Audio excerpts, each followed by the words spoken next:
With the speedy work you made of the mutt ball stack mutt, we will have you get a head start on attaching the mutt ball stack mutt ret to the spare joint MLI and getting a head start on releasing the MLI from the spare joint.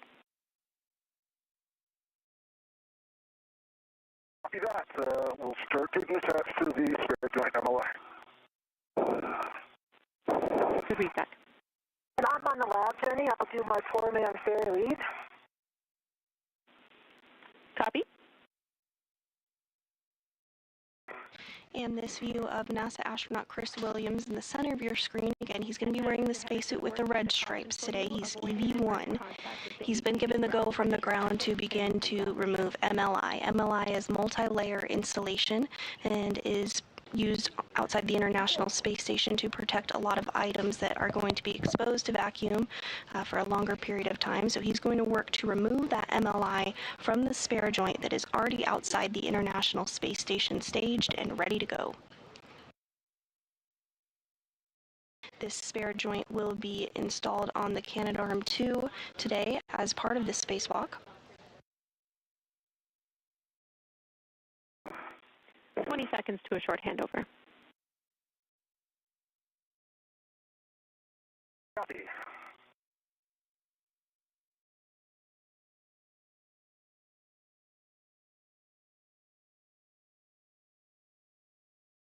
As you can see on your screen, it's beginning to get a little bit darker for our crew members. Again, the International Space Station orbits the Earth every 90 minutes, so the crew sees a sunrise and a sunset every 45 minutes. We're in a brief handover between our satellites, but you are looking at a view inside Mission Control Houston at the Johnson Space Center in Houston, Texas. The team of flight controllers here on the ground is being led by NASA Flight Director Fiona Ankoviak. And today's ground IV, which is the prime voice that you hear communicating to our spacewalkers, is Canadian Space Agency astronaut Jenny Gibbons. To her right is our CAPCOM, or capsule communicator, JAXA astronaut Aki Hoshide, who will be communicating with the crew that is back on board this space station. Warnings and cautions for you both. P1 copies and ready to copy.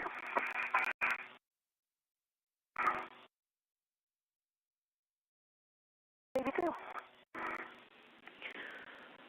All right, avoid electrical connectors, grounding tabs, and sensitive interfaces on the temp stow and primary FSE rings, and sensitive areas on the joints SLE and CLA. We're also coming up on our EDF work, so avoid pulling too hard on the EDF lanyards and side loading the EDFs.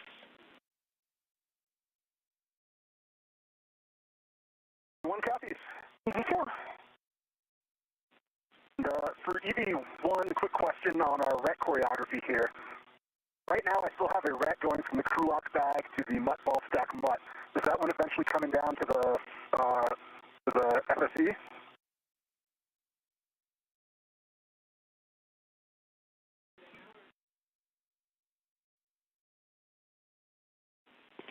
A-firm, you can put that RET on the FSE. Okay, in work. Jenny, I see my 4-man fair lead does seem to be staying in place.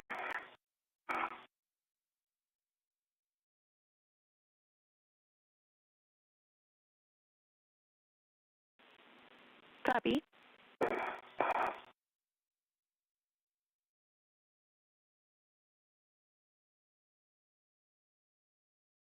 All right, Jessica, I see you coming down with your APFR. You're looking in a good configuration. Maybe two. See what's next. And Jess, can I verify, is your 4-man fair lead staying in place, or did you report that it's not staying in place? Reported that I saw that it was. Okay, good news. Thanks, Jess. And while I have you, can you just confirm that you did the seat-a-cart brake release? Actually, no, I did not. I guess I needed another reminder there. I did not do that brake release, so we'll keep that in mind for the way back. That's fine. It was precautionary. We'll catch it on the backside. We'd like you to continue getting to the work site and getting the APFR ready. See.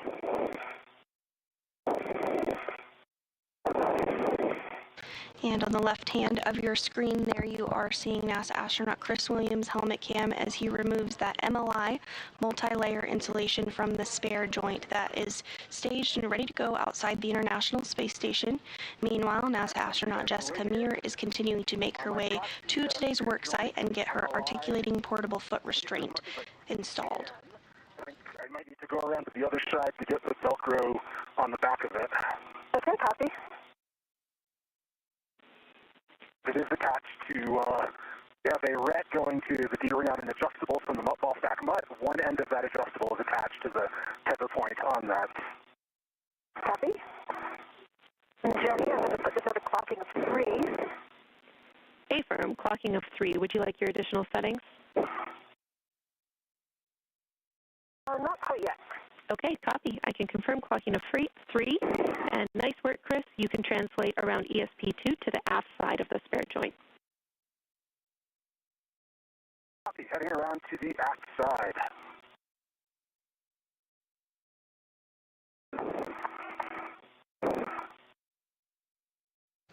And if you're just joining us this morning, we are now 31 minutes into the 280th spacewalk outside the International Space Station.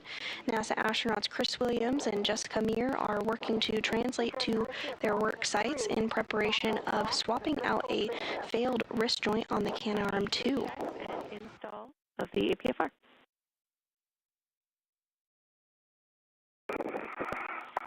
Jess, your next task is to continue with the stowage of the MLI on the ball stack mutt. Sounds like Chris got it tethered for you and potentially released the quarter-turn fasteners. Once he can release on the aft side, you can bundle the MLI using the adjustable.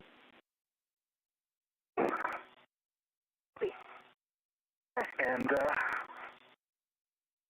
I'm still going back around, looking in a good configuration here.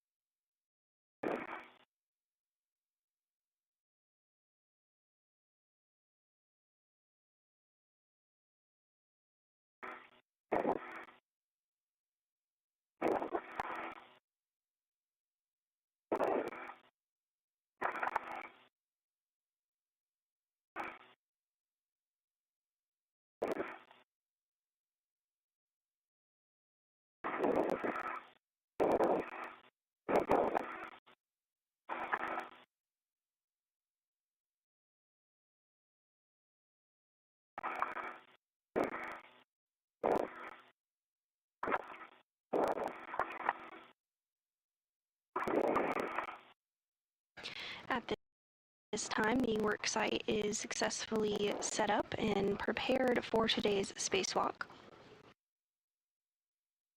Williams did remove that MLI or multi-layer insulation from the spare joint.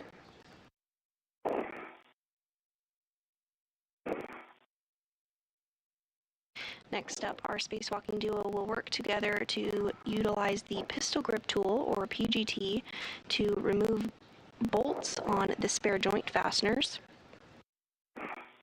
And this spare wrist joint will then be temporarily stowed while the duo makes its way over to the Canadarm2 and does some work on the end effector. Great. And Chris, we also see you getting in position to assist with that MLI, and then you'll be positioning for the joint drive bolts. Copy.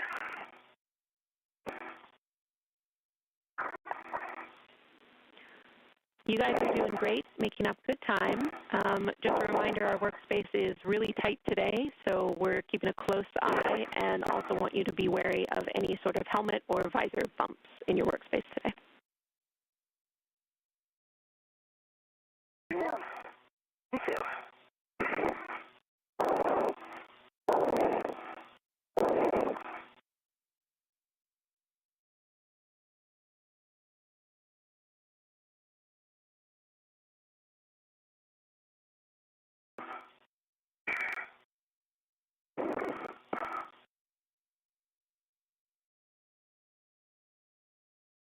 EV1 on the outside.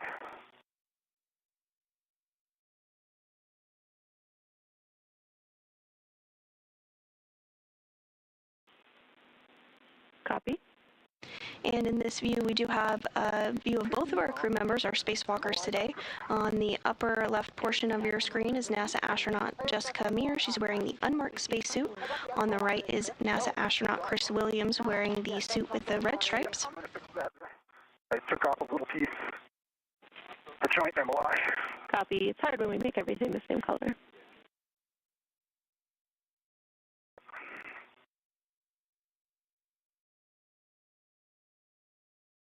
That MLI that I unvelcroed is velcroed back down. Copy. And again, you're looking for that joint drive bolt, and your first action will be to press the button and move the drive handle to EVA. Okay, stand by. I'm going to get into a gear body position here. Sounds great. And Jessica Meir does have that MLI, that multi-layer insulation that was removed by Williams, now tethered to her. Williams is going to get the pistol grip tool configured to be able to release bolts from the spare wrist joint there that you see in the center of your screen. Eventually, this will be installed on the Canadarm2 as part of today's spacewalk. Yeah, working on my BRT.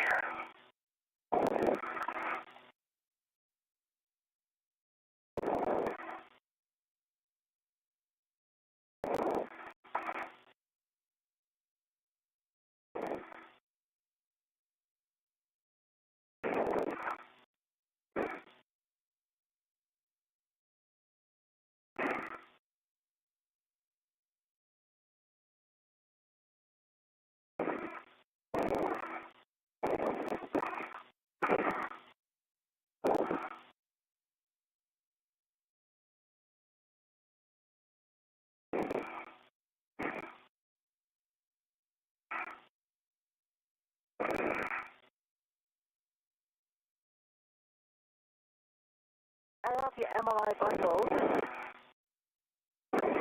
Nice work. That looks great to us, Jess. You can tend it above the CPC and take the square scoop from the mutt ball stack mutt.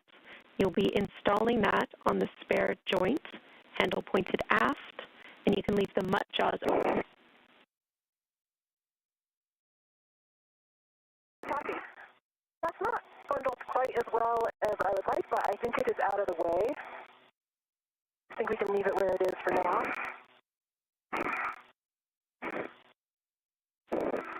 I'll work on the scoop. Copy, and we are happy with that MLI config. Thanks, Jess. Right.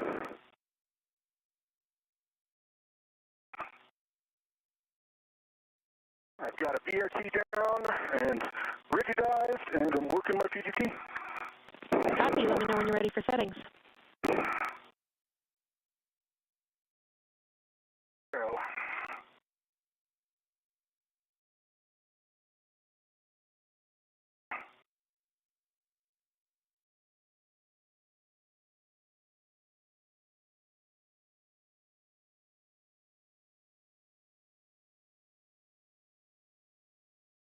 Jerry, that's handle pointing aft, correct?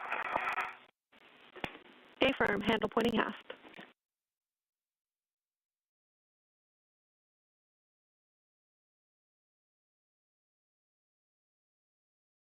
You may have heard the acronym BRT. That stands for Body Restraint Tether, and that is a way in which the crew members attach themselves to the International Space Station. The crew have a variety of different hooks and fasteners and tethers that they use to make sure that they are always securely attached to the space station or equipment aboard it. display is reset.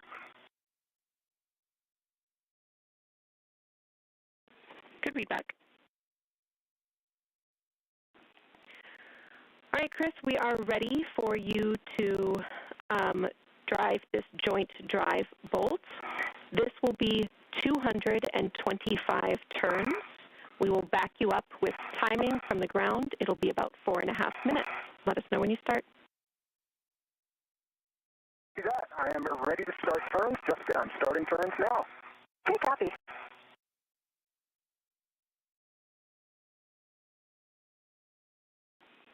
And Jess, when you are able, we will take a visual check on the direction of the joint drive. We're looking for counterclockwise from your perspective.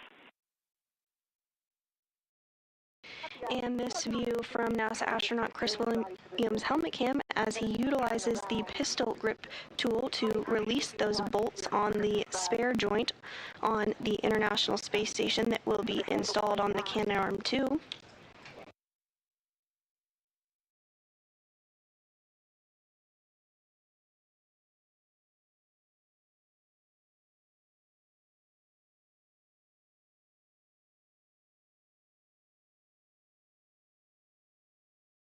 Turns.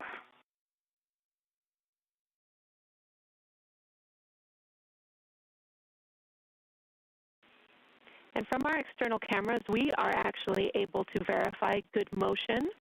So Jess, we no longer need that check from you, and we are comfortable waiting for the scoop install until after the bolt if needed.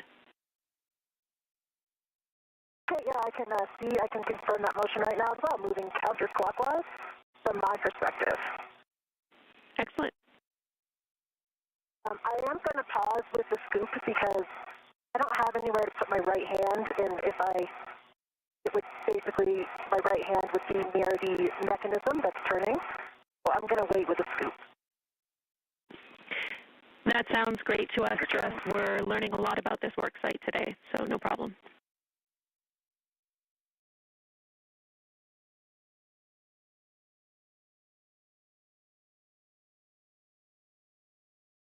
I can say that I can give a very good inspection right now of the spare. On this side, I see all good connectors. I don't see any fraud. I don't see anything off nominal. Good news. Thank you.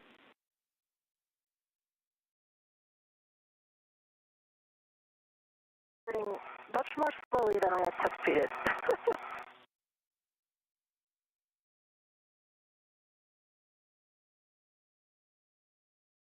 And Williams continuing to drive those bolts. As the ground stated, this will take about 4.5 minutes.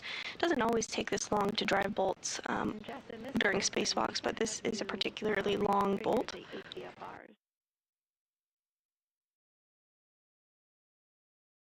I have the scoop in my hand. Let's see if I can temp stow that somewhere.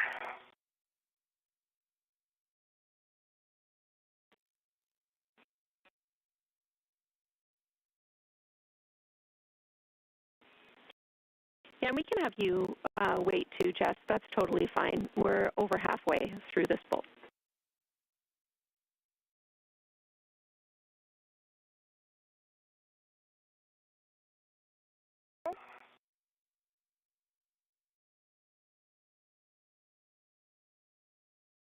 $100.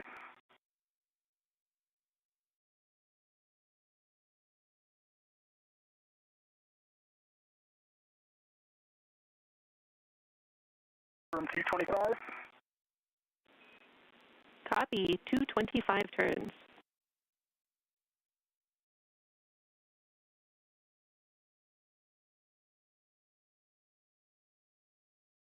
All right, we got 225 turns.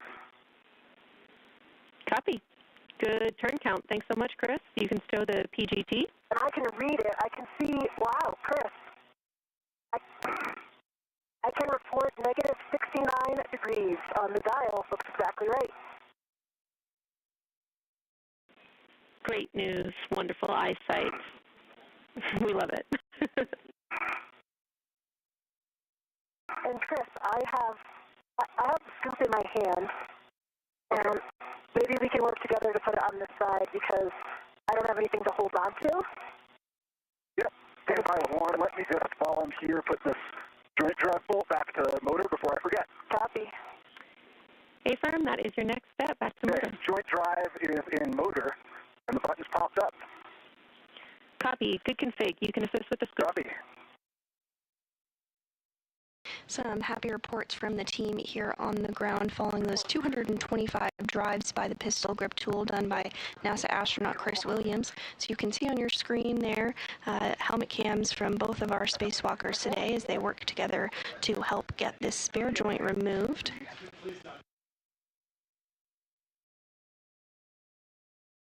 I think it should be a lot easier from that side. That's the correct orientation. And I will start looking at the ATFR. So Jenny, first I'm going to move Chris's from 5 to 4.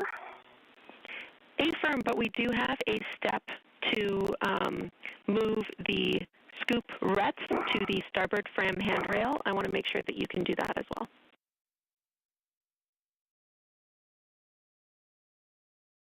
Okay, copy.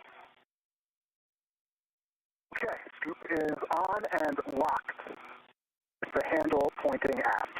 Okay, well then, I will grab the other end and get the tether on the starboard handrail. Copy. Let me... And the jaws ended up closing, so I will reopen them. Copy. Release the rat from the scoop? Oh, no, leave the rat. Firm. Okay. I'm going to release this end. Sorry, yep. Yes, this is the intent of this is that it is the tether for the spare once we remove it, so we are just tethering it to the fram.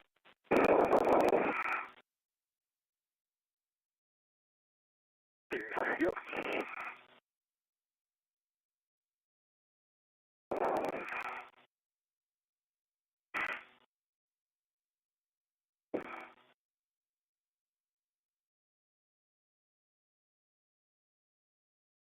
Okay, it is tethered to the fram handrail. I think one of the things we might want to consider is, well, I guess the crew lock bag will be gone. Having a crew lock bag right here has made it a little bit more difficult. Yeah. But I think it's gone when we're back here. I concur with that. It is kind of in the way, but yeah. All right, Houston copies all. We concur. It should be out of the way I'm going to soon. check on this mutt because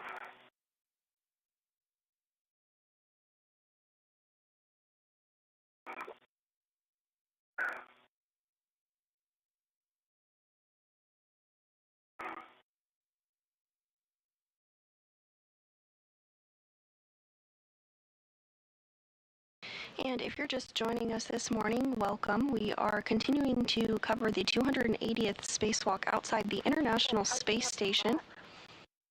We're 47 minutes into today's spacewalk. Today's spacewalk is expected to last about 6 hours and 40 minutes. Our spacewalkers today are 2 NASA astronauts, Chris Williams, who's completing the 2nd spacewalk of his career, and Jessica Meir, who is completing her 5th. Bravo 7. And I'm looking at the access to the mutts. I think I can get... we were worried about access to number 1, I think, right? But I think there's plenty of clearance. That's a great report. Thank you. And yes, we were concerned with the wobble. verify with the orientation of the scoop right now.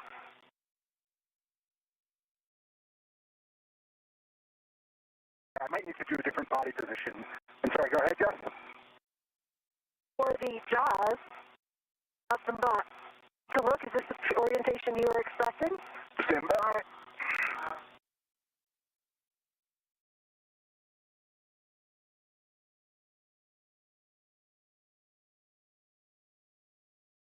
Sorry, I can't quite see. Yeah, I think this makes sense for how the scoop is. It's going to be able to attach to the scoop handle. The only problem is you might want to put the rat on the other side of the scoop. So take a look. The jaws are going to close around the starboard side, and the rat is there. Let me do that. The scoop is locked, so I can do that. Concur? Concur. Houston's following along.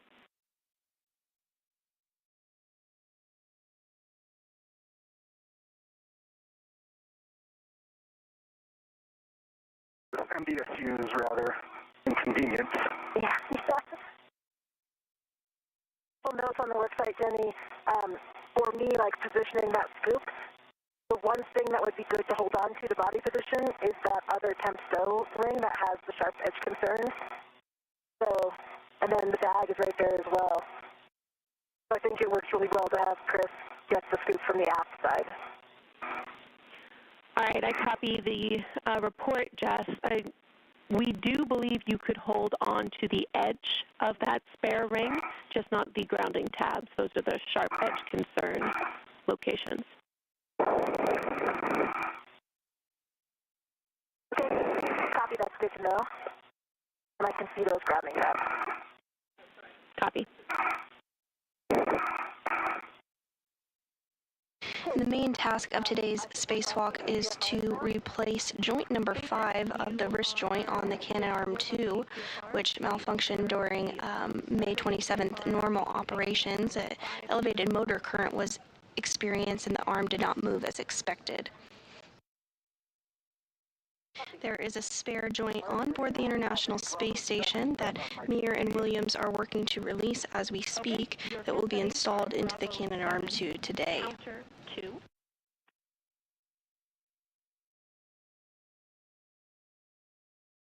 Bravo 7 counter 2 is set. Good readback. You can start releasing EDFs. We suggest you start with EDF 5. This will be 5.5 turns.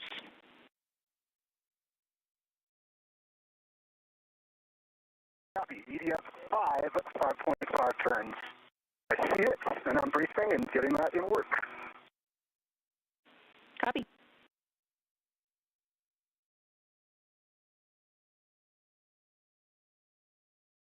Ret on the APFR. Copy. And a reminder, this is the potential sticky locking collar APFR. We're well equipped to handle that should it come up. And Williams now going to use the pistol grip tool in order to further release the spare joint on board the space station. Great news. Thanks, Jess. I am starting turns on EDF 5. Copy.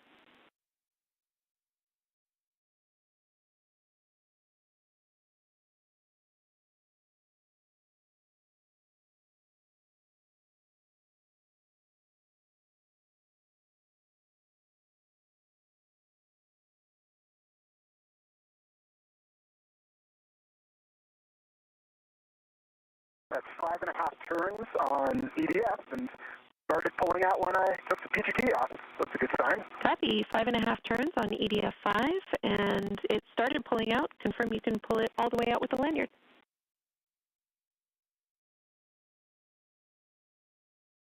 Work. Lanyard's a little bit twisted. Let me see if I can get my hand in there. EDF 5 is fully extracted. All of the retaining tethers are good. Looks like the bolt at the top did come a little bit loose, though. Okay, we copy, and it does look like it's popped out to us, so that's a good config.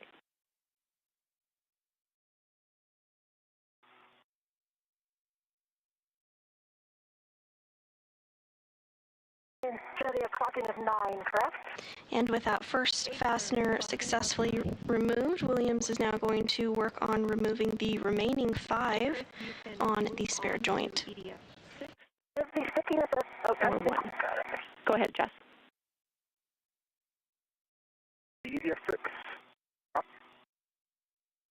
I have a black on black and a good pull test, but I'm not passing the phone port today.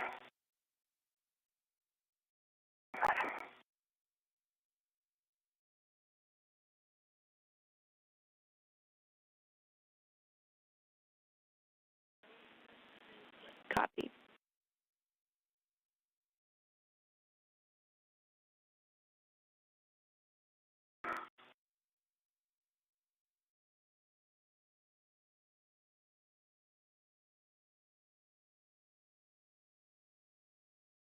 I'm starting turns on EDF 6. Houston copies. This sticky locking collar, I can see that I'm in.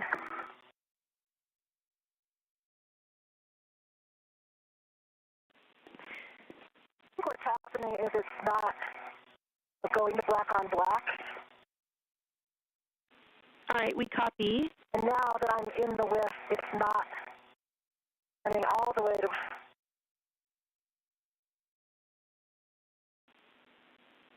And Jess, we just want to make sure that there's no interference as you're installing this with structure. Okay, so potentially you could deploy the ingress aid. We think that that might have been preventing a good install. The locking collar might be a separate issue.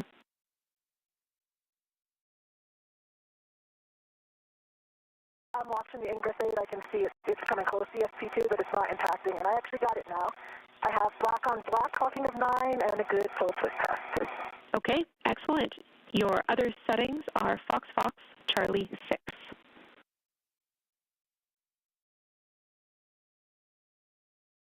Fox Charlie 6.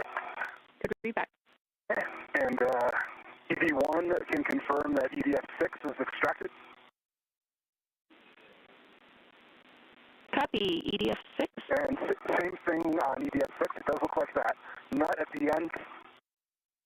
It does look like that nut at the end unthreaded a little bit. All right, we copy. Not a concern, but EDF6 is extracted. You can move on to EDF1.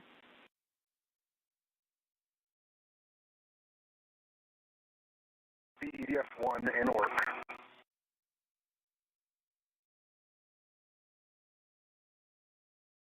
Williams continuing to make good progress in removing the fasteners from the spare joint outside the International Space Station. And Jenny, I've increased my cooling to 7 for the time being. So I think with this one, I know that we thought it had the collar. I think it's actually the pitch knob, my old nemesis, that is very sticky. You can see that it is totally locked. Now I can push it in, but I'm unable to turn it. Oh, wait, there it goes. Stop turning. We copy.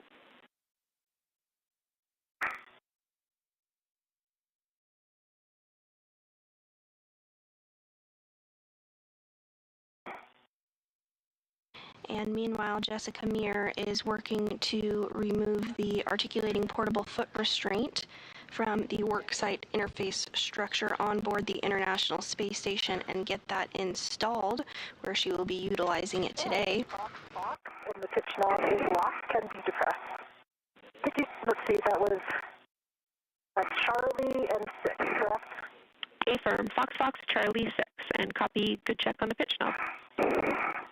And we're starting to come up into a sun pass of the International Space Station, which orbits the Earth every 90 minutes. So we'll see a sunset and sunrise every 45 minutes throughout the duration of our spacewalk today. With my BRT down here.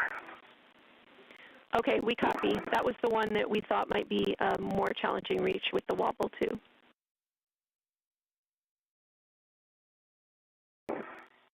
Yeah, if you had the shorter one, I think it would have been doable.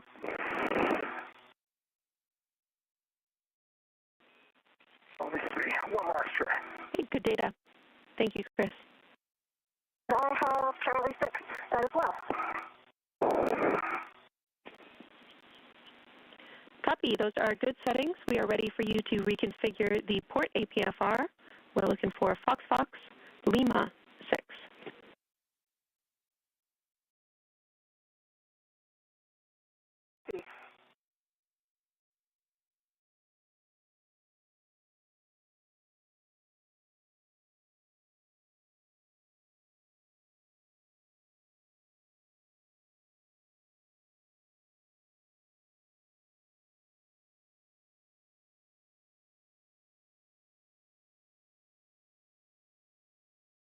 I'm going to try Bravo 7 counter 2 on EDF6.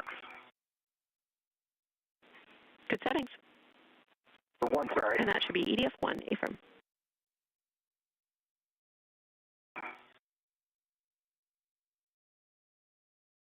Five and a half turns. Copy 5.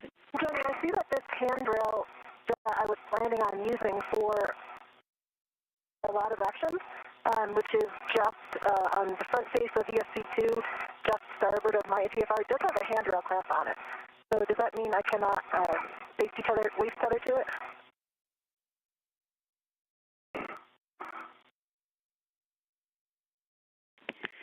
Good question, Jess. You can use that as a local tether point. Obviously, we don't want that to be your prime load path, but it's legal for a local.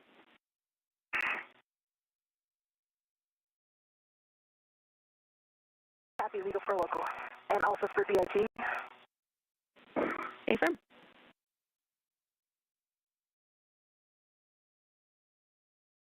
Copy.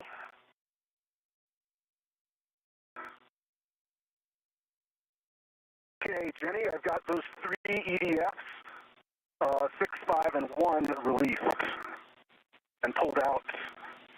Copy. 6, 5, and 1 released and pulled out.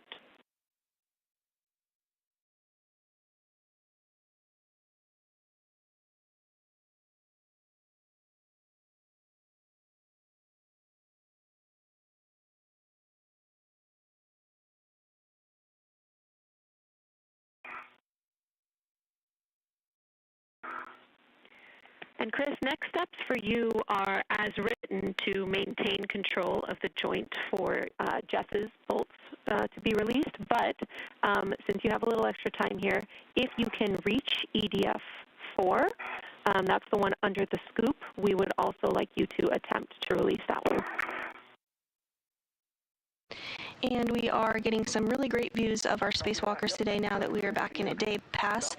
NASA astronaut Chris Williams is wearing that spacesuit with the red stripes on the top of your screen, and NASA astronaut Jessica Meir is on the bottom left of your screen. You can just see her legs and feet there, but she is wearing the unmarked spacesuit today. In the center of your screen is the spare joint that our duo is working to remove from its temporary stowage location and get it in a configuration to eventually be able to install later today on the Canadarm2.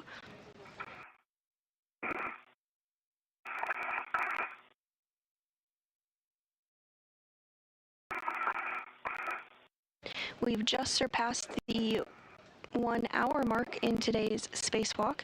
The crew is continuing to make good progress and is running about 20 minutes or so ahead of the timeline. Today's spacewalk did begin at 7:20 a.m. Central Time, so we are 1 hour, 1 minute, and 30 seconds into the 280th spacewalk in support of space station maintenance, assembly, and upgrades.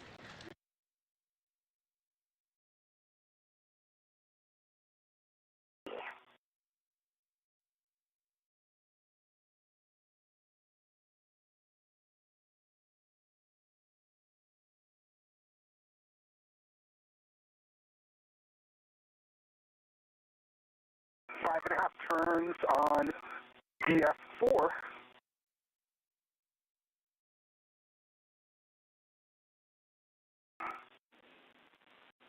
Copy. 5.5 turns, EDF 4.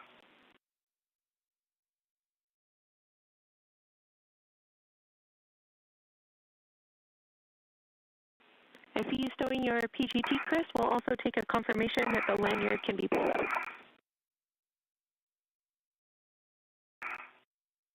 Yep, stand by. I need to, I think, get down there a little bit more to get in position for that. Copy. And NASA astronaut Chris Williams is working to stow that PGT or pistol grip tool for now, but it won't be the last that we see of it today, certainly. It will come into play quite a bit during today's spacewalk. Also in view just above his head there is the mini workstation, which has a variety of tools and tethers and items that will be utilized during today's spacewalk. After 5.5 turns.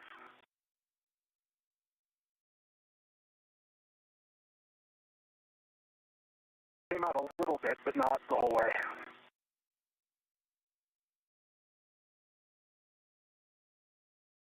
Copy. We're talking it.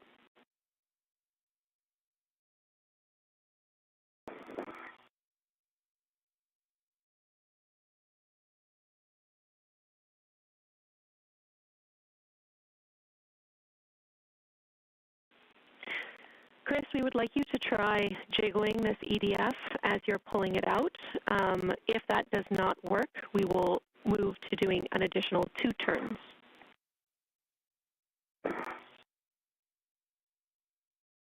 Copy. Let me, if I can get a better position here.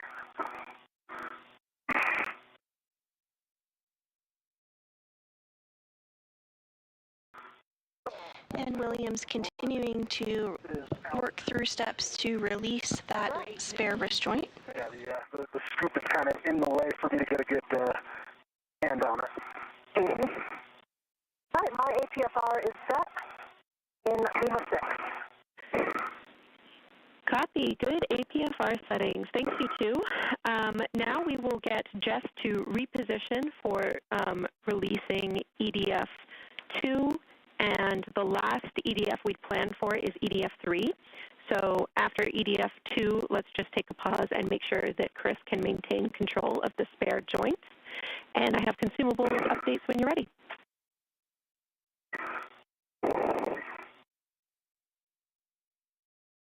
EV1 copies all and ready.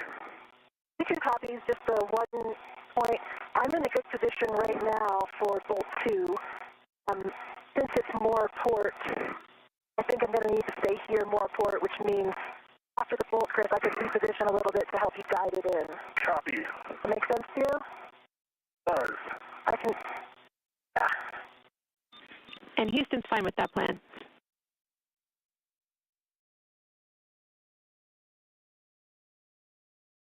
And if you've been following along, Williams has released several of the fasteners that are securing the spare joint to the structure outside the space station. And now Jessica Meir is going to work to release the remaining fasteners. You're both doing a great job. The limiting consumable is EV1 MEDOX at 7 hours, and you're around 20 minutes ahead of the timeline. But I think a lot of the dev you guys have done in the past hour will really pay dividends for the rest of the EVA. Great work.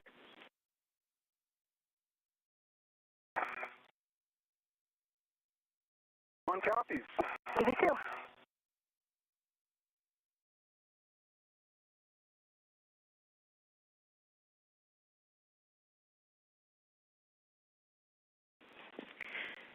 Jess, this PGT setting will include Bravo 7, so we'd like you to brace appropriately. Let me know when you're ready for those settings.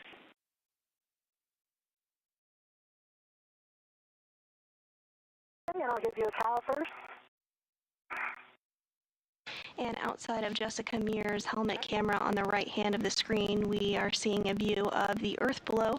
The International Space Station orbits the Earth every single 90 minutes and is currently beginning a pass into the United States. It's just flying over the Pacific Ocean now, but soon will be passing along the coast of Olympia, Washington, and will be flying over the entire United States, essentially, including directly over Houston, Texas, here in just a couple of minutes.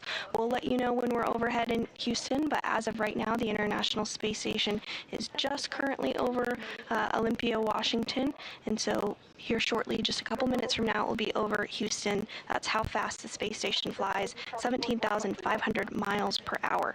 If you want to see when you can spot the International Space Station flying overhead, you can check out our app, Spot the Station, as well as our website, and you can enter in your location where you live and see when the International Space Station will fly overhead.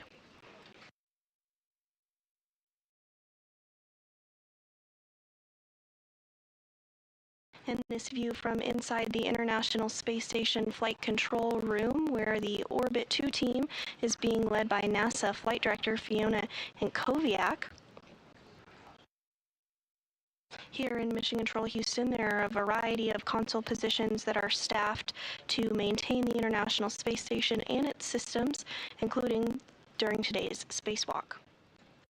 Today's spacewalk is the 280th in support of space station maintenance, assembly, and upgrades. After the handover, and we can confirm Bravo 7 counter 2. Bravo 7 counter 2 is set, and I'm looking for 5.5 turns. Affirm, and we have it down that this is EDF 2. I'm on EDF 2. Copy. I'm starting turn. And as we regain some views and communications with the crew on board the space station, or outside the space station, rather, as they complete today's spacewalk, NASA astronaut Jessica Meir is completing the 5th spacewalk of her career, and she is currently working to remove some fasteners holding the spare joint for the Canadarm2 to the International Space Station that will be installed later on during today's spacewalk.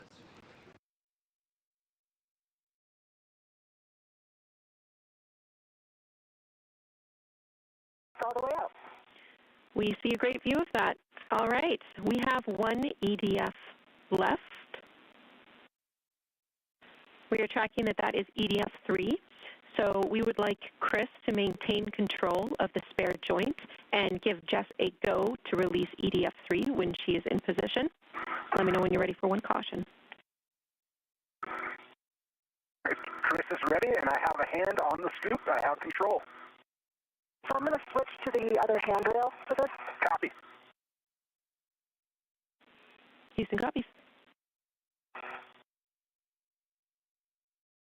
And this view of NASA astronaut Jessica Meir in the unmarked spacesuit on the lower portion of your screen as she works to remove that final fastener securing the spare joint to the space station. Above her is NASA astronaut Chris Williams in the spacesuit with the red stripes. He's serving as EV1, or extravehicular member 1, and Jessica Meir is serving as EV2 during today's spacewalk. Yeah, exactly. That's my thinking. Yep, I love it.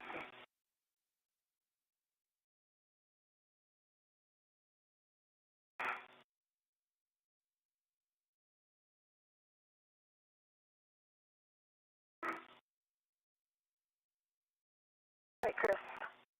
Right, I've got control. Copy. Before you start turns, caution, minimize loads into the joint or mutt ball stack mutt on the CTC handrail. On, EV2. Hey, Chris, I'm starting turn. Houston copies.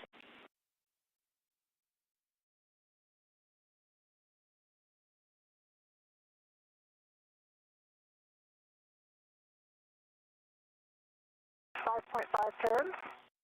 It looks as if it's loose.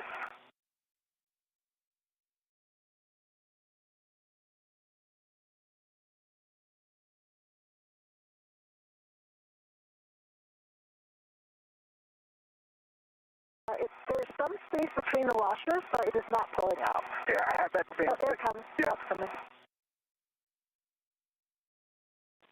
All right. I think since it's box 1, it's a little bit side-loaded. Yep. I can see it moving. Okay. I'm gonna. Does it look all the way out? I can't see it. It looks like it looks all the way out. I think it is as well. Okay, wait. Before you pull it out, Mm-hmm. I'd like to fill my PGTs. Yep. Houston's following along. Looks like I'm a guessing I may need a little. good EDF. We'll verify all of them are still extracted before you release that joint, and then you can work together to move it out of stock and stow it on the mutt ball stack mutt. I can't see number 1, but I can see 5 and 6 are fully extracted. And as our crew members continue to work on removing that last fastener securing the Canadarm2 to the International Space Station, here is a view of the arm where the wrist joint will be repaired during today's spacewalk. As we mentioned, the International Space Station a few minutes ago was entering the United States. It's now currently flying over Amarillo, Texas at 17,500 miles an hour, so getting a view of the state of Texas below the Canadarm2. Here in just a couple of minutes, the International Space Station will be flying directly overhead in Houston. So if you're in Houston, if you're on your commute to work, make sure you give the space station and its crew members a little wave. All right, I got it out.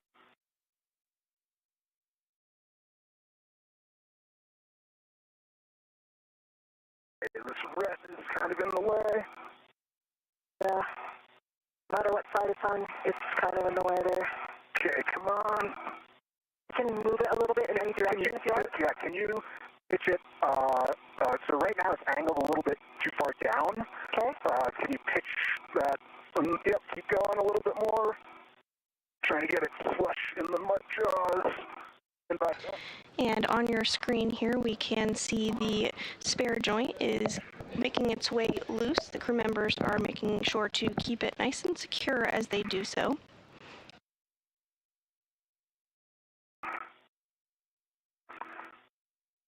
Use the tether point to kind of wiggle it a little bit to get these paddles out. I can't hold on to anything except for like the edge of the front face here. Okay. Yeah, I think these paddles are not popping out. You just make sure. Okay. We got jaws closed, paddles out, and nope, not quite. Yeah, those There we go. Jaws closed, paddles out, and locked. Yeah, I see it. Copy. That is a great config. Good work, you two. The joint now should be tethered to ESP2.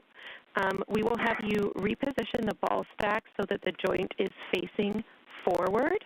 This is for reach once you are ingress to the APSR, Chris. Copy.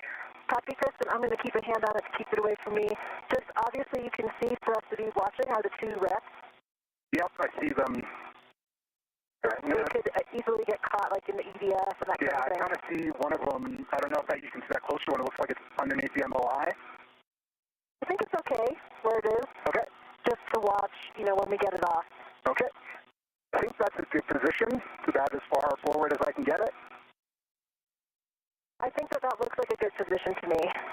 Okay. Let me try to a little bit more.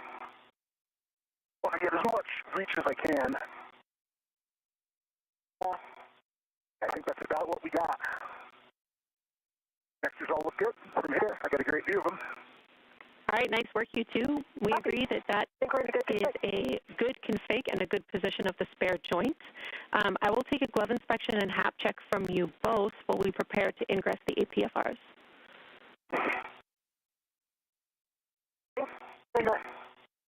BD1 has a good dry hap.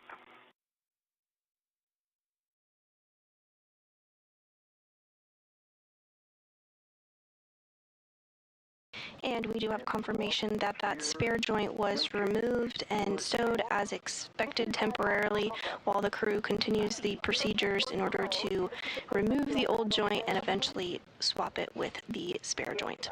At this time, the crew is completing those buddy checks, the glove and hap checks, ensuring that their hap is dry, their gloves are looking good, all their tethers are as they should be, and their mini workstations have the items that they're tracking in them. Following this, the crew will get into their APFR, or Articulating Portable Foot Restraint, one of which NASA astronaut Jessica Meir removed from another location and brought over to be utilized during the next portion of the spacewalk. The APFR is utilized quite often during spacewalks as it helps provide some traction and hold for the spacewalkers for their legs. Of course, in the microgravity environment of the International Space Station and the surrounding vicinity, things float, so it helps to have your feet secured to give you a little bit of traction to be able to complete your work, especially during a spacewalk. Okay, I have my BRT writ on it. I'll get it on my BRT. Copy, Jess.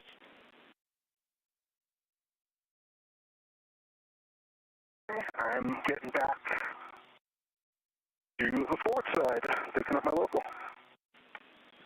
Copy. I have cautions for both of you. Let me know when ready. And a great view now of our spacewalking duo and the Canadarm2, which will have that spare joint swapped out on it today. So one at a time, with ingress aids only. No impulse or cyclic loading into the arm, please, and confirm that there is no motion before you do load the arm. The International Space Station is currently flying 260 statute miles over the Caribbean Sea.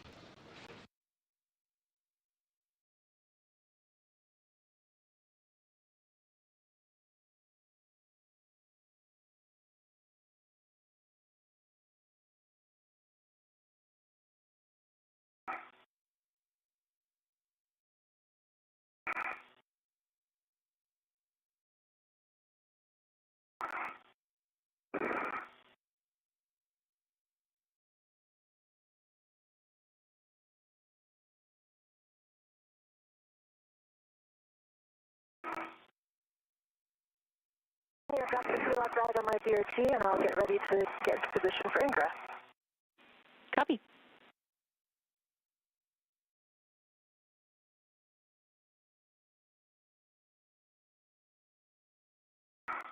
Next up for our spacewalkers is some preparation for the Lee cluster remover. The Lee is the latching end effector and is similar to the hands of the Canadarm2, and that Lee cluster does need to be removed in order to get access to the area where the joint is going to be replaced. It is joint number 5 that the crew is going to be removing and swapping out today. That you put a waist tether down on the CTC so that you can control your role in the APFR later on. And we also want to let you know we had to power off your HECA for a couple of minutes for thermal reasons. Copy that. And I'm working on my left waist tether on the CTC. Copy.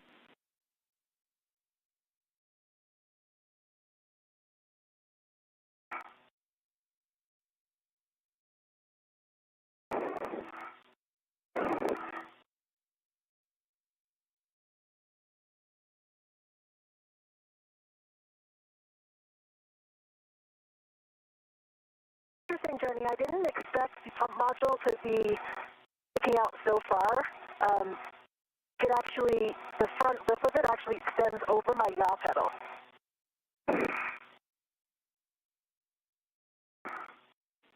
Copy.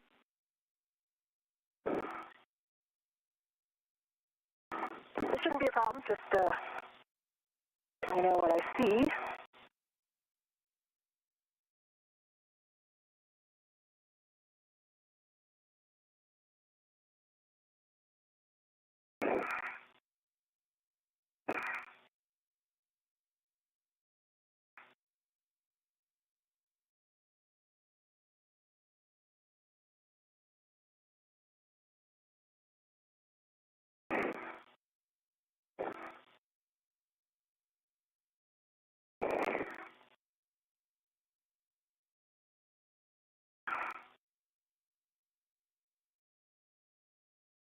Chris, I'm going to start ingressing. Copy, starting to ingress.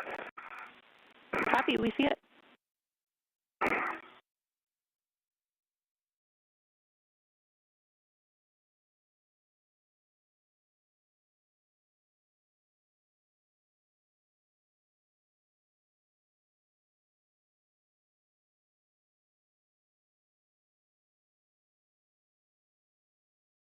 Right foot's in, heels locked. Looks good. Nice work, Jess. You can verify your ingress date is tucked in.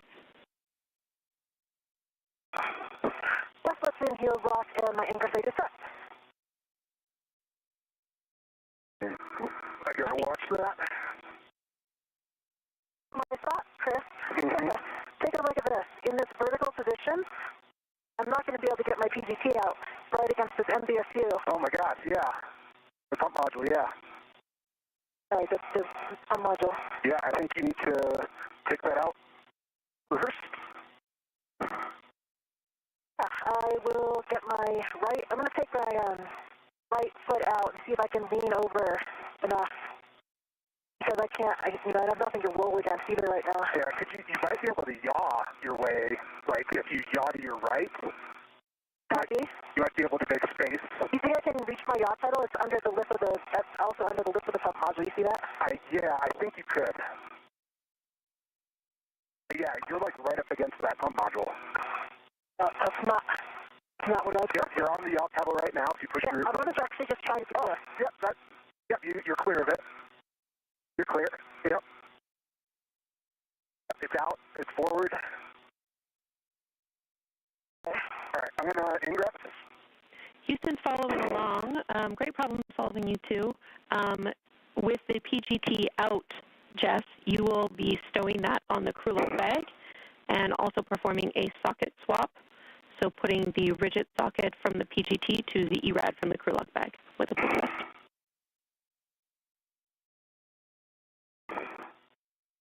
Easy, 2 copies, yeah. So basically where I did Jenny, I was able to take 1 foot out, lean over, get the PGT in front of me, and that will feed her back in and lock.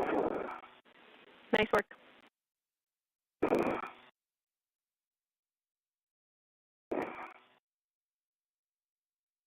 And we said, and we're going to start working on the ERAD, correct? A-firm, you are going to swap the rigid socket from your PGT to the ERAD. If you can give me a double check, Jess, I think I'm in. You're looking, I can't quite see your heels. I feel in. Looks like they're in, yep. All right, I'm in. Good job. Looks great, Chris. Check the ingress aid is Ingress tucked aid in. is tucked. You got the check. Thank you. Ingress aid tucked for ED1. Okay. You can verify your reach to the spare joint.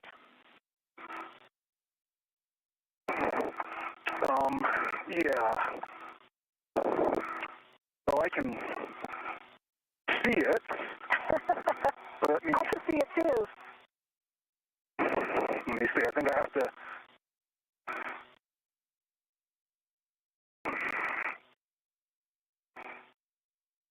I can definitely feel the SC2 moving when you move. Yeah, I just need to take a foot out, I think. So if I take a foot out, I can get a finger on the tether point of it. Did I put a hook on that tether point? Copy. And Chris, you will be rolling your APFR one position closer to vertical, which is Bravo. Right now you're in Charlie, so you're in the forwardmost roll position. So that will also help with your reach. But that's great for us to know. Thank you.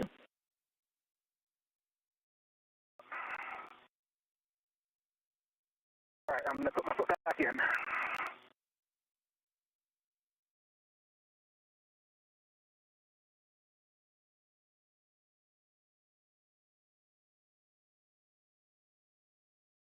right, I'm back in and tucked. Copy.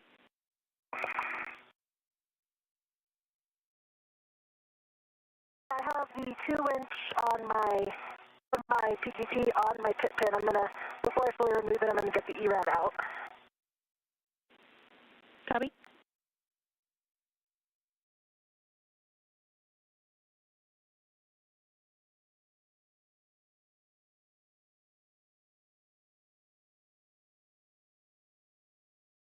And this view of NASA astronaut Chris Williams as he does a little bit of in-space photography of NASA astronaut Jessica Meir, who is continuing to get things in a good configuration on her mini workstation. You are ready.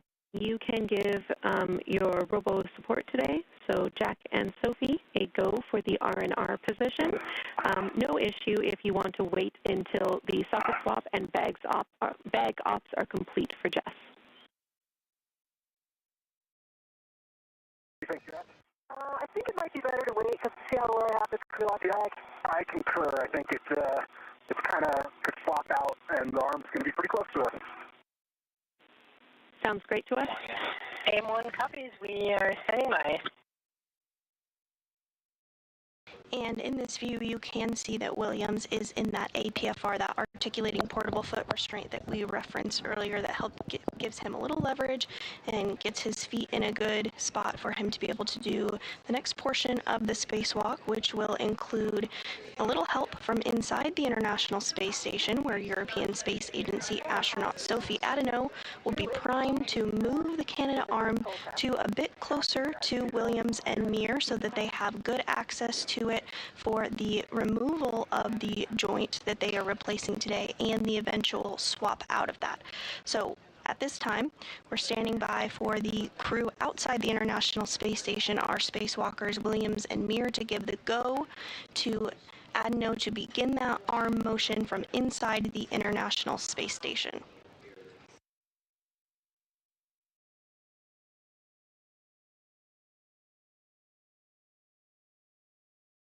A second of downtime for our crew while they make sure they're in a good config for that. The International Space Station currently flying 260 miles over Brazil. Yeah, do you want to put it on the handle?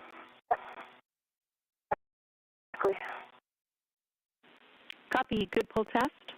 We'll also have you stow your PGT with the ERAD on the crew lock bag. Let me know if you want words on tethering. That's right. It's the ret that was on the mutt.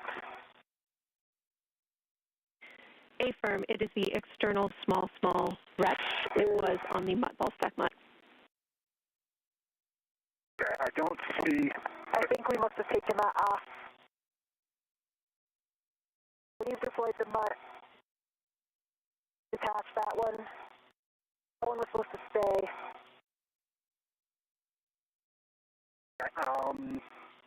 Yeah, because right now we have I see one ret is going from the mutt to the, that was supposed to be the one that stayed on the bag. Okay, sorry, I thought I asked about that one, and, okay. All right, well, let's, So what about the ret that I just used, that has the ERAD, the pit pin ret? Yeah. Coming out of the bag. There's also the integral that's on the outside of the bag. Houston's preference is the pit pin ret. Copy. All right.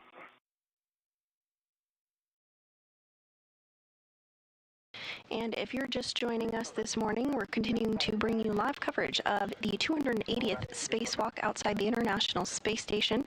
We are now 1 hour and 30 minutes into today's spacewalk, where NASA astronauts Jessica Meir and Chris Williams are working to repair and swap out a joint on the Canadarm2. That spare joint that was outside the International Space Station has successfully been removed at this point and has put in a temporary stow location. The crew is now in their articulating portable foot restraints and getting everything set up ahead of the movement of the Canadarm2 from inside the International Space Station that will take place by European Space Agency astronaut Sophie Adeno. Yeah, and A-firm, we do want it on a RET so that it reaches between you two when you're doing your operations at the arm, but you can, of course, put the tethered end of that RET on the adjustable D-ring if you want. That makes sense. Right now, I have, Chris, I have the tethered, and so I have it on the handrail, pin side, so I'm going to detach the other side, and I'm going to use the other side on my PC. Yeah, and copy and concur. And conveniently, it looks like it's one of the ones that's really close to the top, so this won't be too bad. Sounds like we're headed to a good config.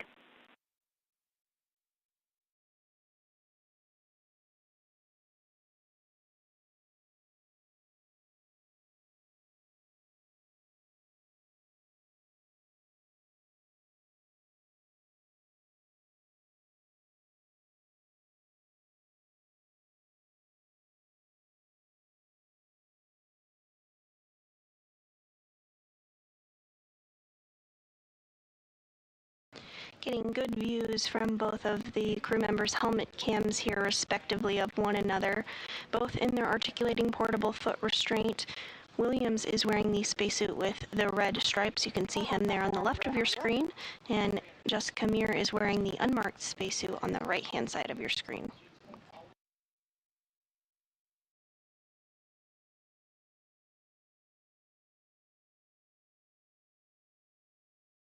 Jeremy, just a reminder, I'm putting the hook that I released from my end that goes down to my swing arm on my right bunny ear, in case I need a reminder on that. Copy. We'll track that. Thank you. Yeah, that looks like a good config. I see it. Houston agrees, and we are ready for you to work with Sophie and Jack for the R&R position. Okay, Jessica, you ready? I'm ready. All right, Sophie and Jack, this is your EV team. We are ready for you to GC the arm into position. Our ingress aids are clear, and our tethers and tools are tucked in and clear. EV from M1, we copy. Give us a minute to prepare the maneuver. He copies. And with that, we did get the confirmation that everything is looking good from the outside of the International Space Station to begin that arm movement by the Canadarm2. This will help get the arm in a place where both of the crew members can access it a little more easily. As you can see, they're in their APFR, those articulating portable foot restraints, so a bit easier to bring the arm to them so that they can have that nice grip. And as you can see here, no bad days when you're outside the International Space Station doing a spacewalk. Williams getting some great photography in while they have a bit of a down moment awaiting this arm movement.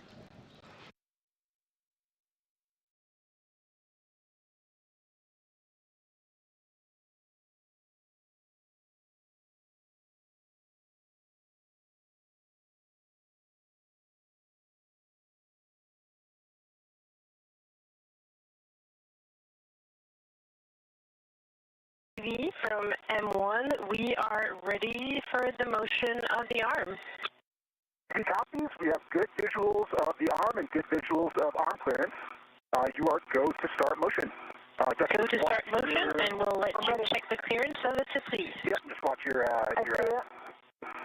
And you can see the Canadarm2 beginning to come a little bit closer there on the top of your screen there. That, again, is being controlled from inside the International Space Station by European Space Agency Sophie Adeno. NASA astronaut Jack Hathaway is also helping to support those maneuvers. I'm watching the clearance here for the spare joint as well. That might get a little close. Copy, we're a third of the way. Copy? I have a good view of that, Chris. Copy.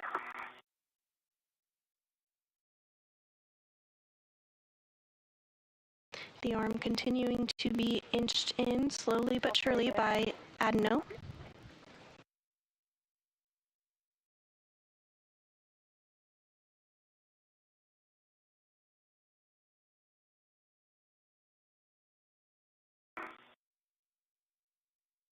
Almost there. Copy? Slowing down. Copy. You have good clearance. Copy.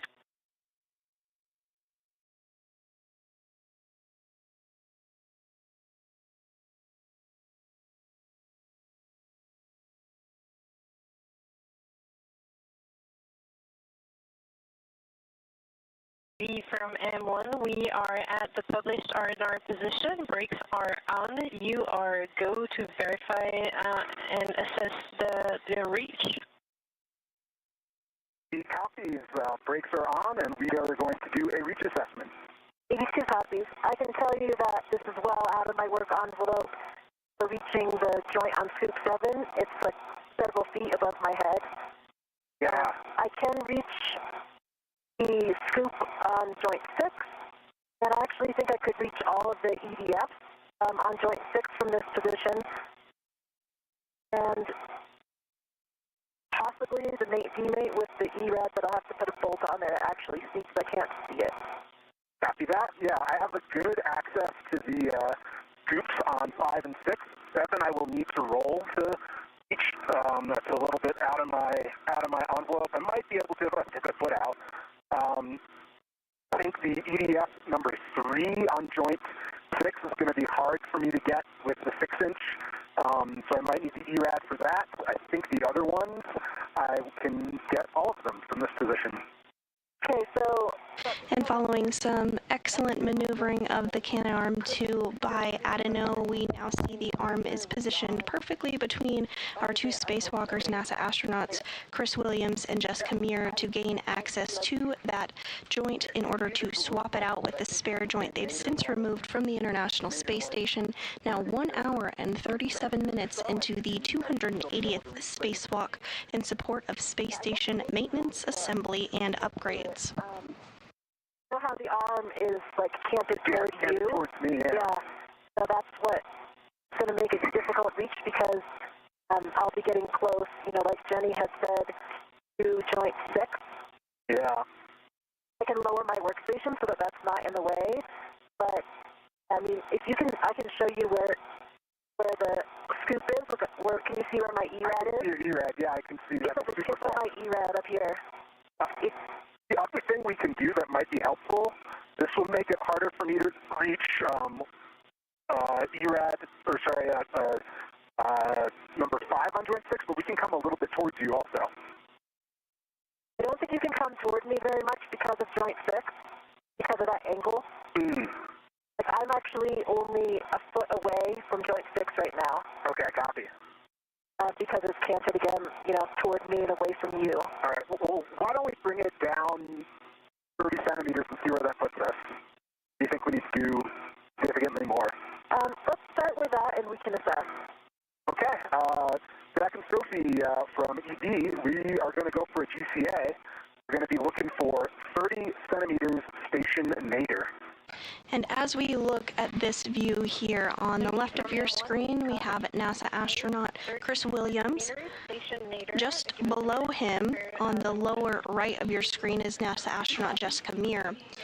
Almost dead center in the screen from this view is joint number 5, which is the joint that is going to be swapped out by our spacewalkers today. So the duo is working alongside the ground team to ensure that they have the best possible positioning to access this joint in order to remove it and swap it out with the replacement joint, which you can see floating just behind Williams there, behind his arm, slightly to the left of the joint number 5.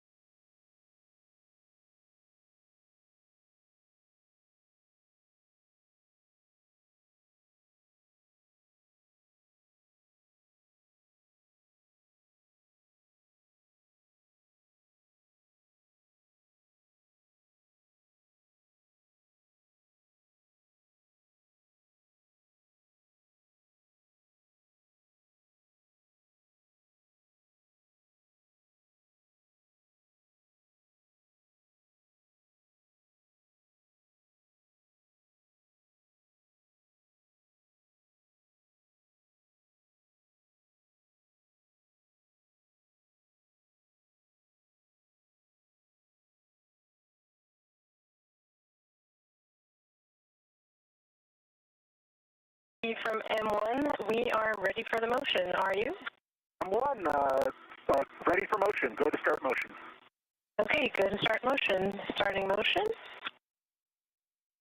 I see motion, and it's good motion. Copy, good motion. And Adeno now moving the cannon arm slightly to better position it for access for the swap out of joint number 5. Ramping out.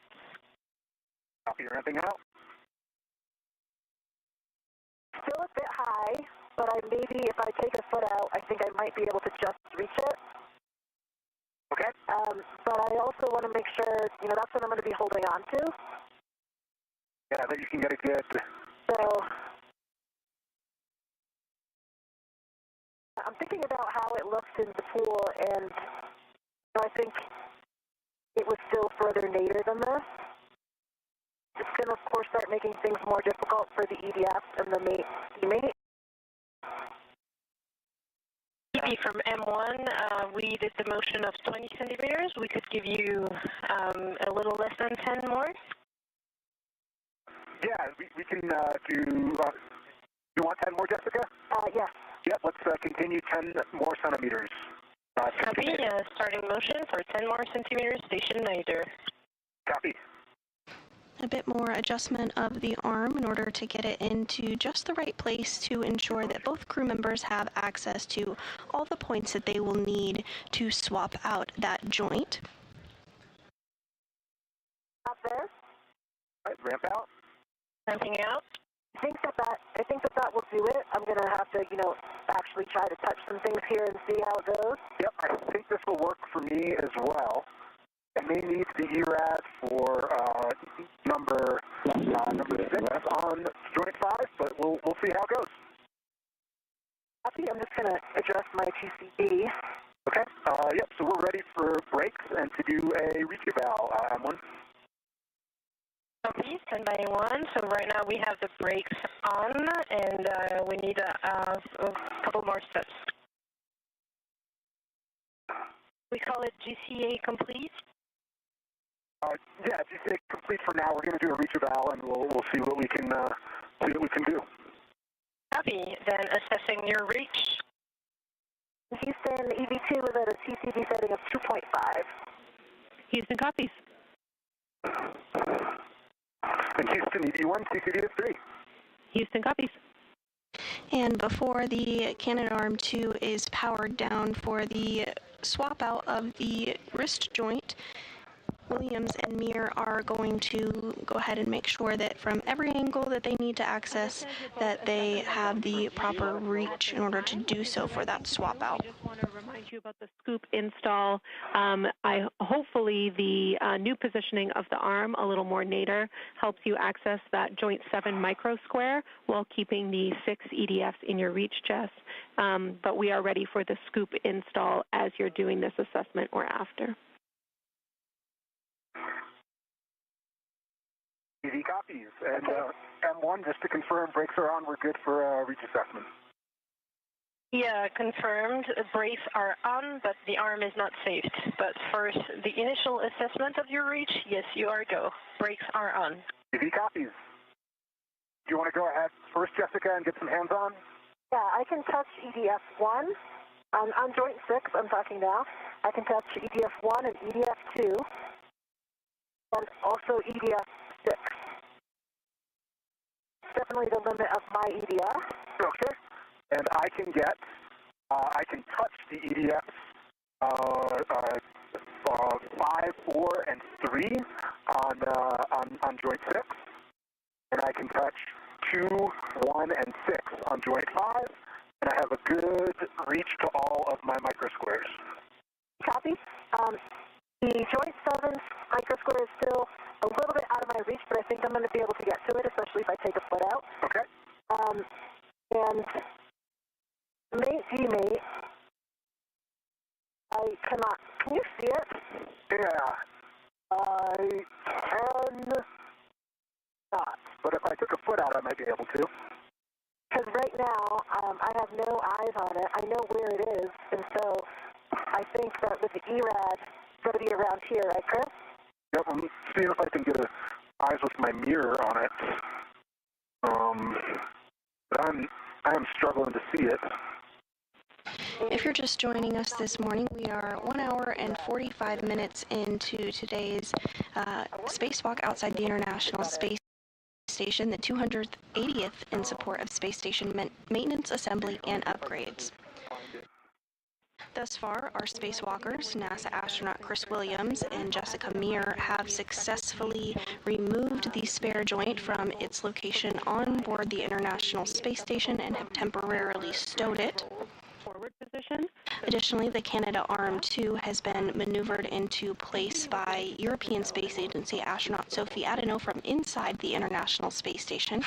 Now, Williams and Meir are working to confirm that they have access to all the proper areas that they will need to begin the removal of the joint that is no longer working as expected, ahead of swapping it out with the new joint. Yeah, I'm not able to see it. It's a little too angled away from me. Okay, is it pointing, like, do we expect it to be pointing more towards me? It should be, actually, because since the whole joint 6 is canted this way, it should be also. Yeah, I think from the other position, so I think it would be a good idea for me to get the scoops on, and then that was the idea, Jenny, before, but weren't we also going to assess my reach for joint 5? I actually am not that worried about my reach for the EDF in joint 5. Yeah, Jess, we I think it's going to be are fine, comfortable with the reach assessment that we've heard so far, and we agree that the joint demate bolts will be more accessible for the other position. We would like you to install the scoops now, please. Copy. Thank you.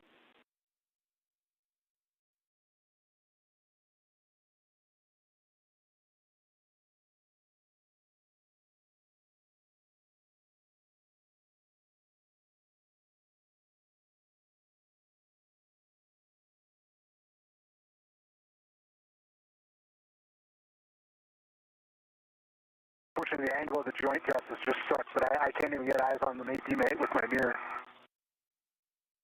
Copy. I can see the mate demate on joint 5 with my mirror, and I can see the indicator very well.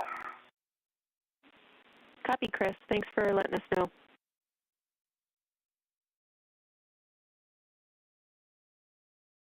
Jenny, I know that we talked about the scoop on joint 7. It's going to be handle nadir.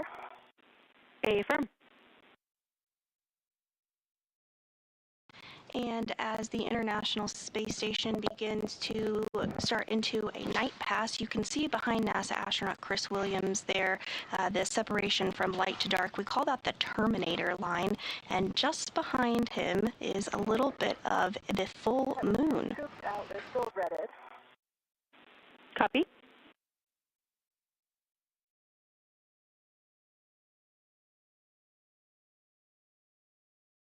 I'm going to put the one on joint 6 first because I think it might help me get the one on joint 7.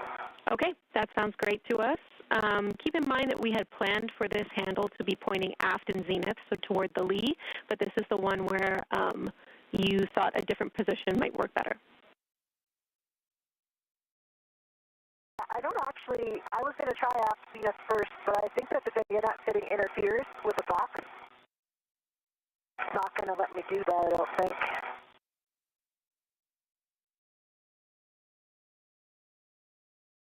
Now I have it directly zenith. The bayonet fitting is actually on top of the box. Oh, which part I mean, where the little radiator box is. It's not on top of the radiated material, but just the MOI. I don't think I'm not sure it's going to fully install in this position. Okay, we copy. Yeah, I think that might have the same issue on mine.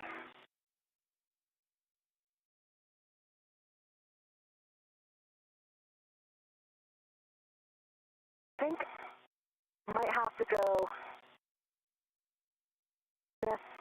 forward. Or, like I had said,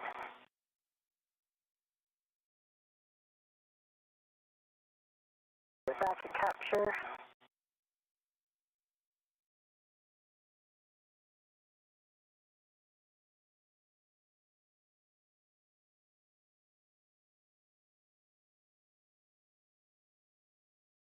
think even if it's going to be easier for reach, it'll have to be zenith forward to not interfere. We copy.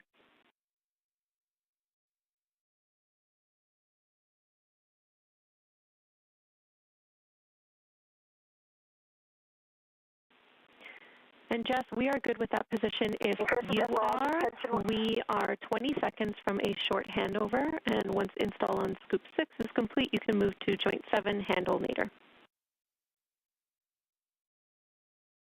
Yeah, I think that it's the best option because of the bayonet fitting. I can't go either directly zenith or aft zenith. That is. And you did hear those communications about a handover. That refers to a brief time period where we do not have either communication or visuals or both with the crew members. This happens when we have handover between our satellites, but is typically pretty brief. Here inside the International Space Station Flight Control Room, the team of Orbit 2 flight directors is being led by NASA Flight Director Fiona Ankoviak. Out a little bit purposely because it keeps getting stuck under my T-bar. Me too. I've been having the same issue, so yeah. I'm doing the same thing. The finger stays slightly out.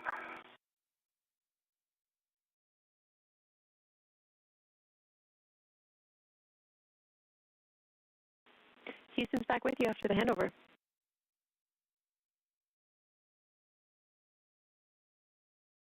Copies. And there in the center of your screen, there is our ground Ivy, who is the lead for communicating with our spacewalkers today. You may recognize her voice from the Artemis 2 mission. That is Canadian Space Agency astronaut Jenny Gibbons, who played a key role during the Artemis 2 mission and is playing a key role again today during today's spacewalk, the 280th in support of space station maintenance, assembly, and upgrades. We're approaching the 2-hour mark into today's spacewalk. This is the second spacewalk for Williams and the 5th for Meir. That is on there and locked. I've got both scoops on. And remind me of the rep plan. These scoops, Jenny? The red plan is you can leave the AET tethered to the scoops.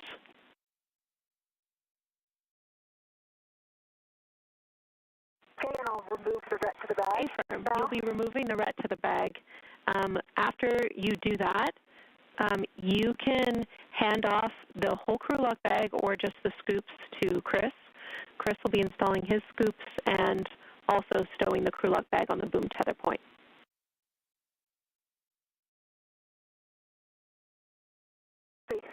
And Chris, do you want to leave these out on the handle as well? That's a great idea. Yeah, let's do that. Okay.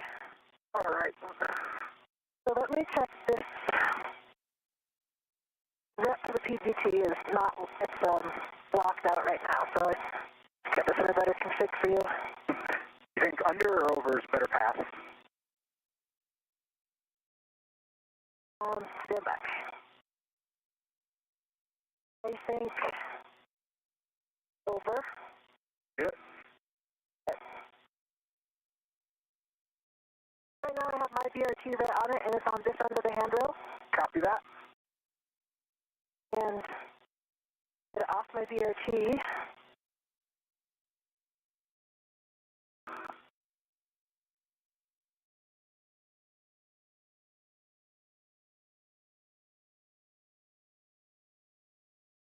Coming over to you.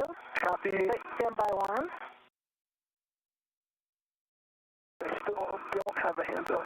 Okay, don't pull yet because I have one more hook to remove. Copy.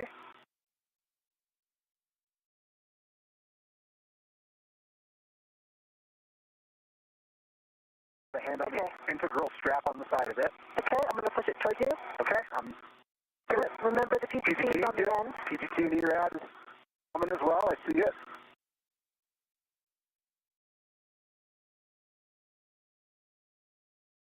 And we just had a good view of NASA astronaut Jessica Meir handing over the mini workstation as well as that pistol grip tool that has been utilized throughout today's spacewalk over to NASA astronaut Chris Williams. Okay, it's on the tether point. I'm going to release your BRT rack. Copy. I'm ready for it. Nice work, you two. Okay, there it is. Coming back. Oh, it's not locked.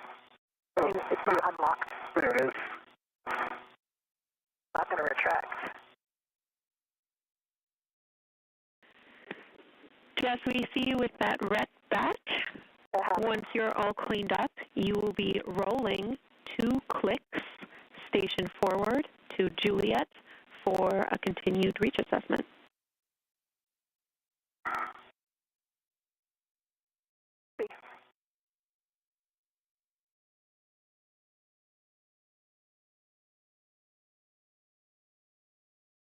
That's in work.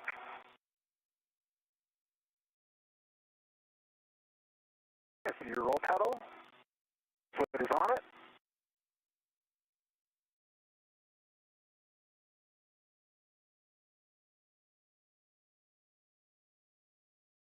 Okay, I think you need to push the pedal a little bit more down. There you go. Just rolled 1 click. Okay. Feel it? Yep. You're 1 click over from where you were.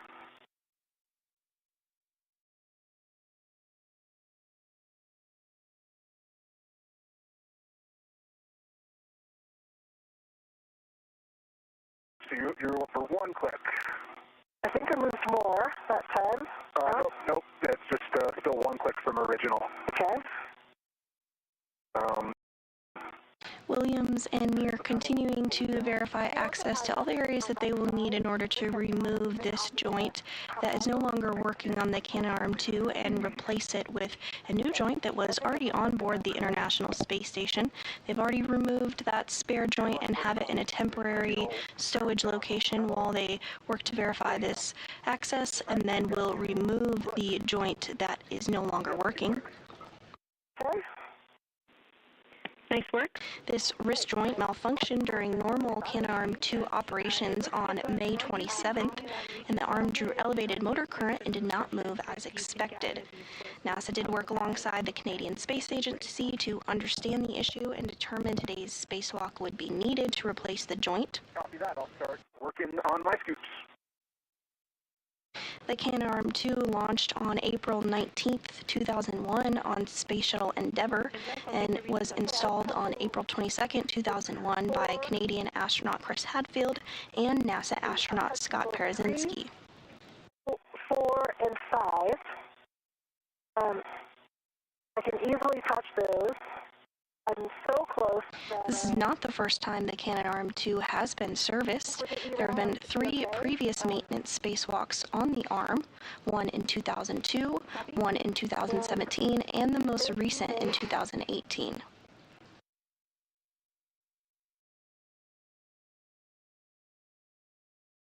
Repairs to robotics like the Canadarm2 are normal and expected after more than 25 years of continuous operations, and the system was designed with replaceable components and planned maintenance in mind. Keeping that ERAD in position. And then another option for me is to roll 1 more click to my left, and I think I would be able to see that even more easily. That is not a bad idea. I was thinking the same thing for those if we really are struggling, that we could go one more roll. I see where the 8 teammates are. I think I'm touching them right now on joint 6. But in the angle, I can't actually see the bolt itself.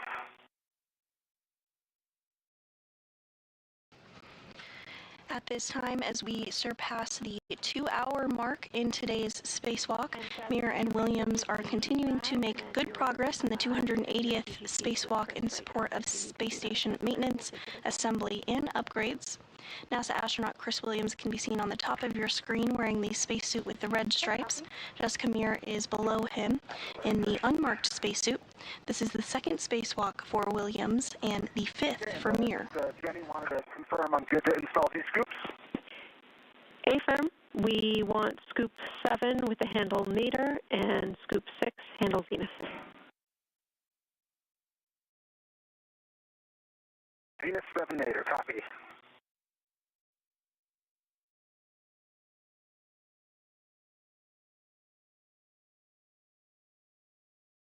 Chris, if you can push the PGT over here, I can do some reach assessments with it. Copy. Stand by 1 sec, and I will be right there.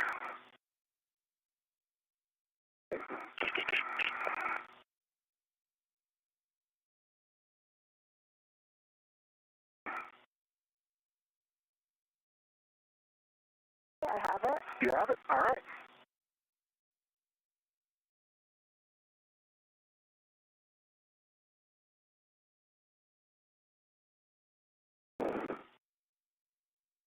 Okay, I've got my joint 6 scoop locked. Working on joint 7 scoop. Copy.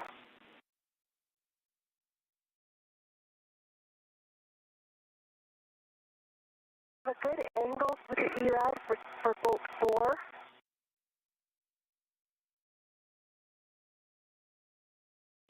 Houston copies.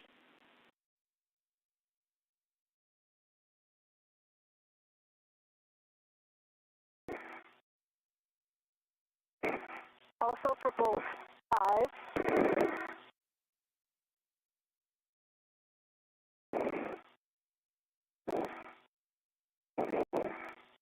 And for bolt 3.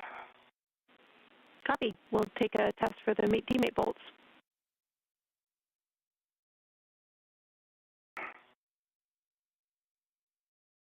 And as you can see from this view on your screen, there is a socket that has been placed on the pistol grip tool in order to gain better access to the bolts that need to be removed in order to gain access to the joint 5, which is the joint that will be replaced today.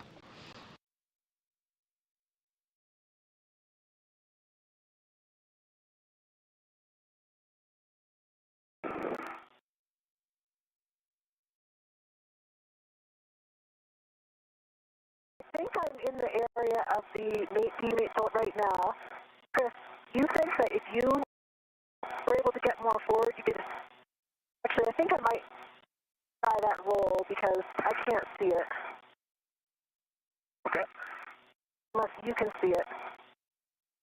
Not great. The big demate is right. Should be right near it, right? Yeah. Here. You're right in the spot. Yeah. I can't see it with the shadow, or with the lack of light. Let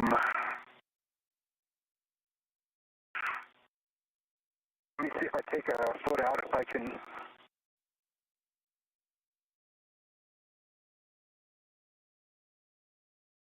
I have a pretty good position with the ERAD right now.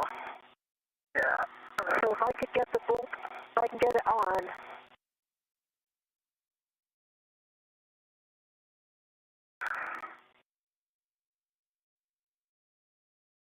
You know, I might be able to roll over one. All right, let me take my foot out and see if I can lean over and see it. Yeah. The foot I can get a lot closer, but I still can't. Kind of in a shadow right now. Okay, I see it. Williams and Meir working together to make sure that they have good visuals on the joint before working to remove that. It's all the way flush. Okay, yeah. This is the bolt. I'm on it. There are a series of bolts that they want to have good eyes on in order to properly release that joint. I think if I roll one more, it might be easier. See about 0.6. Pull the bag over to you a little bit. It's in my... Yep. Stand by. Pulling the bag. Got it.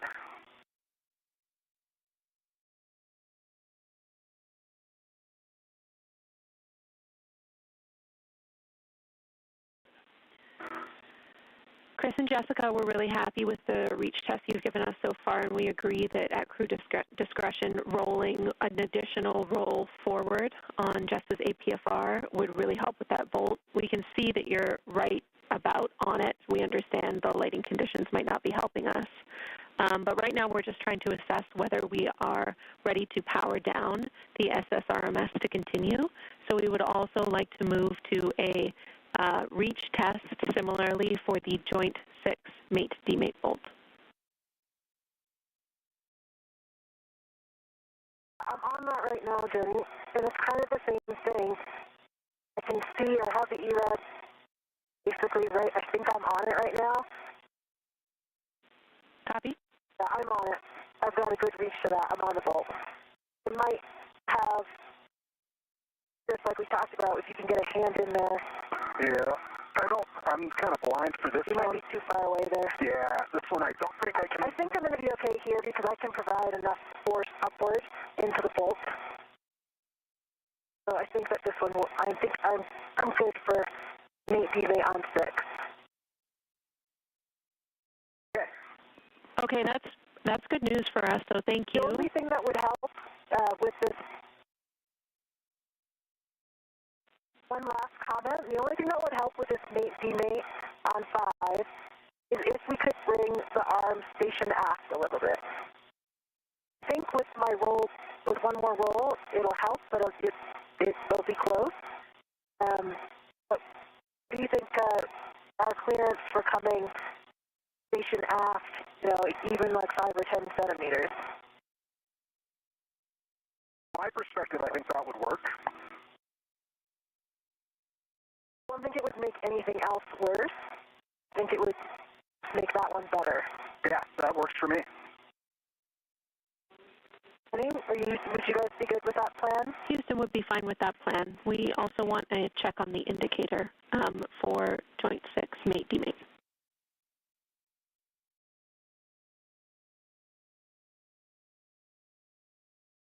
NASA astronauts Chris Williams and Jessica Meir are continuing to evaluate their visuals and reach in order to begin the next portion of today's spacewalk, which will be to release the Joint 5 from the Canadarm2 and swap it out with the spare joint that they have already grabbed from an area of the International Space Station.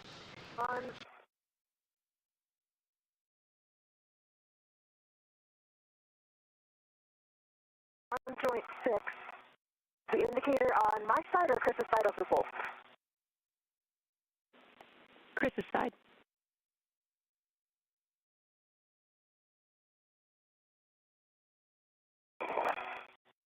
Okay.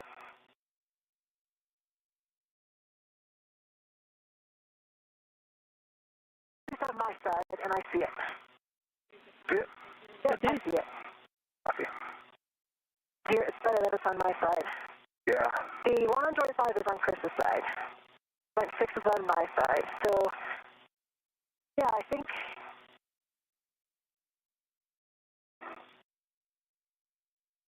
TV from M1, we are following along, and it seems to go as well on our side. Okay, so, Chris, I'm going to toss you back to PGT then, so it's not in between the arms. Copy that.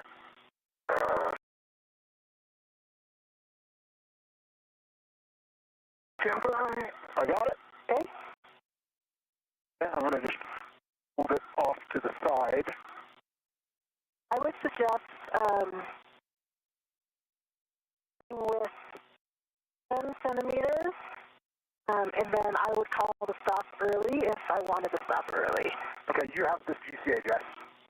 Okay, copy. Stand by 1 and speak this.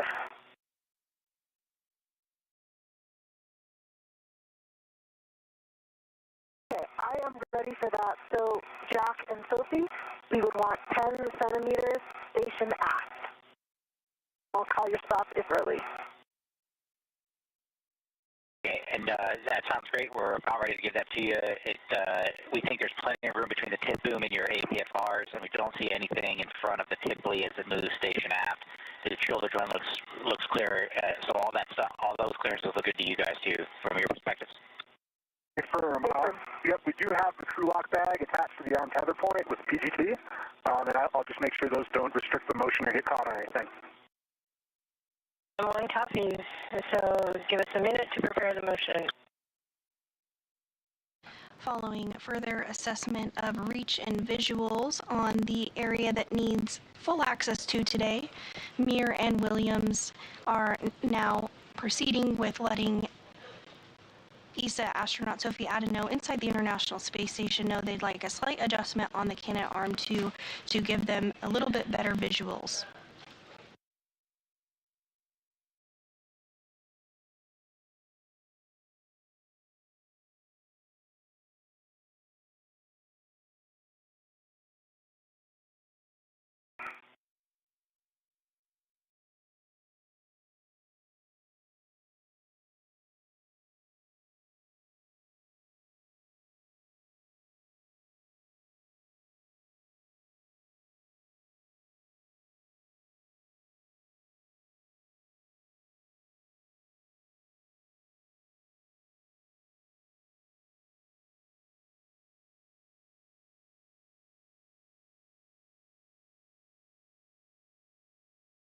From M1, we are ready for the motion. Copy, and I've got this one, so you are go for motion. Go for motion and start your motion in 3, 2, 1, starting. Motion continue. And continuing. And a little bit of adjustment taking place there in the location of the Canadarm2, as you can see on your screen. Got good view of the bolt and the indicator now on joint 5, and I think that it has not affected my view of the mate beam out for joint 6. So I think we are in a good position. Yep, I concur. And hearing good call-outs from Meir that little adjustment might have done the trick, better views of the access point that they need. Feel free to continue your assessments. Brakes are on right now. Copy, brakes on. I'm going to pass you back the PGT. 1 second, I'm going to just make sure I can still touch all of these. I'm leaning over, I can see that well. The EDF on point 6, I can almost touch them all. One easy little roll if I have to on one of them would be okay. Yep, I can touch. I feel good about this position, Chris. Yep, I concur. Yep, this will work. Okay, Houston's following along. Great work, you two. We want to double check with you that you are ready for SSRMS to power down.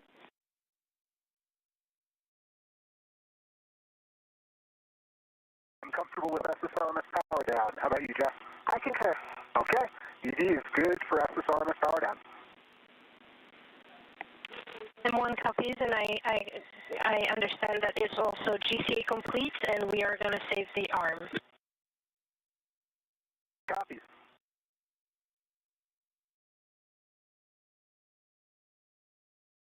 Arm is saved. Be safe. Copy, the arm is saved. We will take the power down from the ground. We are going to wait for the Joint 6 demate bolt until the power down is complete. But, Jess, you can ready the PGT with the ERAD. This will be the Joint 6 demate bolt.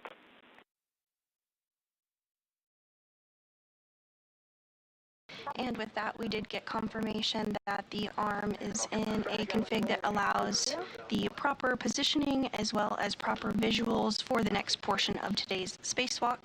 You did hear the go for power down. Power down actually happens from here on the ground inside Mission Control Houston from our robo flight controller. So they'll step through procedures to power down the arm. That will take about 5 minutes or so.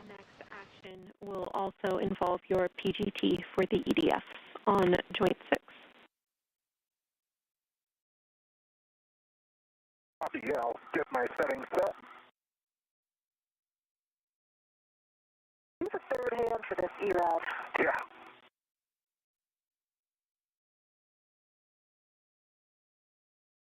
And the next set of tasks that our spacewalkers today will work towards will involve removing a set of joints and bolts in order to gain access to the failed joint, that is joint number 5 on the Canadarm2. Once they have access to joint number 5, they will work to remove the joint and then swap it out with the spare joint that they retrieved earlier today. We are now 2 hours and 15 minutes into the 280th spacewalk in support of space station maintenance, assembly, and upgrades. I think I'm in a good position for that now with the ERAD aligned in the correct orientation.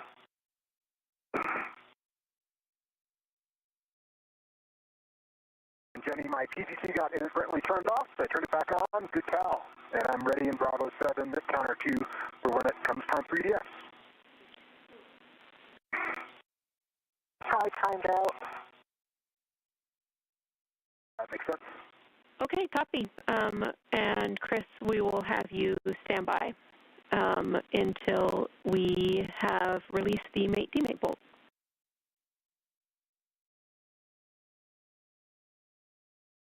One, copy all.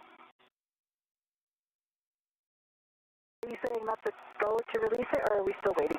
We are still waiting. Okay, copy.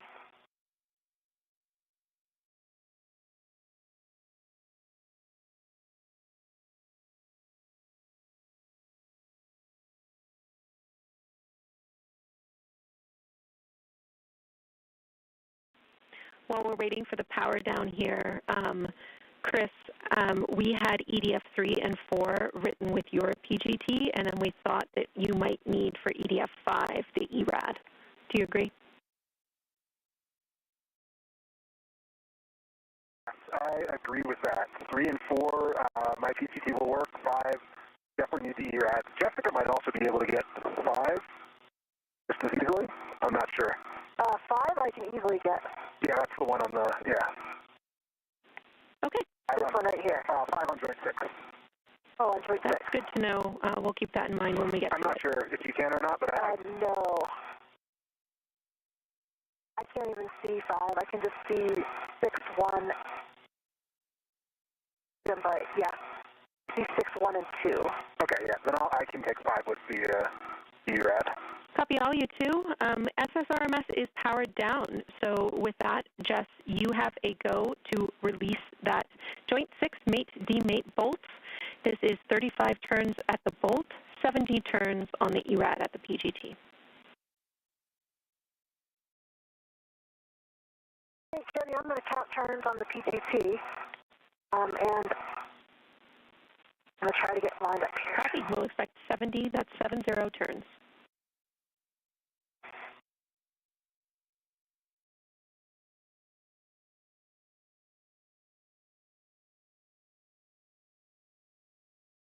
And with confirmation that the Canadarm2 has successfully been powered down from here on the ground in Houston, our spacewalkers are using the pistol grip tool, or the PGT, to help demate bolts on Joint 6.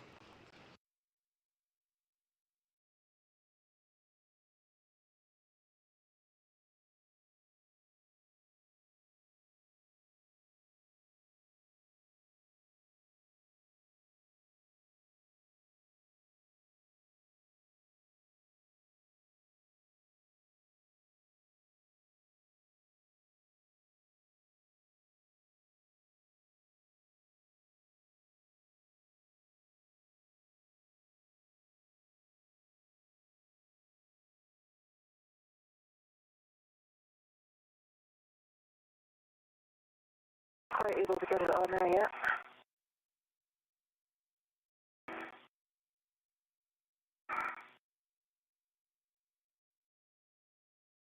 Copy.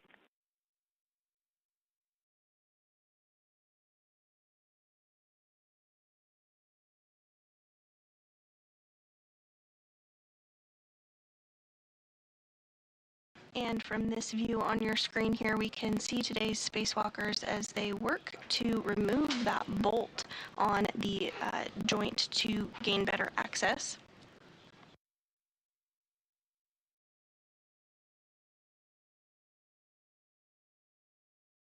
The joint number 5 that will be swapped out today is in the center of your screen relative to our spacewalkers.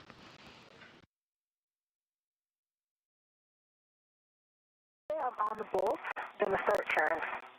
Houston copies.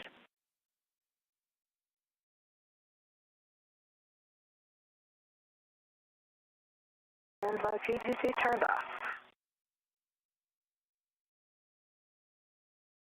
Copy. And on the lower portion of your screen there, you can see NASA astronaut Jessica Meir. She wraps up using that pistol grip tool to release the bolt on joint 6. LED test battery 46, 40.4. Have Alpha 2 counter 3 set. Good readback of settings.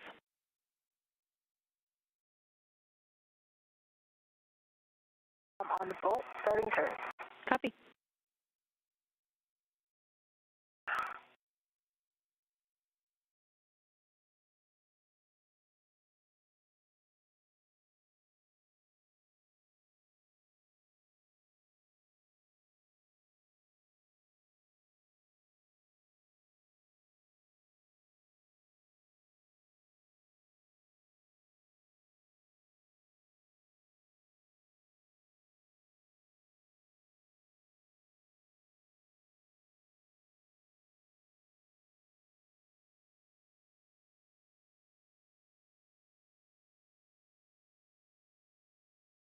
Meir and Williams are working to demate the bolts on the joint 6, though that's not the joint that will be swapped out today, that's joint 5. But this will help them get better access to remove the latching end effector of the space station, sometimes called the lee. But this is essentially the hands of the Canadarm2. These will be removed shortly after these bolts are demated in order to get full access to joint number 5, which is the joint that will be swapped out today.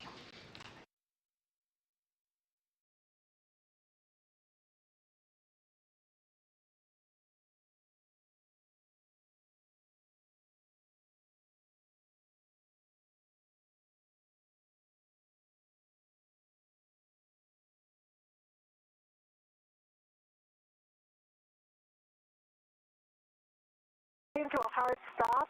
I counted 69 turns. I see 70 turns on the PGT. Copy. Hard stop. 69 turns, 70 on the PGT. Let's check the indicator. I can see that the indicator is now protruded.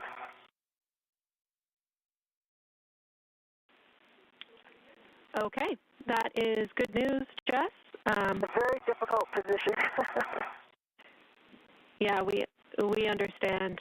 You did a great job there.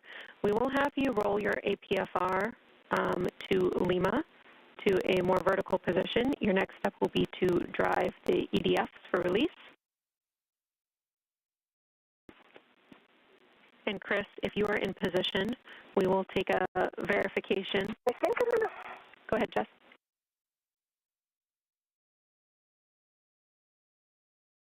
Yeah, I just wanted to give, I'm going to have to give Chris the PGT maybe briefly in order to roll.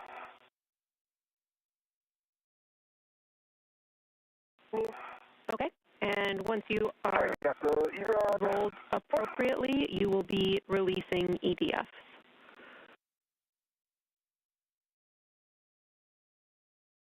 Copy. Hold on, I think the rat for the PGT is caught on something. I think it's just caught itself. There's nothing back here. It's caught on the arm. Oh, there it is.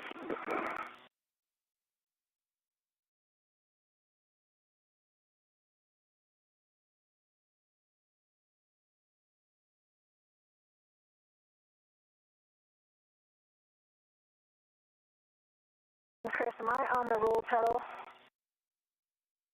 You are a little bit inboard. If you go a little bit wider out, you'll be there. There you are.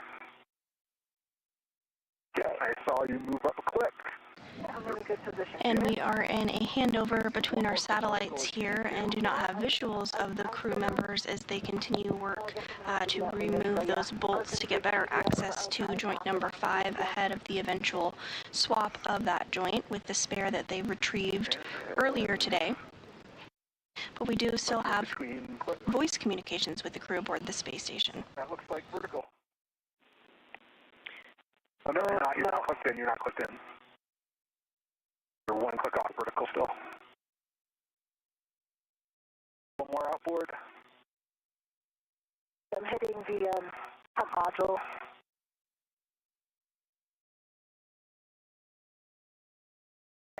There we go.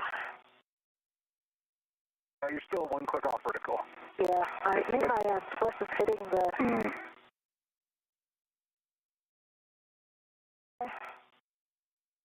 Hey, you look like you're on the pedal. I think you might not have been on the pedal for it. I feel like I'm vertical now. You're still one click off, but if that works for you, that works. I think it might be my swing arm on the... Yeah, let me get my swing arm back.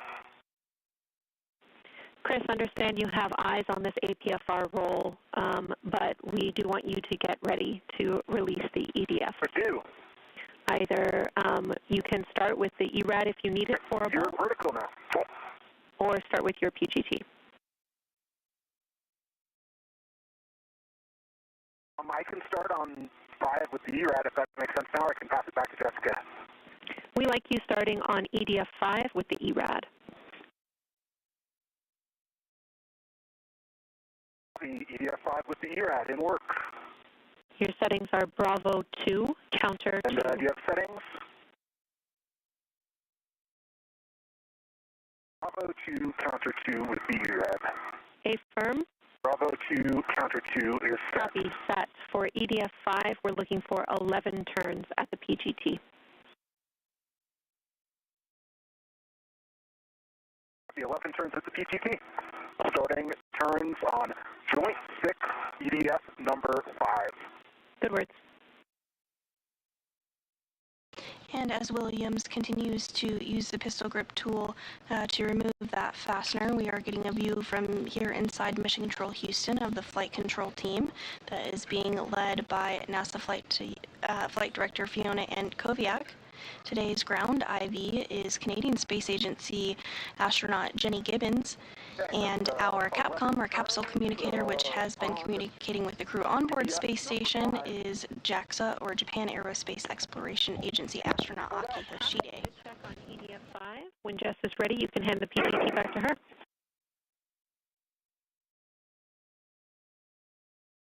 Be in work. Okay, I'm still not able to get fully vertical. I think that I'm hitting pump module. I'm going to have to try one more roll.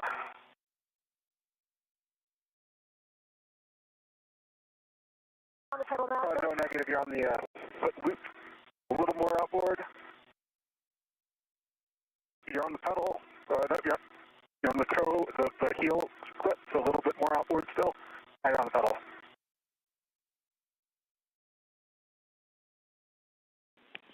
Chris and Jess, for awareness, we are about 1 minute away from an area of potentially ratty calm due to blockage. It'll last about 3 minutes long. Again, we're 1 minute away from that. You're still one click away from vertical, unfortunately.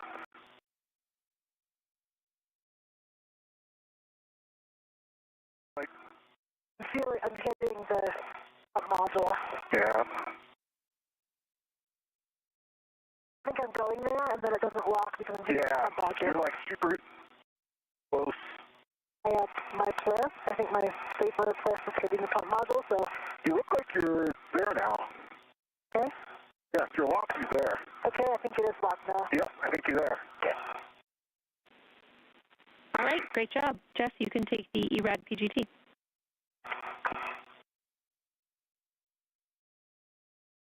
Copy? Got it.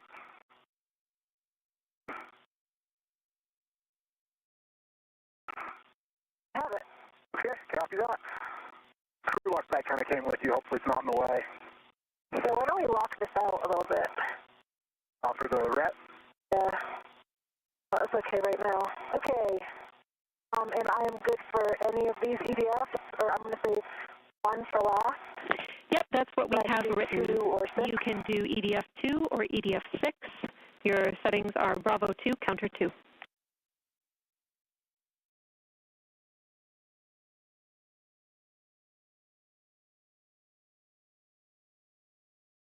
And Jenny, I am ready to work on 3 and 4, looking for settings.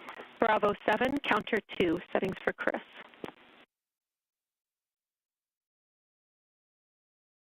For Chris, Bravo 7, counter 2, set. And that was Bravo 2, counter 2 for Jessica? Affirm. Now 2 hours and 30 minutes in today's spacewalk, we are continuing to hear Canadian Space Agency astronaut Jenny Gibbons provide good words up to the crew on board space station. Just moments ago, continuing to give language about the pistol grip tool settings that they should be utilizing in order to remove these fasteners and bolts from the 6th joint on the Canadarm2. This will help the crew members gain access to joint number 5, which will be the joint that is swapped out later today. For EDF2, and you can pull the lanyard out.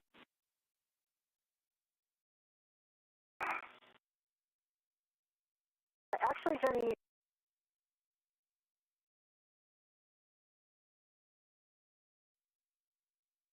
five and I turned on the PC and it was fully released.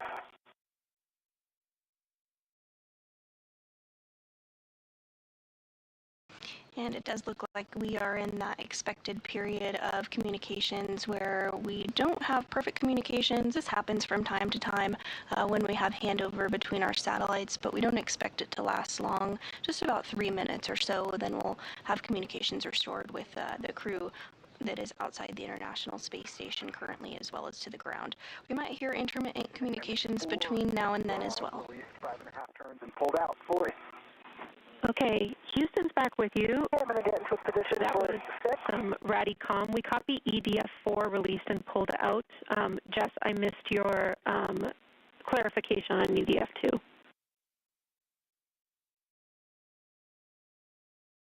So EDF2 release, it released at 5.5 turns of the PGT, so half the number of turns is expected. Okay, we copy and understand you're moving on to EDF6. Yep, and I'm working on EDF3. Copy, that's the right bolt.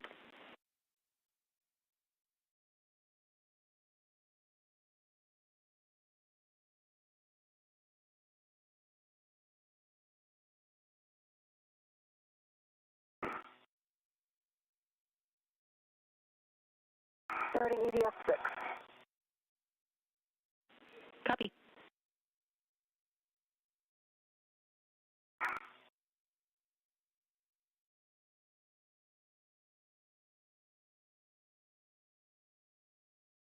EDF3 fully released with 5.5 turns and pulled out. Copy. Good EDF3 release. Chris, you can stow your PGT. PGT stowed. Jenny, I have 11 turns on the PGT on bolt 6, fully released. Copy. EDF6 fully released. The lanyard is pulled out. Jess, you will be releasing the final bolt while Chris gets into config to maintain control of the Lee cluster. I would like you to ret to, we have written joint 7 scoop before that final bolt.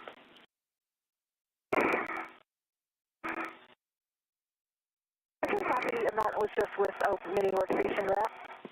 Affirm, 25 seconds to handover.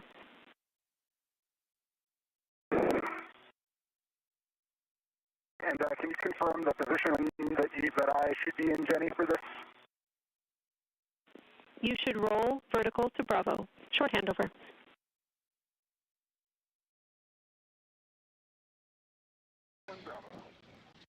If you're just joining us today, we are 2 hours and 34 minutes into the 280th spacewalk outside the International Space Station.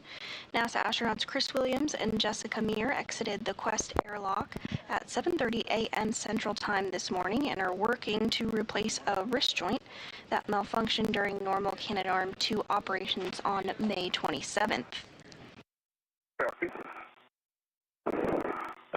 Thus far, the crew has retrieved the spare joint from the International Space Station and temporarily stowed it, and are working to complete procedures in order to gain access to joint number 5, which includes removing some bolts and attachments and eventually removing the lee or latching end effector, essentially the hands of the Canadarm2. Anywhere on the EDF or anything. Copy.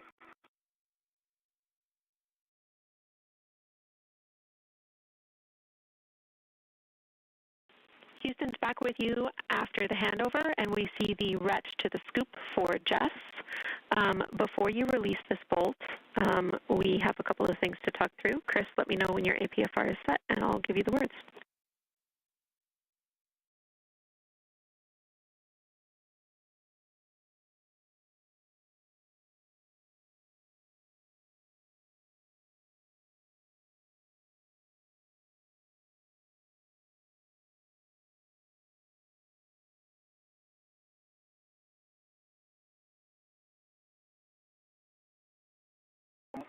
And just one quick thing, we need to move the spare point. It's kind of in the way.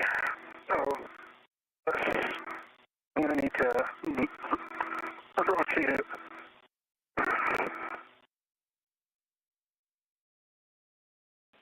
Copy, we see that.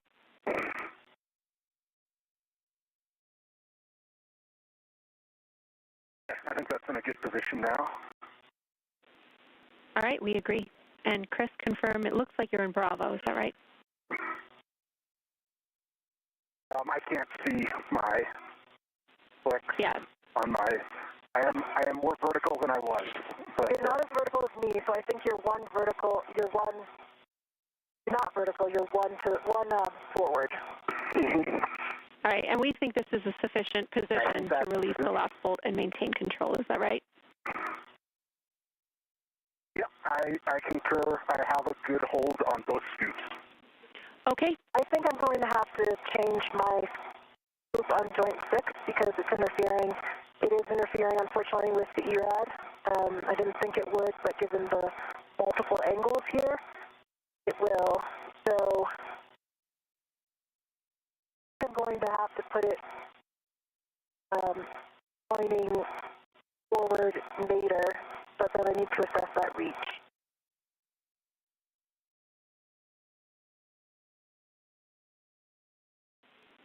Copy, we're talking about it. 30 seconds to hand over. PGT if that might work. I probably could do it with your PGT, but then you would have to put your PGT back. Yeah. So, what do you guys think, Jenny? Short handover.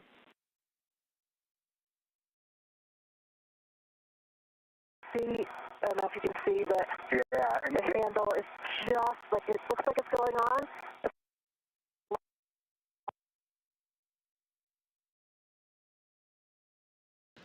And we're in another brief handover period between our satellites, but we'll regain those communications and visuals here shortly.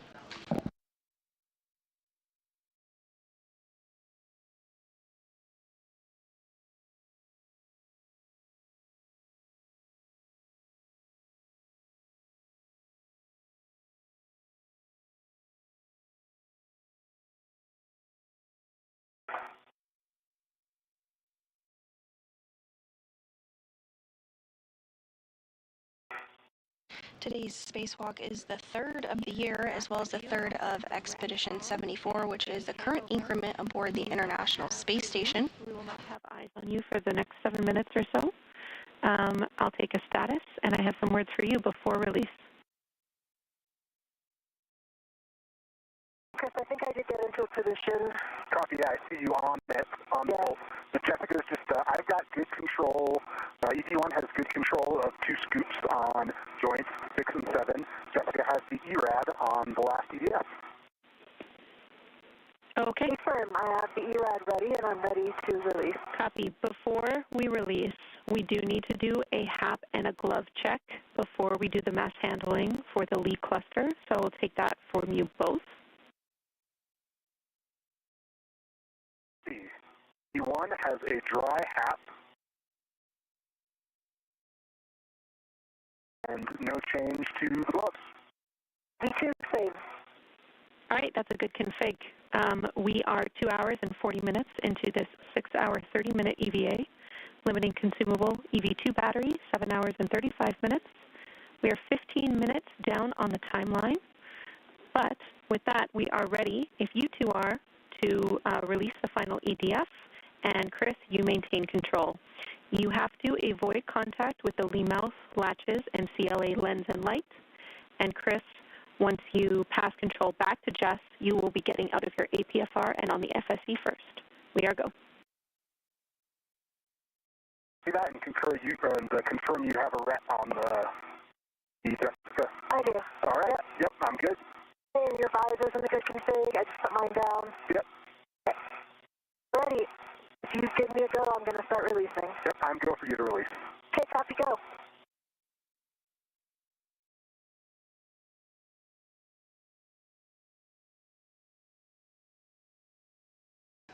And with that, we did hear a bit of communication between the ground and our spacewalkers, NASA astronauts, Chris Williams and Jessica Meir. We heard a glove and a hap check. That, again, happens from time to time throughout the duration of every spacewalk that we do. The crew takes a look at their gloves, makes sure there's no cuts or tears in the gloves, as well as does a hap, helmet absorption pad check. This is a absorbent pad that is inside the helmet of every crew member when they do a spacewalk to help absorb any liquid should it become loose during a spacewalk. Both crew members reported good gloves, good haps, and have the go to remove the last attachment on the lee cluster, that latching end effector cluster, essentially the arms of the hands rather of the Canadarm 2. Once this is done, the crew will have much better access to the joint number 5 area of the Canadarm 2, which is the joint that will be removed and replaced during today's spacewalk.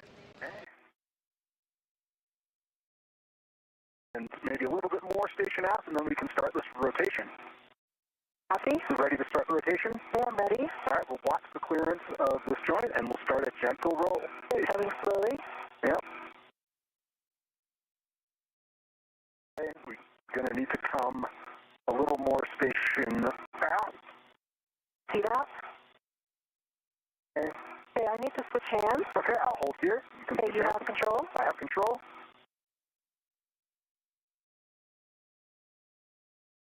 Back on. Okay, if you're back on, I'm going to switch hands. Okay.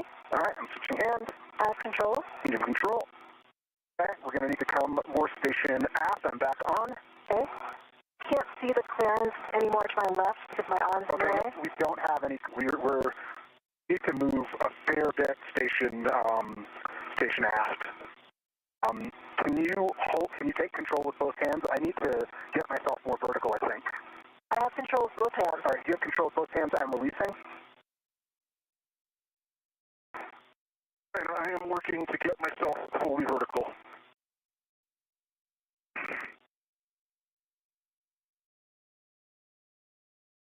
And we do have a couple minutes remaining in this handover where we will not have visualization of NASA astronauts Chris Williams and Jessica Meir. Again, this does happen from time to time as we have handover between our satellites. We can continue to hear them during this handover period, though. You're getting a look from live inside Mission Control Houston here at the Johnson Space Center. The Orbit 2 team is on console supporting today's spacewalk.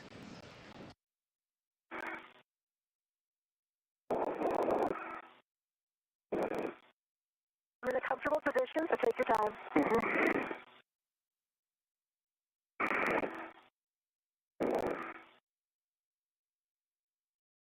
The flight director during this Orbit 2 shift is NASA Flight Director Fiona Ankoviak, who you can see on your screen there. Today's ground IV, who has been communicating with the crew during the duration of today's spacewalk, now approaching 2 hours and 45 minutes, is Canadian Space Agency astronaut Jenny Gibbons. Repositioning this spare, which is right in my workspace. So you're above the total? Yep. Thank you. And we should be getting visuals back of the crew here momentarily. Okay, moving the spare. I'm just going to move the spare way out of the way. Yeah, because remember, we're going to both have to squeeze in there, so Yeah. I would say as far starboard and zenith as it can get. Yeah, I And agree. really tighten up that ball stack.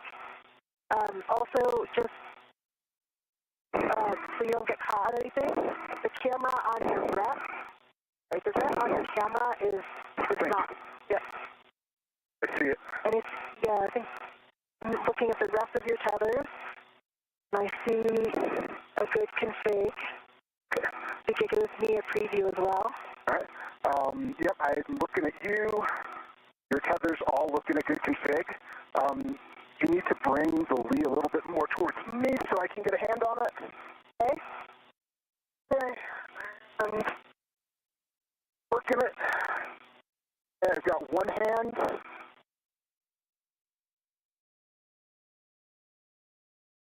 I still have two hands, and I got two hands. so we are touching the joint 5, which is okay. It's just the MLI touching the MLI, but we can't come any more later. Yep, let's come station aft.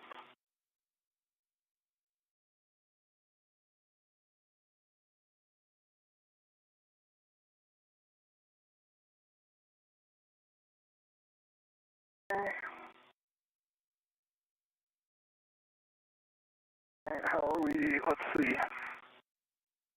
I'm about as far aft as I can get with my hands. Yeah, same for me. Right now, I wish my scoop on joint 7 was pointed 180 out. Yeah. And as you can see on your screen here, now that we do have those visuals back, the Lee, or latching end effector, the hands of the Canadarm2 have successfully been removed by Williams and Meir. They're going to now work on temporarily stowing that Lee cluster, as they don't need it right this second. They'll next move towards replacing the joint number 5, but then once that is complete, they will need to reinstall this Lee that they just removed to ensure functionality of the arm has fully returned. Okay, so we need to come more aft.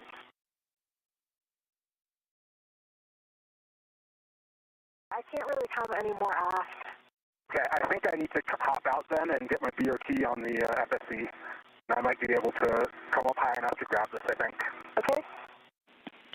Okay, And I can definitely get it down, I think, toward you. Yeah. Okay, you have it held? Stay firm. I have good control. Okay, I'm releasing control. I have control. You have control. Houston's following along. We agree with the plan.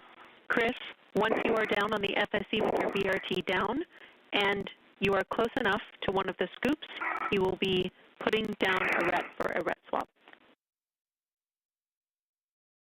See that? Egress, and I'm coming down the FSC. One thing to remember that when we get in and out of the APFRs, you can feel it move. Yeah. So, extra tight grip because everything moves, including the Lee in your hand. Yeah. I'm going to roll this APFR. And a pretty breathtaking view here of NASA astronaut Chris Williams from his helmet camera as he peers down at the Earth below as it flies just off the coast of Baja, California. You can see the arm 2 extended out as the duo works to repair that joint number 5 in the Canadarm2, which launched on April 19th, 2001 on Space Shuttle Endeavour and was installed on April 22nd, 2001 by Canadian astronaut Chris Hadfield and NASA astronaut Scott Parzynski. The arm has been an absolute workhorse for the assembly and maintenance and upgrade of the International Space Station. It's played a key role during a number of spacewalks throughout the over 25 years of continuous human presence on board the space station, and also is utilized to move experiments around outside the external portion of the International Space Station, and is used to capture and berth the Cygnus cargo spacecraft.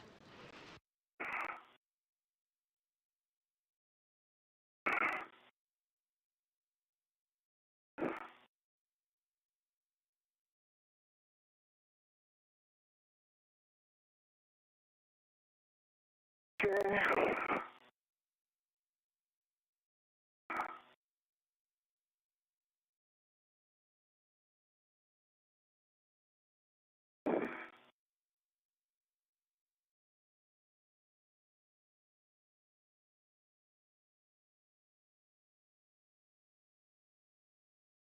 At this time, we are continuing to get those helmet views of NASA astronaut Chris Williams as he moves his way over to temporarily stow the latching end effector that Meir and Williams just removed. You are beginning to see a little bit of a view on his wrists there of his procedures. That checklist is utilized by the spacewalkers throughout the duration of their spacewalk, as well as when they are depressing and repressing, alongside teams on the ground who are following very closely with those same procedures here in a little more detail, but the crew members do have access to that throughout the duration of their spacewalk.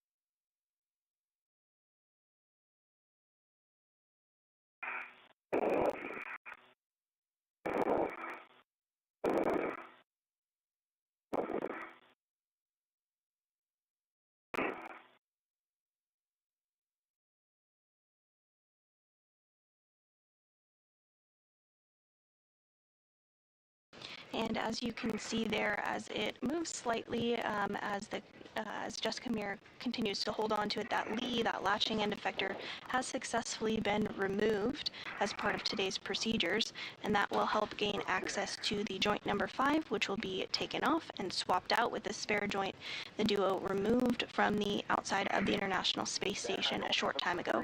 But first, that Lee needs to be temporarily stowed in a location just slightly out of the way to allow access to joint number 5. Put your legs on the port side of your boot plate.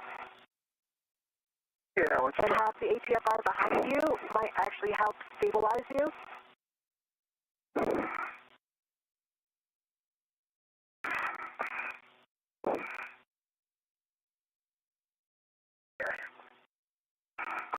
I can get one hand on it. Okay, and then is your VRT as tight as you want? As tight as I can get it. Okay. The other joints as well? Yeah. Okay. Right? All right, I've got one hand. Okay, copy. All right. I need some come towards... You want me to push let's think top left hand, push it towards you? Yeah, push it towards me. Okay, pushing towards you. I have 1.5 hands on. Okay. Got 2 hands? Okay, you have 2 hands. Okay. I've got it. Stable? It's stable. Okay. And what about a ret swap first? Yep, can you hold it? I can hold it here. Yep, you got it held? I have it held. All right, I'm getting a ret. Good job, you two. We're following along.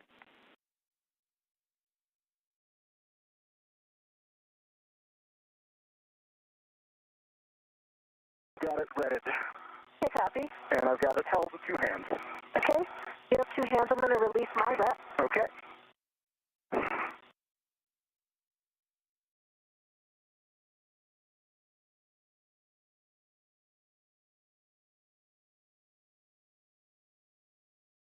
Release my ret. Copy. I think at this point the idea would be for me to egress. Affirm. That's right, Jess. We have you repositioning to the forward port corner of the FSE. And I don't have a lot of clearance, just so you know, Chris. You want to bring it a little towards me? Yeah, as close to you as you can, comfortably. All right, this is about as close as I got. Okay.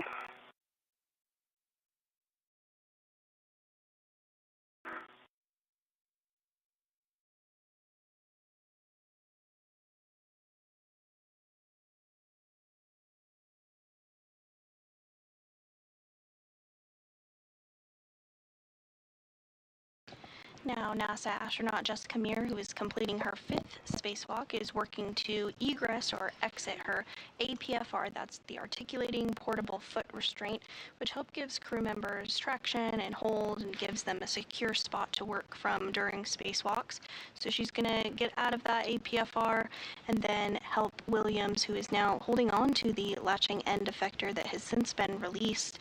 She'll help him secure it to a temporary stowage location enabling them to have good access to joint number 5, where they will remove it and replace it with the extra spare that it has been retrieved from outside the space station.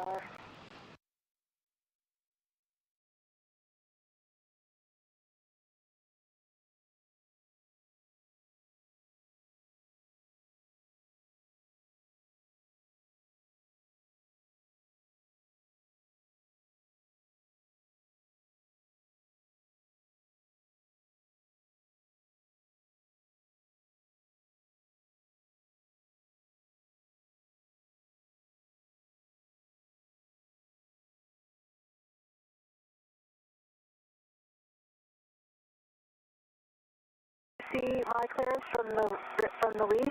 I can see that you're clear. Okay. You're going to be close when you come up, but you're going to make it.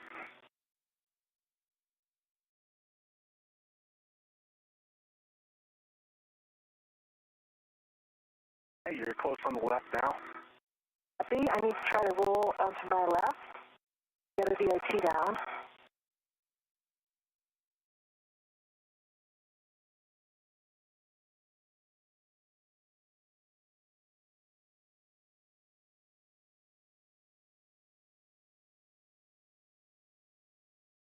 And this view on your screen of NASA astronaut Jessica Meir on the lower portion of the screen as she continues to make her way around in order to help Chris Williams temporarily stow that leak cluster. Yep. I like the reel got back. I'm going to get a local down and go back.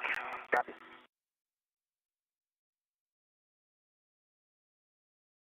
We're also getting a good view of the Earth in the background just behind the Canadarm2, where our spacewalkers are completing the 280th spacewalk outside the International Space Station.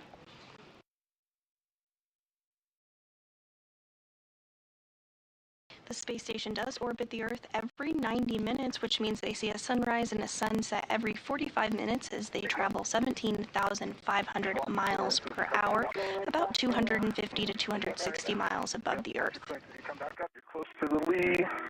See?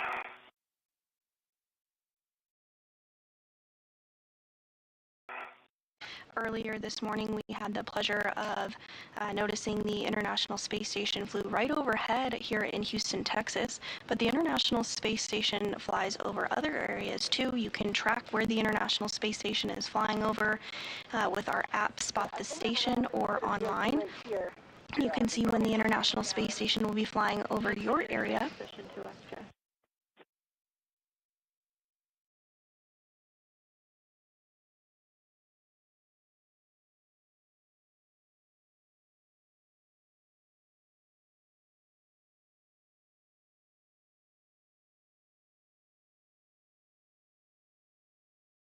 The International Space Station has been continuously occupied for over 25 years, since the year 2000, and in that time, 292 individuals from 26 countries have visited the International Space Station.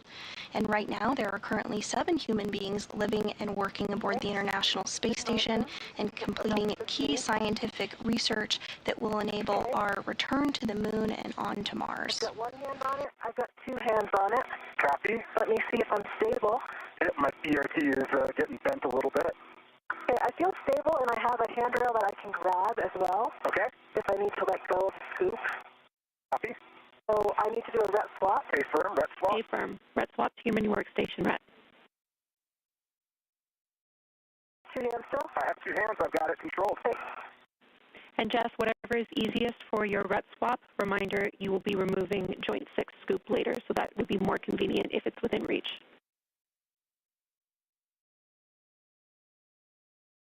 I'm going to move it there just to save that for later, because I think it's going to be hard for me to reach 7.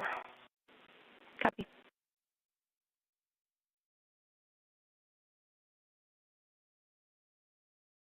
That is 7. Had it on 6. Okay. I've got it on the joint 6 scoop. Have a good rat, Chris. You can release your rat. Copy. I'm taking one hand off and releasing my ret.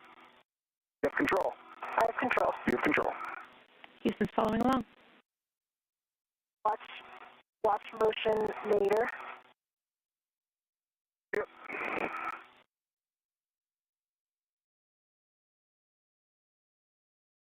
I got my ret back off. I've got 2 hands back on it.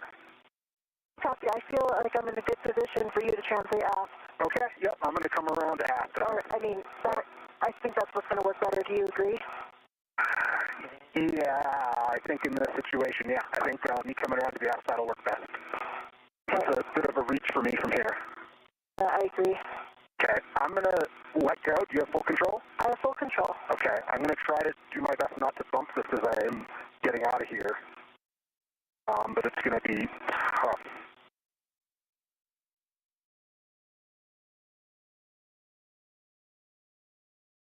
The control is also braced against my CRT a little bit. Copy. Then a reminder, the spare is behind you and the zenith. Copy. Yep. So stay low on the SP2. Yep, I just need to get my CRT off, which...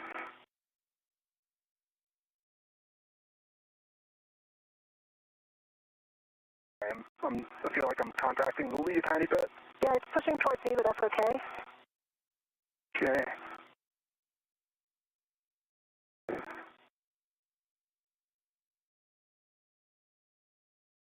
At this hour, we have now surpassed the 3-hour, 2-minute mark into today's spacewalk, the 280th outside the International Space Station. Meir and Williams have successfully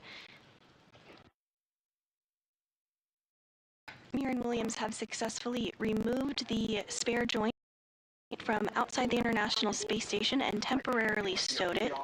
They have also worked to remove the Lee cluster, or latching end effector cluster, which you see them now working to temporarily stow that to gain access to joint number 5 on the Canadarm2, which you see in the center of your screen there. That's the joint that is going to be swapped out today. Once that is complete, the duo will reinstall the Lee, and the arm will be powered back on to test electrical connection of the arm.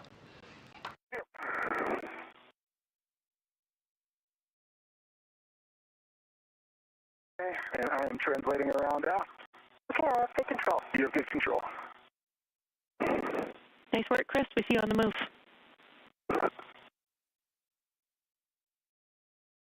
And in this view as well, we are also seeing the new joint that will be installed, and the top right to middle of your screen there next to Chris Williams. That was retrieved earlier this morning from outside the International Space Station and has been secured on that handrail there temporarily while the crew completes additional work on the Canadarm to gain access to that 5th joint.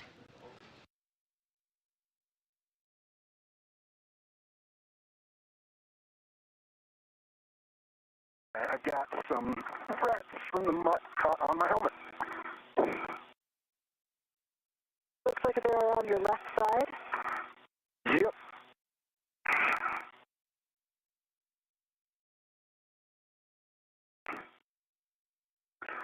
Doing a down and out motion work. Yep, I got him. Okay, good job.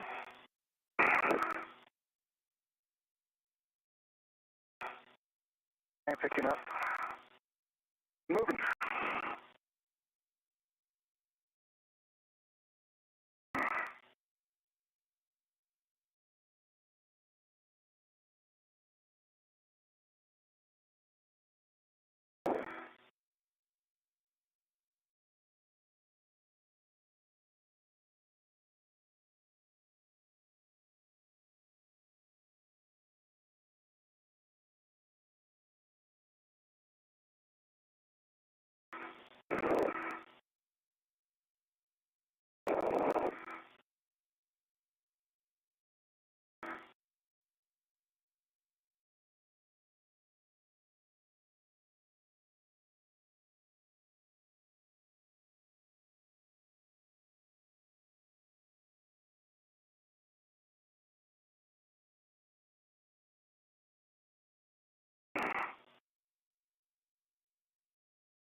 Just an FYI for later, Chris, that ret got locked. Yeah.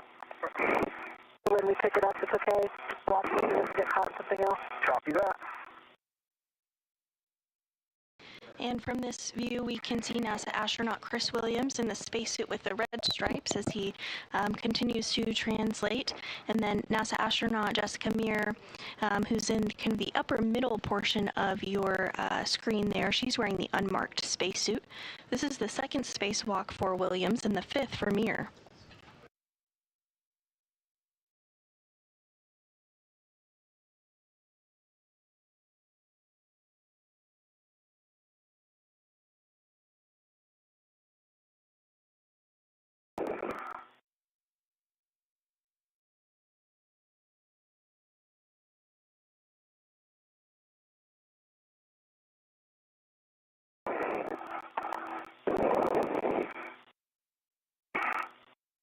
Okay, back around, getting into a good BRT position.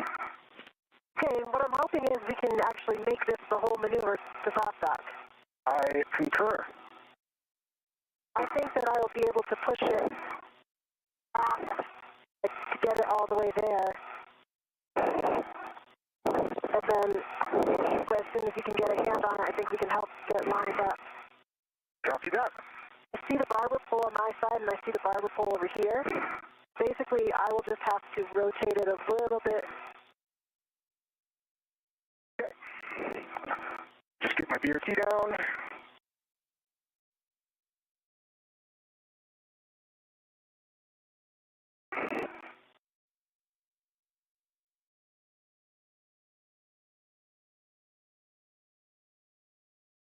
Watch your head and the... Okay, let me get rigidized, and I will be right with you. Are you going to be able to pull it after and not pull it into you? With one hand, yes. Okay. Yep. Okay, I've got not a great grip on the scoop, but I can move it out. Okay, I'm ready to move out. All right, let's come out. Okay, slow. Slow. Slow. Okay, I think that seems pretty close to the line. Okay, no, it's not. Okay. The barber pole needs to come, Oh, I'm losing the grip. so basically we need to rotate it towards the aft a little bit. We're getting close now. Okay. And a little bit more. Okay. I think I see soft dock lined up. I see you lined up. Let's try to come down. All right, come down. Okay. I see soft dock on this side. How are you looking? I see. Expecting to see the thing on the bottom move. Click. Yeah. It looks like it's lined up. I can try an EDF. Do you have it held? Have it help. Do you have it held? EDF 5 is in. Okay, copy. Okay. Great work. I can see. Okay, I can push 6 in as well. Haven't sure both pushed in. Hey, do we want to do 3 on that side then, if it's easier? Yeah, let's just do it. Because I have all this stuff, like releasing them will be harder on this side. Yep, I can do 4, 5, and 6.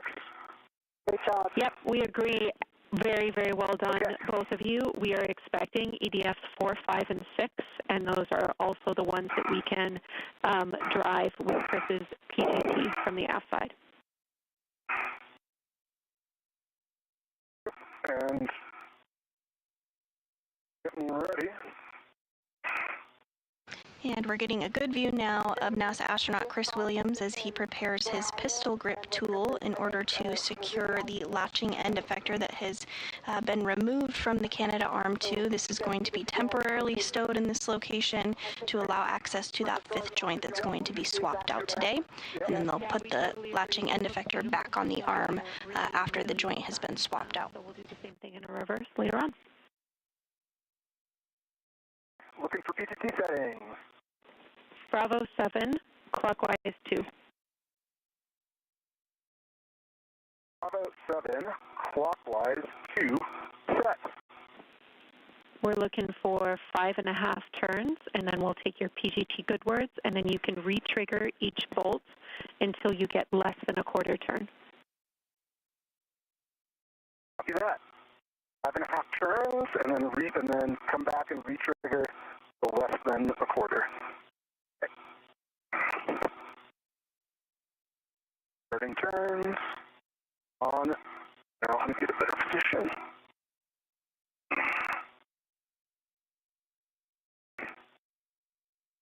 Starting turns on 6. Copy.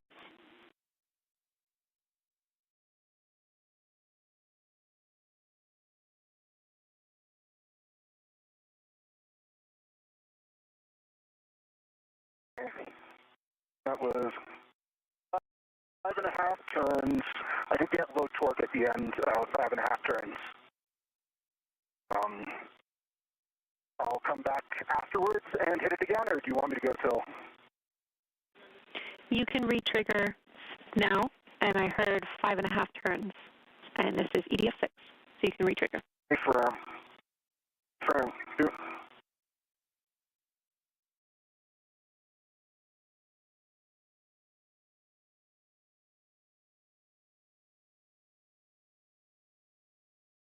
re-triggered, did not turn, and I got green light. Copy. That is. And it was less than a quarter turn. Less than a quarter turn. Good bolt on EDF 6. We're good for you to move to EDF 5 or EDF 4. Copy. Gonna do EDF 5 next. Copy. And Williams continuing to use the pistol grip tool to install those fasteners to temporarily stow the latching end effector.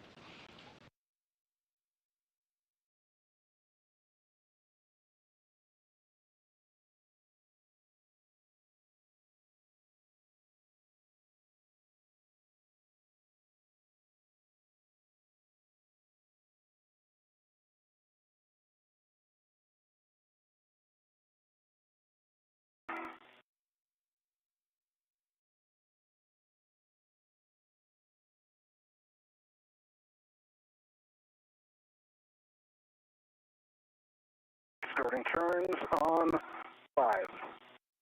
Copy.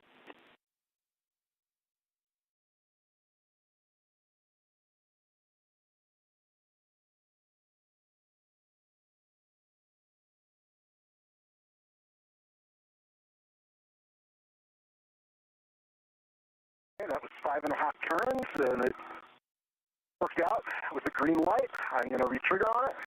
Copy. 5.5 turns, torqued out, green light, waiting for the re-trigger.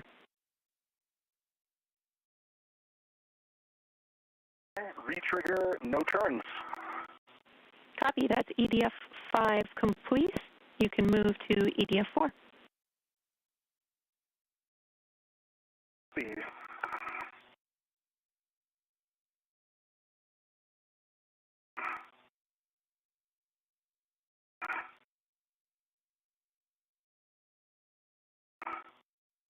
I need to adjust my position here.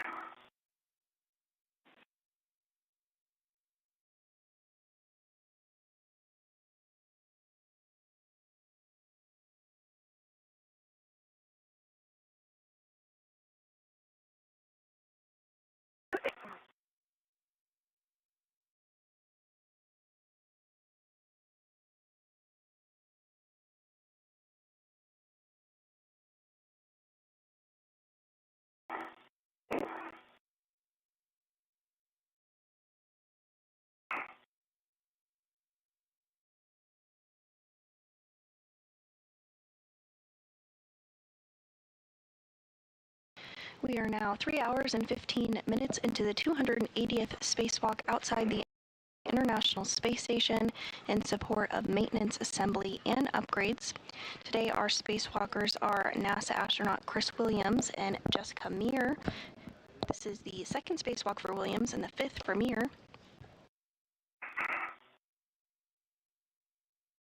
The duo are working to replace a wrist joint on the Canadarm2. Should I start repositioning, or do you want me to still stay here with a hand on it?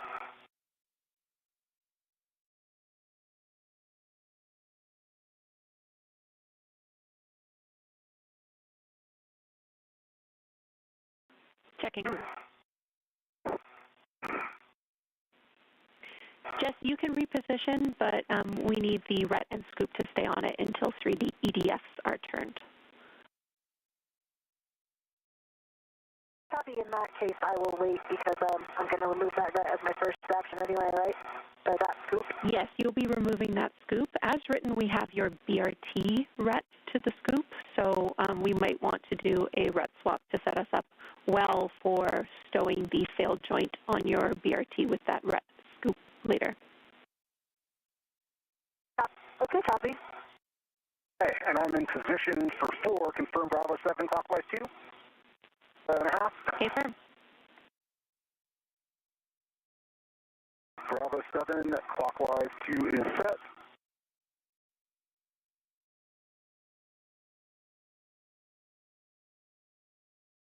And Williams is now working to secure that last fastener on the Lee or latching end effector cluster that the duo worked to remove a short time ago in order to gain better access to the 5th joint on the Canada Arm 2, which will be swapped out today.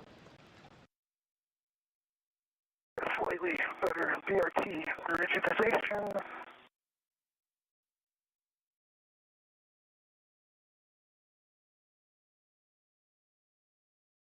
That was 5 turns, and I got a low torque. I'm going to give it another hit. Copy.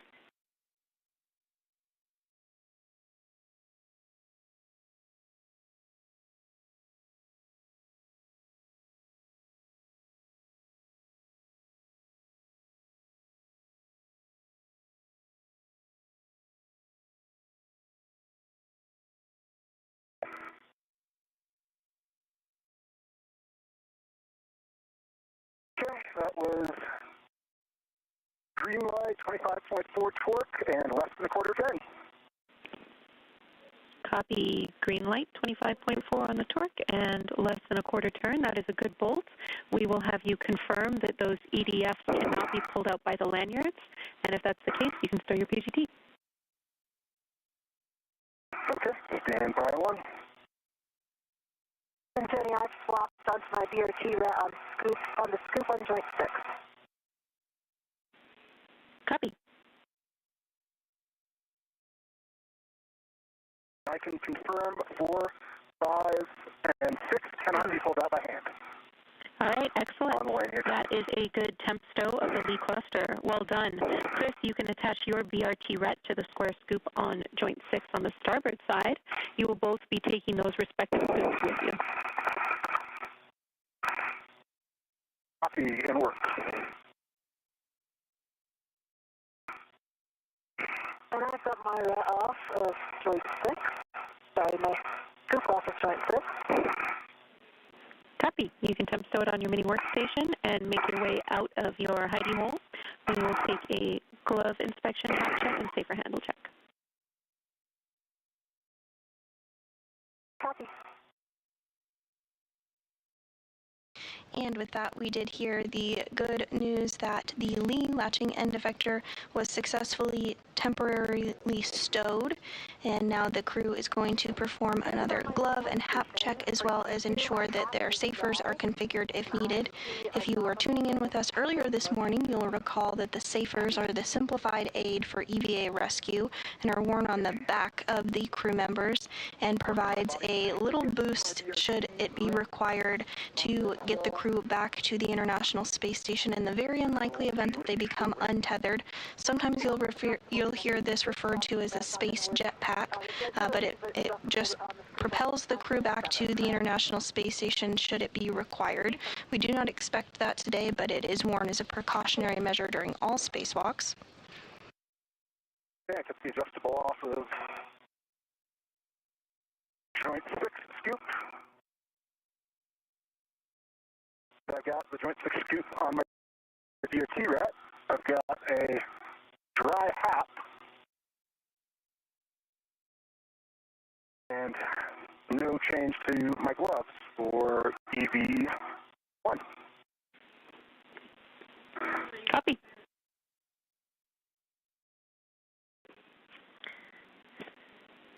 When you both are clear of your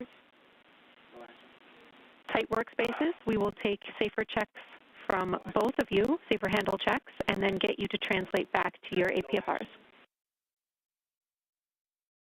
And just to confirm, I should remove this scoop right now and take it with me on my mini workstation. Thanks, Chris. Okay.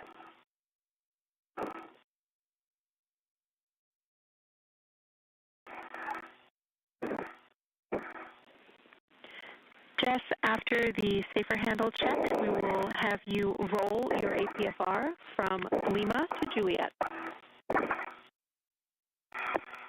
Okay, copy. Not in a position right now to do a safer handle check, but I can do it in just 1 minute. Sounds good.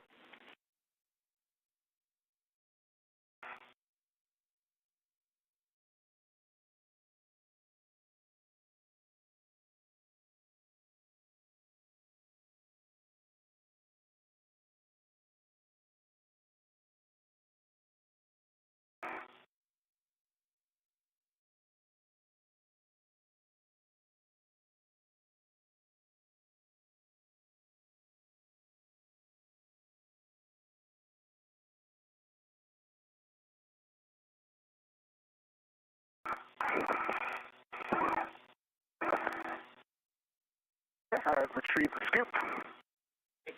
Copy. I can confirm my right safer handle is down.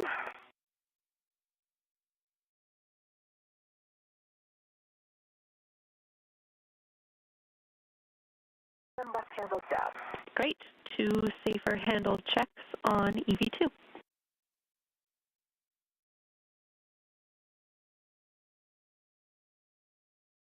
And with that, good confirmation for both of the crew members' safers, as well as for their helmet absorption pads inside of their helmets and their gloves as well. Rolling this APFR to Juliet, which is the forwardmost position, to firm before you ingress. And that is because our next action is going to be the joint 5-mate demate bolt.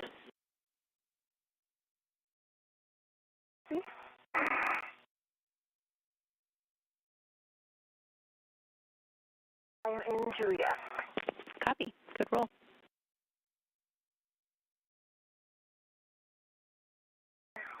Can confirm my right safer handle is down.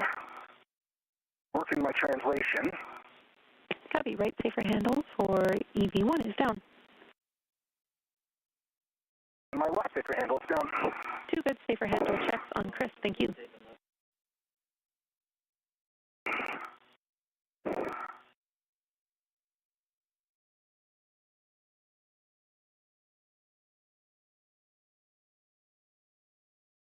Beautiful moon right now. Thinking about our Artemis cruise and missions. It looks gorgeous. We love it. Short handover.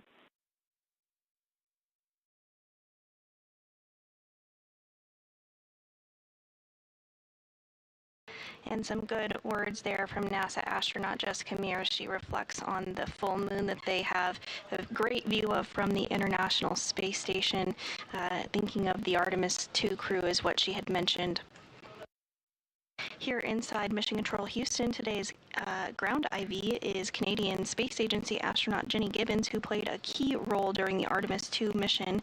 If you listened in, I'm sure you had the lovely opportunity of listening to her serve as Capcom for Artemis II, communicating directly with Reed, Victor, Christina, and Jeremy during their test flight around the moon.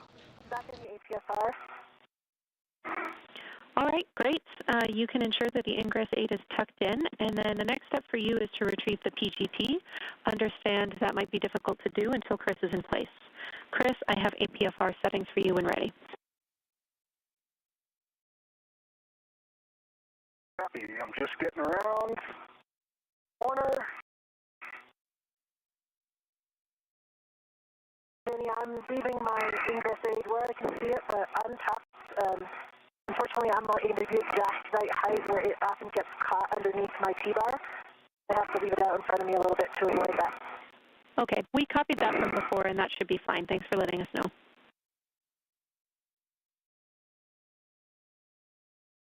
And just to note, it does happen. It happened several times where I got it caught and had to reposition, when you're moving around in the APFR. Copy.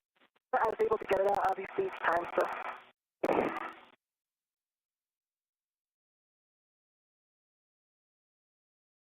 And another view from inside the International Space Station Flight Control Room here in Houston. Today's Orbit 2 team is being led by Flight Director Fiona Ankoviak. Visual with this position as a teammate, the indicator. Copy.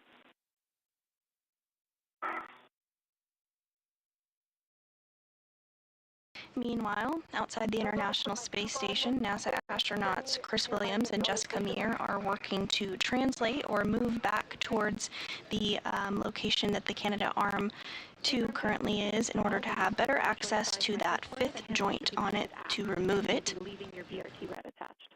They'll both be getting back into the Articulating Portable Foot Restraint, or APFR. As a reminder, that is used during spacewalks to provide some additional traction and hold during spacewalks for crew members. The wreck situation on the spare joint. Right now, there's a scoop on the spare joint which has a ret on it going back to the FRAM, and also a ret from the ball stack mutt going back to the FRAM. I think the mutt one was unnecessary, but obviously we'll need to ret it at some point. Yeah. When we retrieve it, so you could leave them both there and just have them unlocked. Copy. You agree with that, Jenny? We're talking.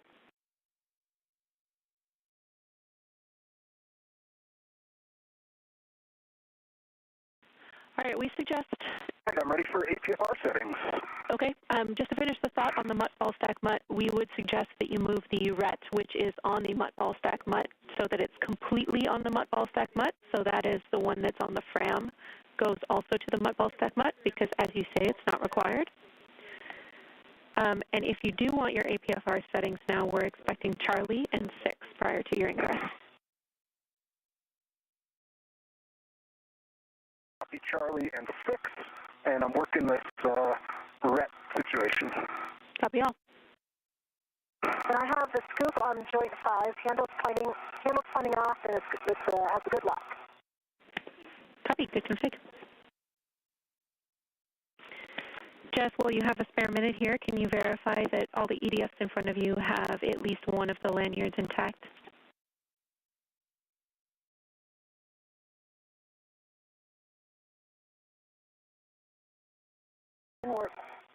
Yes, I can confirm that. All 3 that I can see. Copy, thank you. That would be 4 and 5.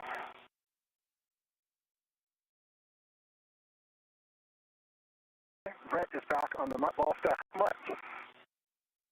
And I heard Charlie and 6 for the APFR settings. Good words, Charlie and 6. And I'm also supposed to remind you to set up your waist tethers to roll between Charlie and Bravo as required, because we no longer have the lead buffer for you to react against. Copy that. Yep, I got my waist tethers set up.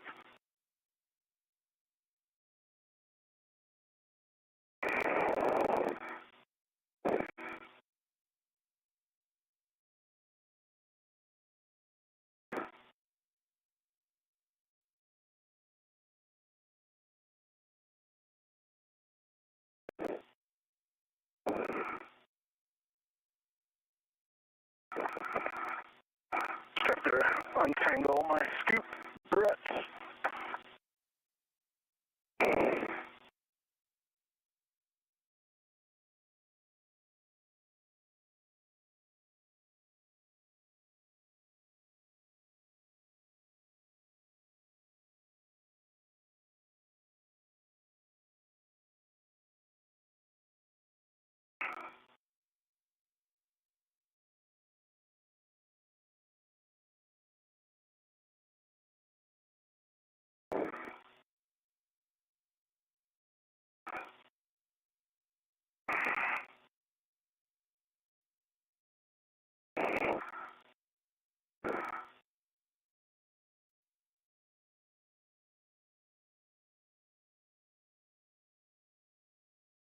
Okay, roll of Charlie is set.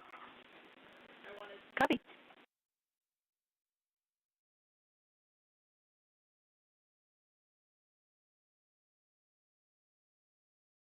I'm working my ingress. Copy.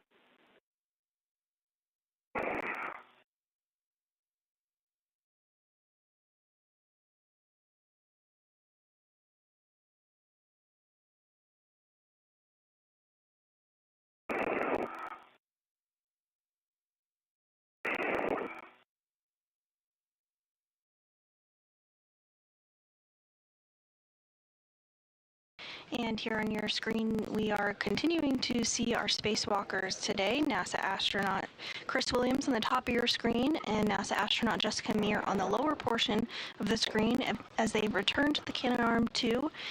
They're working to get back into the articulating portable foot restraints, which will give them some traction and a bit of hold while they work to remove the joint 5, which is the very center circular looking object in the center of your screen there. They're going to remove that and swap it out with the spare joint, which they retrieved from outside the International Space Station earlier. You can see that spare joint floating just behind Williams' head. We have surpassed the 3-hour and 30-minute mark in today's spacewalk, now at 3 hours and 32 minutes.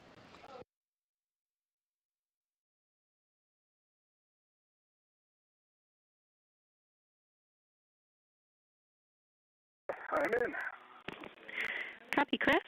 Next step for you is to pass EV2's PGT to them. They'll be working the mate-demate bolts, and as you work that, I have a big picture added for you. Copy that, and standby 1. And my TCV is up to 4. Copy, TCV 4 for Chris. And ready to copy and update. All right, as you retrieve that PGT with the ERAD for Jess, I can tell you that we are just over 3 hours and 30 minutes into this 6.5-hour EVA. Limiting consumable is EV2's battery at 7 hours and 35 minutes, and we're around 20 minutes down on the timeline. I also want you to know that there was a false fire on board, but the airlock is back in a nominal config, and ground is continuing to work cleanup steps.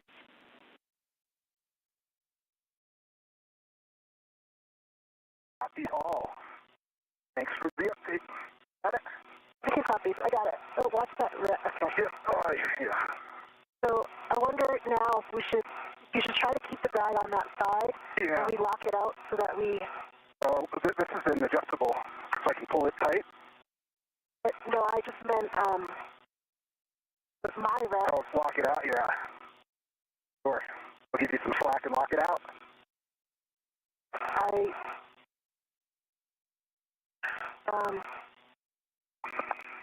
Yeah, I mean, I guess this is the failed one, but see where the rep's running right now? Yeah, we don't want to... Okay, I got it under my scoop now. I think that's going to work. Okay. I'll lock it. And then... I might not lock it. I want it to retract. It's under the scoop, and the scoop's keeping it clear. Okay, I do not have my scoop attached yet, so just, Okay, no worries. Can you give me words on that, Jenny? Checking. Yeah, we have it as written to do the mate-demate bolt first before the scoop. Okay, copy. Getting lined up for that. And your settings, Jess, are Alpha 2, Counter 3.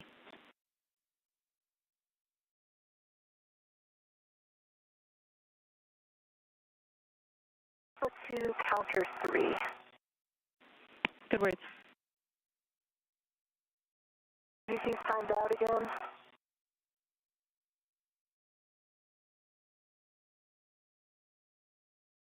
Give it another cow.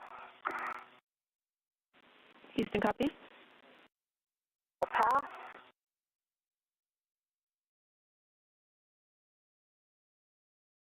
Good LED test. Battery 39.9. Copy. That was Alpha 2, counter 3. Affirm, this will be 70 turns at the PGT.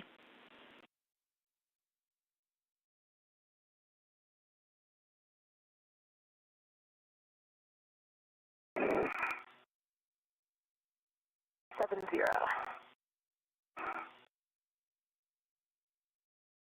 And Chris, some additional words for you on the scoop.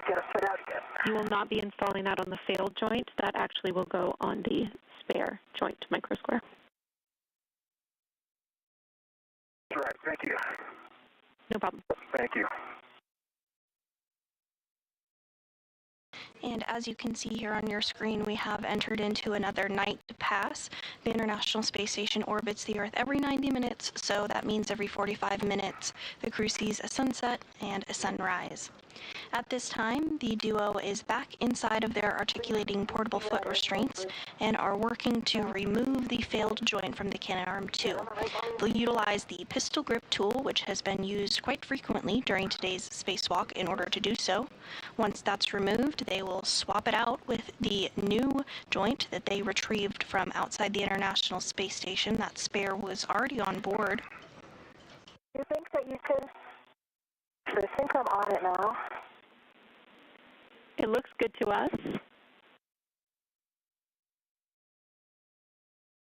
I concur.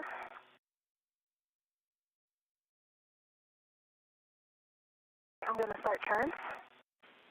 Ready. 70 turns at the PGT.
Exactly 70 turns and a hard stop.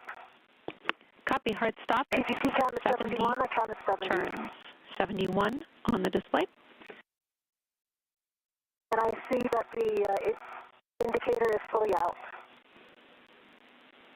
Copy. Great work. That is a good config. Now we are ready for you both to move on to releasing the Joint 5 EDFs. Jess, you will be keeping the ERAD PGT. And Chris, you can retrieve your PGT. Before we start, Jessica, I think I need to roll one more outboard. Yes, you're not even with me. Yeah, so I'm going to just use the micro square to kind of help me. Yeah, or, I mean, it depends if you can reach the EDS, you're fine, right? Yeah, but this is better. Okay. Looks good to us. Jenny, if it's good with you, I'm going to start with EDF 5. Copy. We had EDF 5, 4, and 3 I'm good. for you, all with the ERAD. You can start with 5. And settings? Bravo 2, counter 2.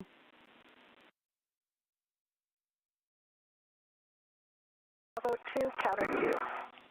That's a good readback.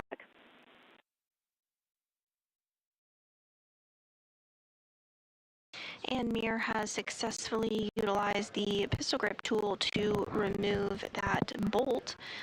The duo will now work to remove fasteners in order to fully undock or remove that fifth joint from the Canadarm2 ahead of swapping it out with the spare that is in the top portion of your screen there behind NASA astronaut Chris Williams wearing the red stripes, completing the second spacewalk of his career today. I'm starting turns on EDF5. Okay, and settings for me, Jay? Copy EDF5. Chris, your settings are Bravo 7, counter 2. Copy, Bravo 7, counter 2 set. Setting on EDF6. Copy EDF6. This will be 5.5 turns to release.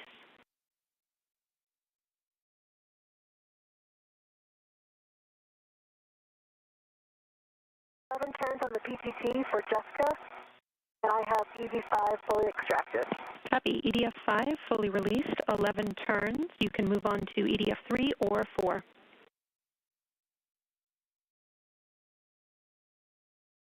Five and a half turns on EDF6,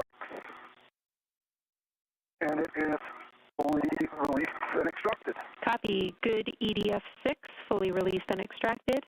Chris, you can move on to EDF2. The EDF2. And each of our spacewalkers continuing to make good progress with the pistol grip tool on those fasteners, working to remove them together. Copy. I'm not undoing Chris is undoing the last one in this one, right? So I could do 4 first. Affirm. You are maintaining control while Chris will release the final bolt, which is EDF1. So he has one more bolt before he does that. Copy.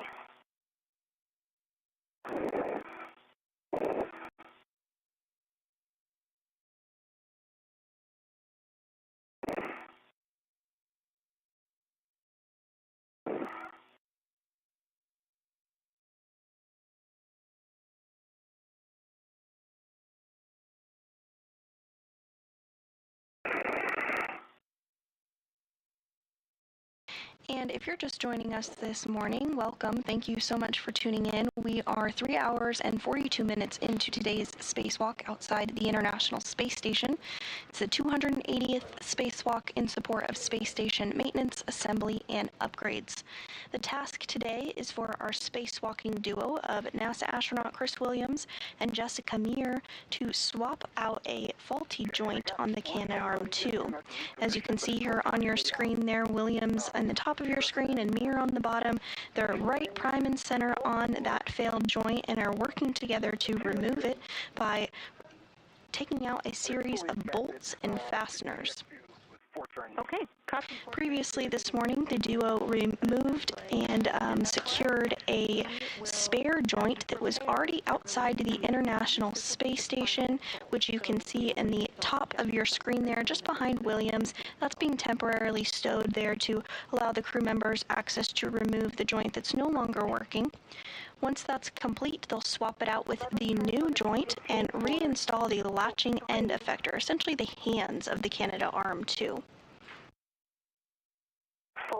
Once the Canadarm2 is put back together and this wrist surgery is complete, the arm will be powered on to ensure that there's good electrical connectivity, and the arm will be further tested this week to make sure that the spacewalk was successful.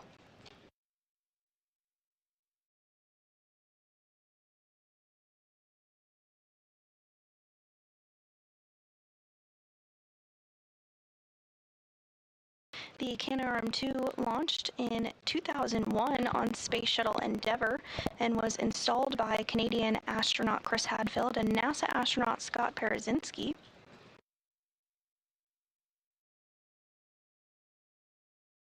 The arm has had 3 previous maintenance spacewalks, one in 2002, one in 2017, and most recently in 2018. And the arm is an absolute workhorse and has been critical to not only the assembly and maintenance, but the ongoing performance of the International Space Station. It helps move crew members around during spacewalks. It can move experiments from outside the International Space Station, and also is primed for capturing and berthing the Cygnus cargo resupply spacecraft. 4 And repairs to robotics like the Canadarm2 are normal and expected after more than 25 years of continuous operations. The system was designed with replaceable components and planned maintenance in mind. The International Space Station has been continuously crewed for over 25 years. In fact, 292 visitors to the International Space Station have taken place from over 26 countries. We want to think about securing that crew lock bag better. The bag stays tight. Maybe if you use that adjustable on the outside and also tack it down on the tether point, then it'll stay there. Yeah, let me try that. It's a good idea. Let's do this. I have 2 feet back in my APFR.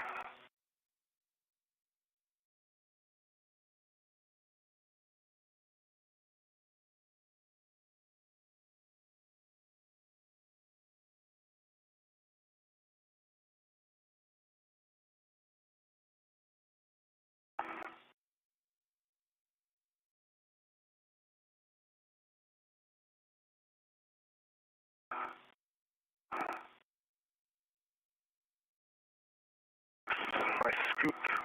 My mini workstation is causing me all sorts of problems. It's getting caught on my Ingress aid.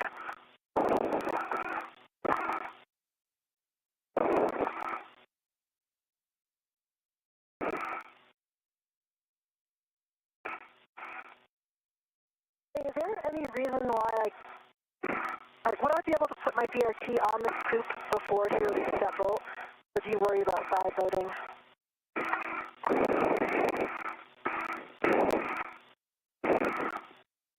I guess it doesn't matter as long as we don't take it out. It's okay like this.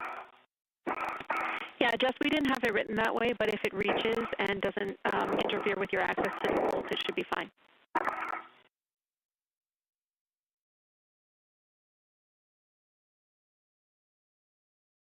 What do you mean my access to the bolt? I'm done releasing bolt. Yeah, correction to my last. Just as long as it doesn't interfere with your access to control the joint while Chris releases the final bolt.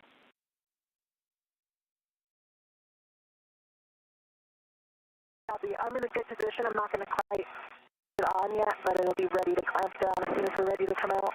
Okay, that sounds good.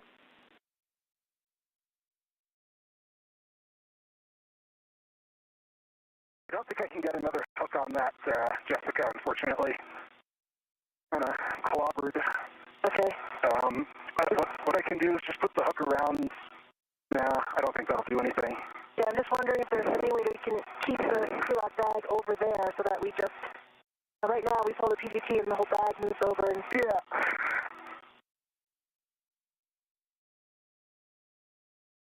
Locking it out could help, but then you also have a locked out ret.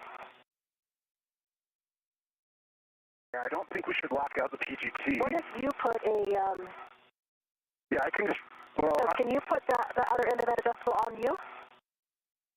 That's how I had the crew lock bag earlier. So basically it's like in between you and... As long as it doesn't hamper your access with getting the spare. Sorry.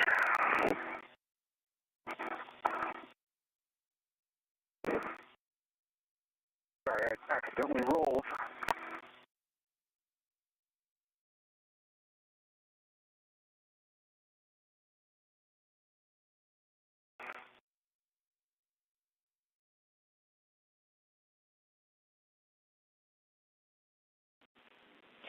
Yeah, understand your... I do actually have my BRT on the scoop already. Okay, we copy, Jess. Chris, understand you're getting back in that APFR and in a good config. We would like to continue with the timeline with the crew lock bag stowed as it is, if you are comfortable, since we are still behind. I think we can just manage it and be careful. Copy. Okay, thank you.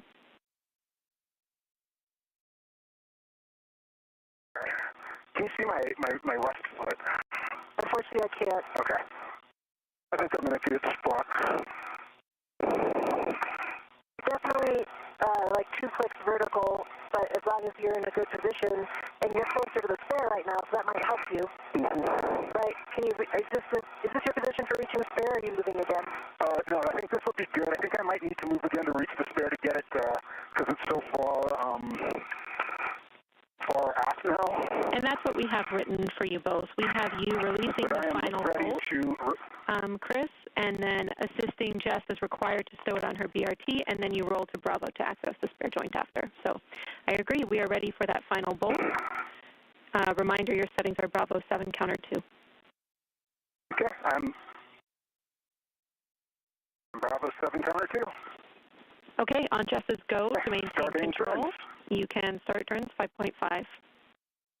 And Williams now working to remove the final bolt securing joint 5 to the Canadarm 2. Right.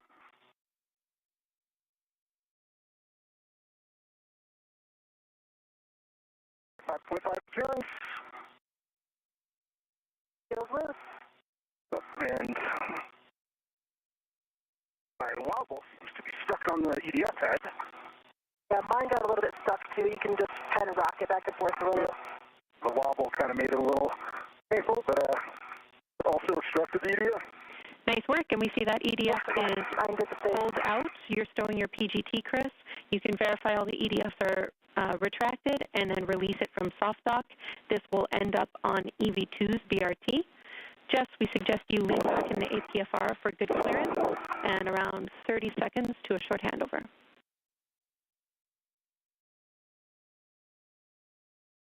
And Chris, I already have my BRT on it. So what the plan would be, I can lift straight up. Yep, I can lift up. I'm on the micro square. Okay, all right. Lift straight up. Ready? That's all. Okay, all right. And with that, the joint is now off. I'm going to try to pull it this way. Okay, I'm going to let go then. Okay, go ahead. I'm letting go. You have it. I have it on my BRT.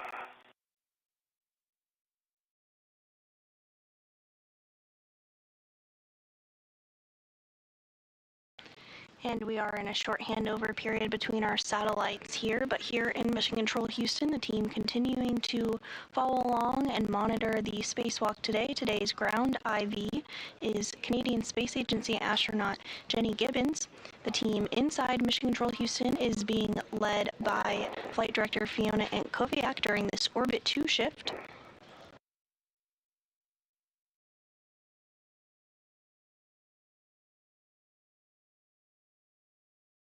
I'm going to roll towards this, there. Copy? Houston's back with you. Jenny, I've got the fails on my BRT, and Chris is getting into position to get the spare. Great. Thank you.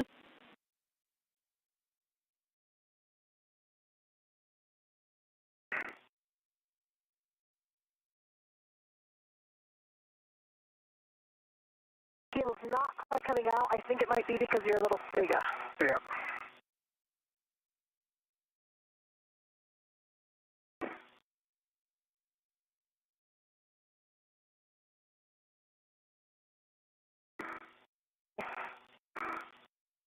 Okay, I'm over at the spare. Copy. You will be installing your square scoop on the free joint micro square, the free spare joint micro square.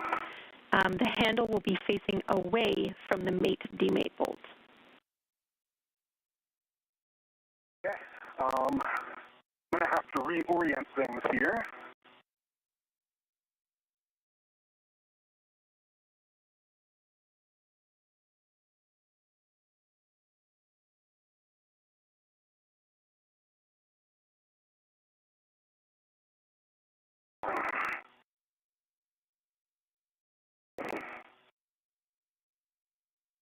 The handle away from the mate-demate bolt. Good read back.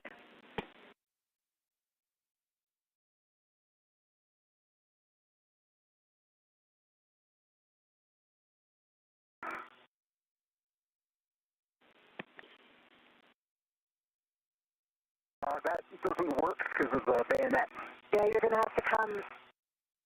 Well, I got it. It might work. I don't think it's going to lock. Yeah. It's down further to lock. That's the problem I was having. Yeah. Yeah, so I'll have left to go. But that's not, is that going to clear the EDF? I think so. Yeah, it's kind of between them. Yeah, we can certainly accept a 45-degree angle if it helps with the scoop. Yeah. Yeah, the bayonet doesn't allow it to go on otherwise. Okay, if that scoop copy, that scoop is installed. Now I will have some RET choreography for you. Can you please relocate your mini workstation RET to the scoop that is in the MUT, and then move that RET, which is currently on that scoop, and stow it on the ball stack. Copy. I'm going to take my RET off of the scoop I just installed, because that is locked. Affirm.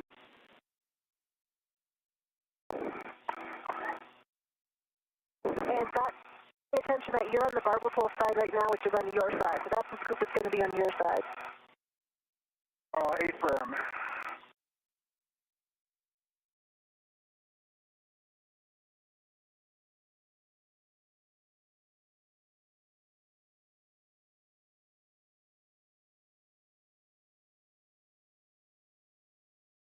Okay. And now I am putting a mini workstation RET on this one. Following the removal of the joint number 5 that was no longer working on the Canadarm2, NASA astronaut Chris Williams is now working to get the spare joint in place for installation.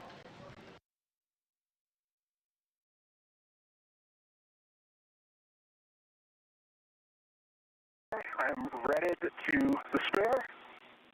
All right, nice work. Now you can remove the RET that's currently on the square scoop, going to ESP2, and temp stow that on the ball stack. Copy in work.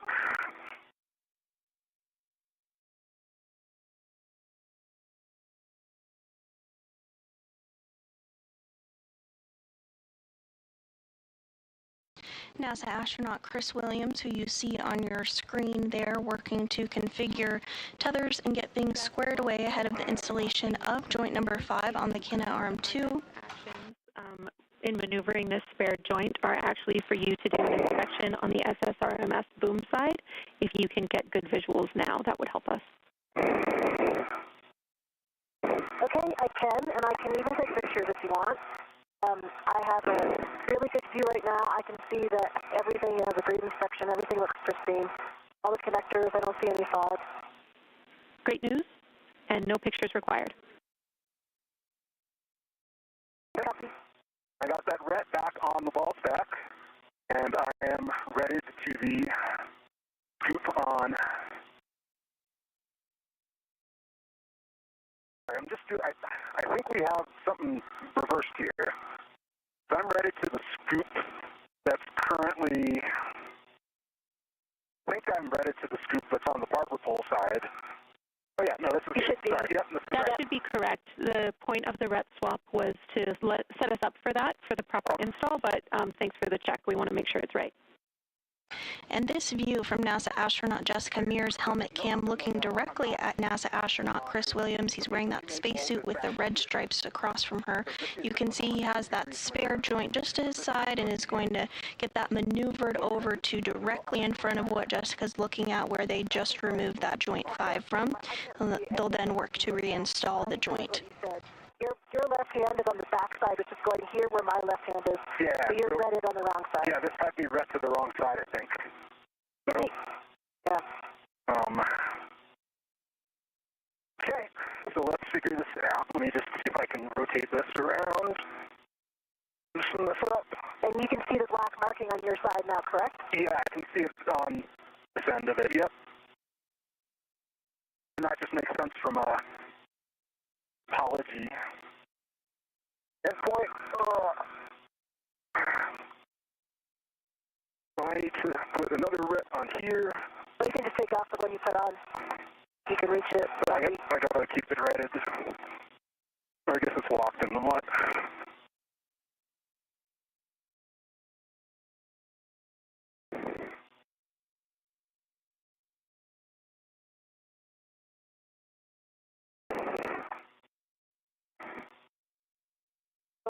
remove any more port. Okay. And Houston's following along here. That's a delta from what we were expecting in the procedure, but we know you have eyes on it, so understand the ret swaps required.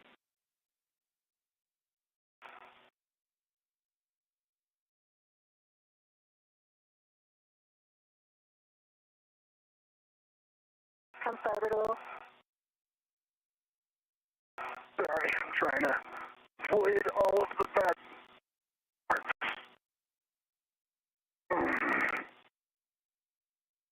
This looks correct to me because I see the black marking underneath your scoop, the scoop that you're on right now, which is on my side. Yep.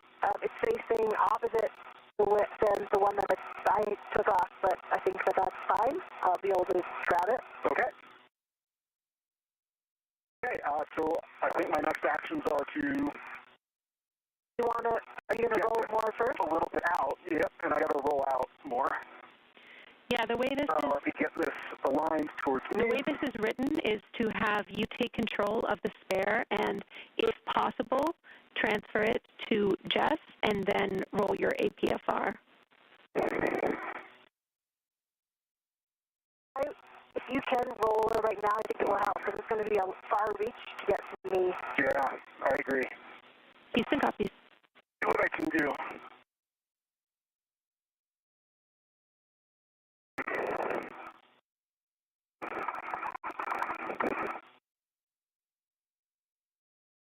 As long as you can still reach the mark. Good.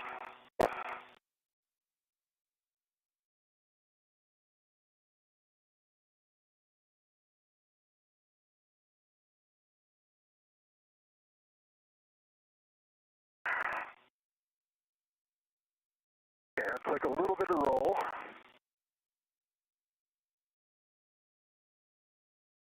It's going to be quite a reach. Yep. I think I can lean forward quite a bit. Okay. I think we can do this. I need to maneuver this to get to the mutt, though. Your left foot's not locked in. Yeah. Lock in first. Yeah.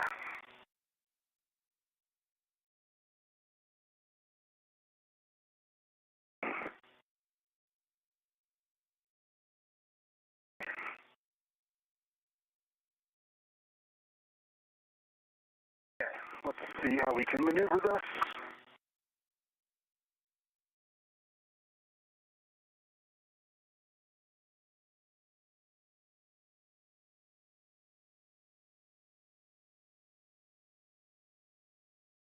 And if you're just joining us, we are now 4 hours and 3 minutes into the 280th spacewalk outside the International Space Station.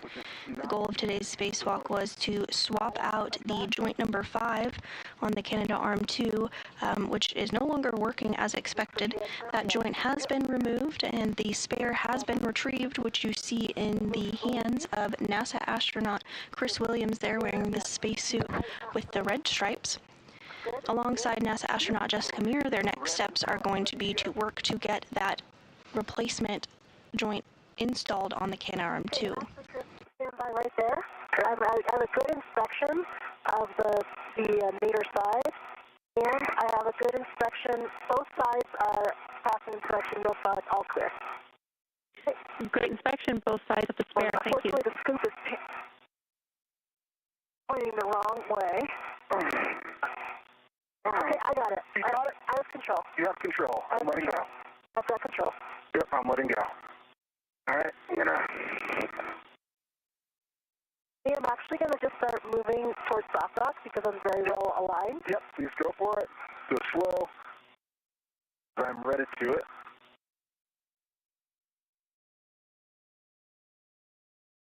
Looks pretty good. One of the EDFs popped in. Okay, I'll just pause where I am and I'll wait for you because I can't. Yep, it's number 1. I can see it popped in, so. Okay. We're in a good position. We're lined up. I'm just asking a few more inches to go. Copy. I can see 4 clear EDFs. That's 3, 4, 5, and 6. Yep, I just got a little roll. Pulling one all the way out. One's all the way out. Okay, let's push down. Yeah. I see good. See? Soft dock. aligned. Doesn't feel like it's very tight in that soft spot. No, I got an EDF in, I got one pushed in. Okay, copy. I can push in 4. Pushed in 2. Pushed in 6. Copy. Okay, now. Okay, I've got 5. And 5 all the way pushed in. 4 is not going in all the way. Oh, yeah. You just needed a little wiggle, and it got all the way in.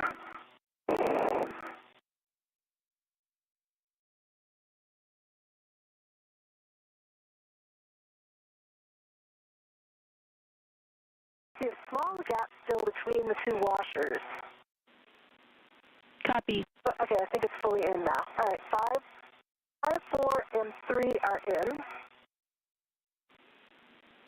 All right, outstanding work, you two. I'm tracking all EDFs pushed in on both sides, correct? Firm. Firm, yep. All right. Now we'll need you to both retrieve your PGTs, and we will be driving our EDFs in a star pattern.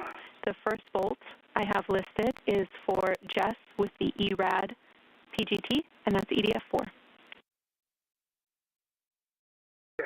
Copy.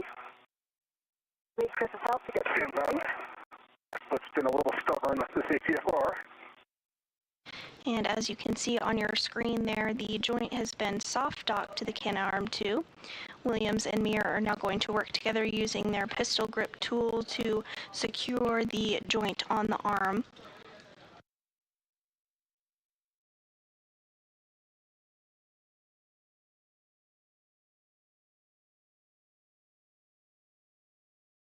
Can you grab the PGT? Oh, okay, I got it. You got it. I'm going to control the bag here. Okay. The bag. Let me know if you think it's best to lock out the... Let me just pull the bag over to me. Okay. And can you keep an eye on the ret for the PGT? That it doesn't... Yep, it's in a good spot. Okay. Jenny, settings? Alpha 7, clockwise 2, EDF 4. 4. Alpha 7. Clockwise 2 is set. Good readback. You can drive This will be... approximately 11 turns at the PGT. Copy. Chris, you can get set up for EDF 1. Copy. I'm just going to maintain control of this bag for a moment. Copy.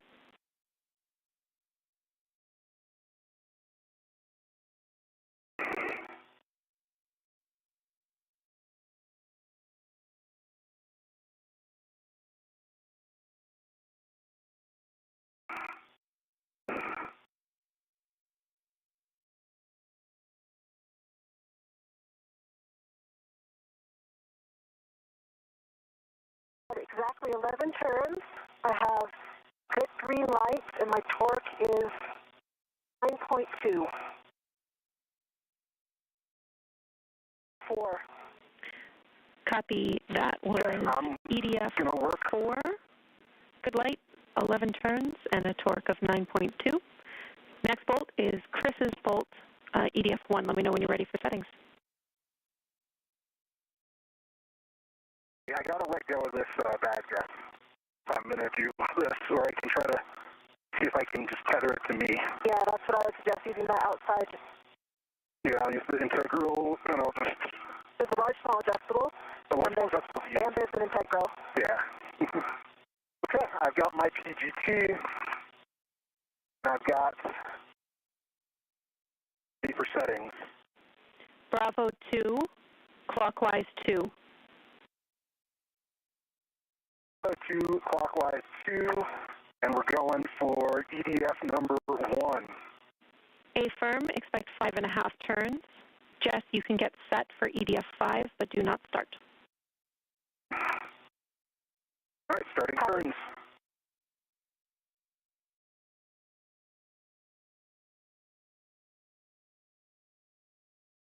And Williams now working to secure joint number 5 on the Canadarm2. Okay, that was 5.5 turns. Green light, 16.0 on the torque. Copy, good turns on EDF 1. You can get in position, but do not start EDF 2. Copy. I'm ready for 5. You can start turns on EDF 5, 11 turns at the PGT. Copy.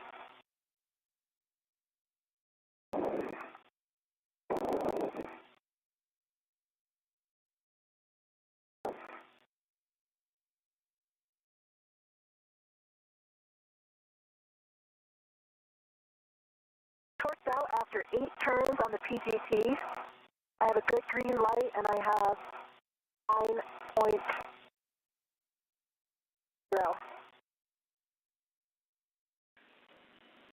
Copy, that was Looks fully in. 8 turns. We'll call that good for our initial turns on EDF 5. You can get set up for EDF 3.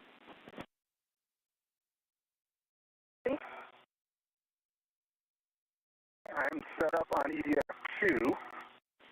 You can start on EDF 2, approximately Ready to start 5.5 turns. Your go. Copy.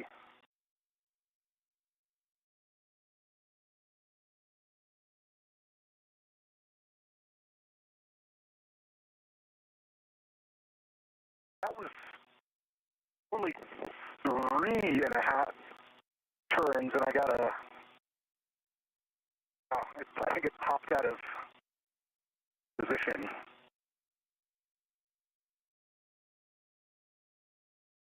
Yeah, somehow it popped into cow. Okay. Well, I'm going to continue. affirm. We can give you settings again if needed, and we'll hit that EDF again. Bravo 2, counter 2. Good read back.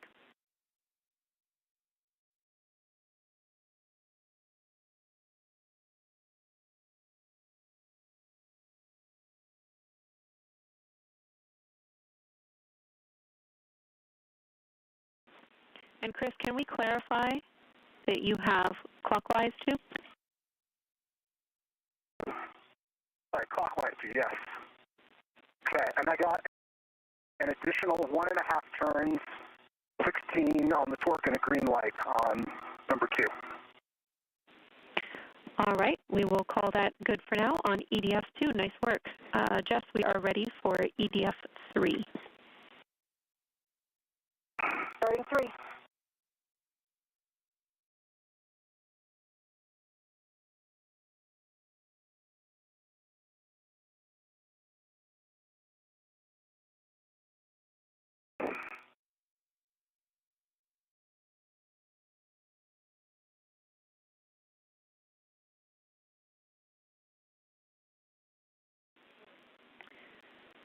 Jess, well, you're turning EDF 3. Chris, your new settings are Bravo 7, clockwise 2. The Bravo 7, clockwise 2. And Jenny, I torqued out at only 6 turns. I have fall to red torque and a torque of only 2.7. Do you see that the does look like it's fully installed? Copy. We will have you Need to wait for a retorque or drive that bolt again.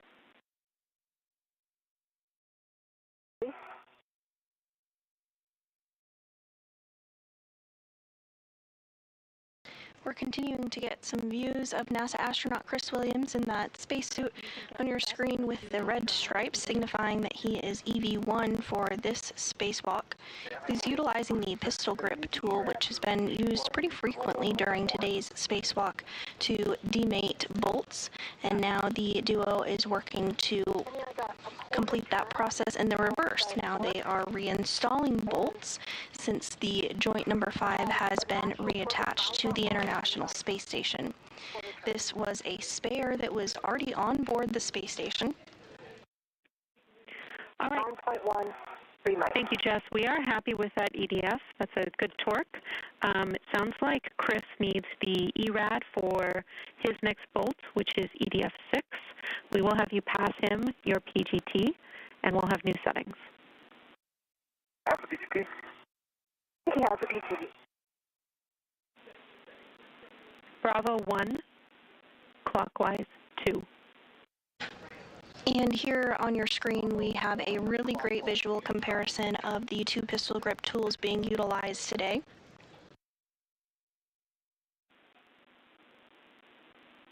One of them on the right has that special mechanism to utilize those bolts and get them removed and reattached.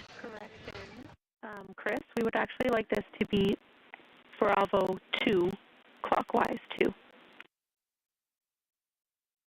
Bravo 2, clockwise 2. Copy that. That should be what was set. I've got Bravo 2.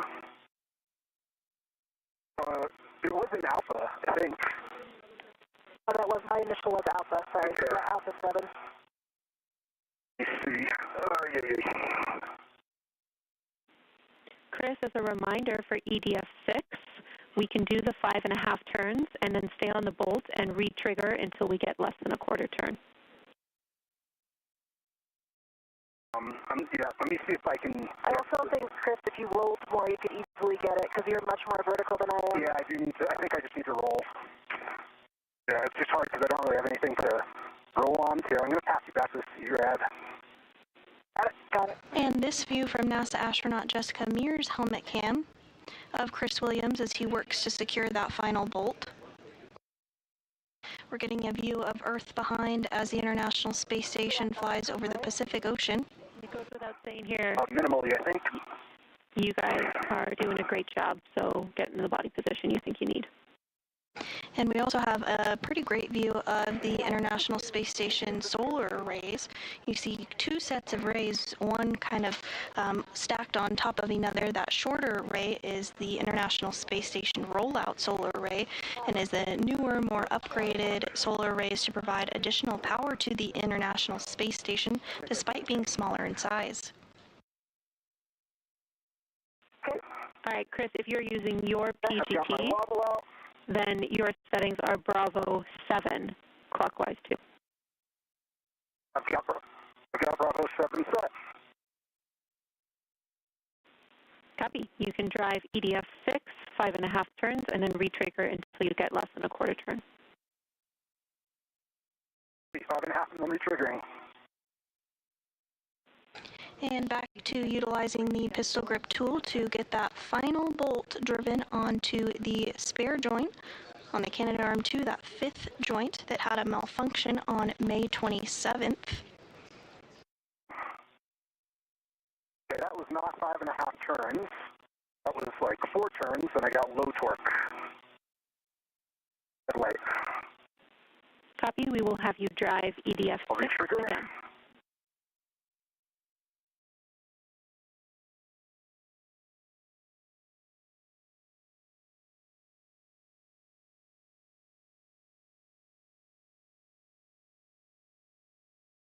What are my settings? Bravo 2, clockwise 2. Got another half turn. Which is clockwise 2.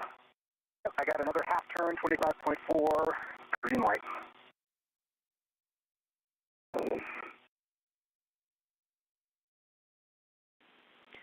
Copy, Chris. We'll have you re-trigger until you get less than a quarter turn.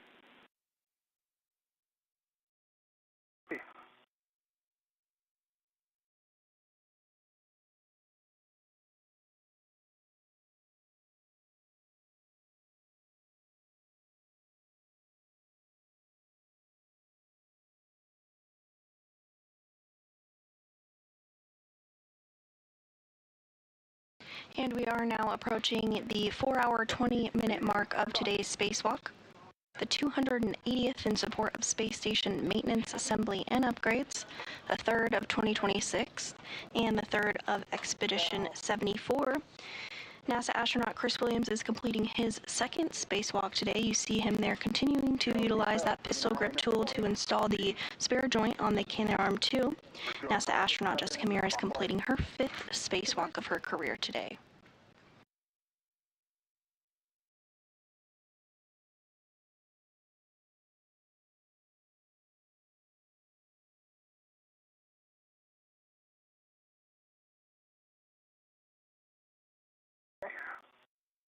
So torque, I think I got a wobble. Yeah, I think that you need to move the PGT a little bit toward me. Yeah, it's just not a little bit up. There you go. I'm in a great bracing position.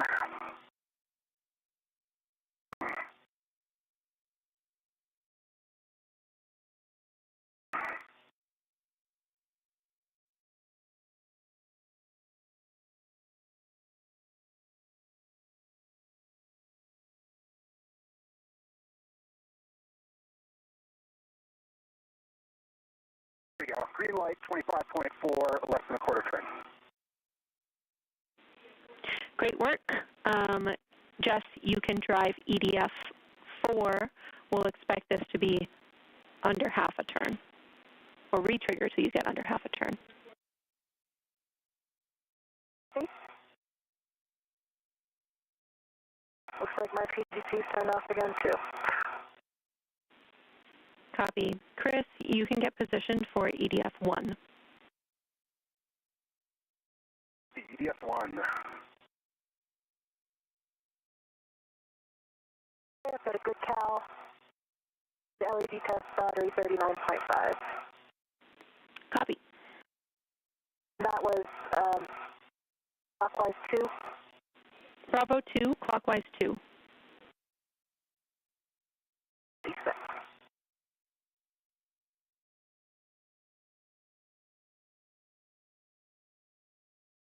Starting turns on volt 4. Copy. Got a half of turn. Green light 16.3. Copy. We will retrigger till we get under half a turn.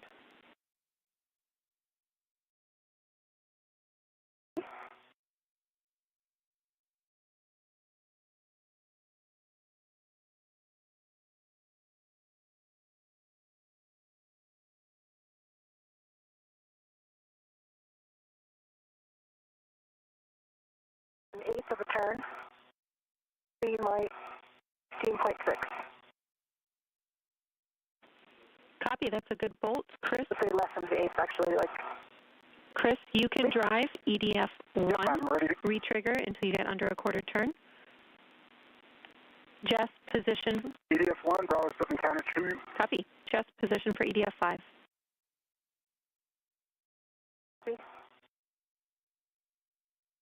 First retrigger was a quarter turn, second retrigger was under a quarter turn. Green light 25.3. Copy. That's a good bolt. You can get position, but do not drive EDF 2. Ready for 5. Driving now. Go. That was less than a quarter of a turn. Green light 15.9. Copy. That is a good bolt. Chris, you are go to drive EDF 2, and Jess, get positioned for EDF 3. Copy. I'm working my position. I can't get it from this roll on 2, so I'm going to have to re-roll. Copy.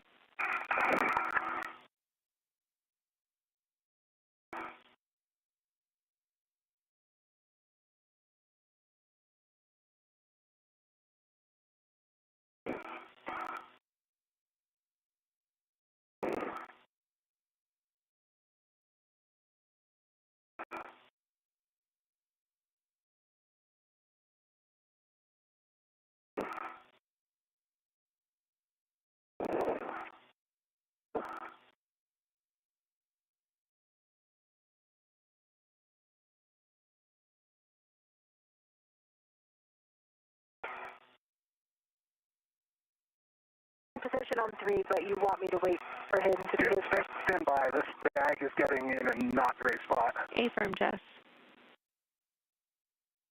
Copy.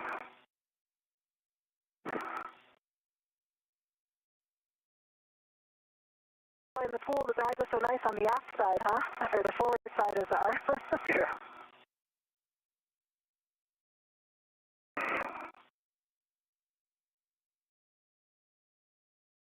I'm trying to manage this bag and read ingress.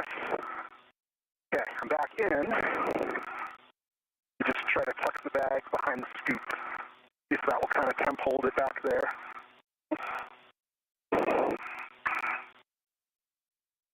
Also wire tie it if you need it.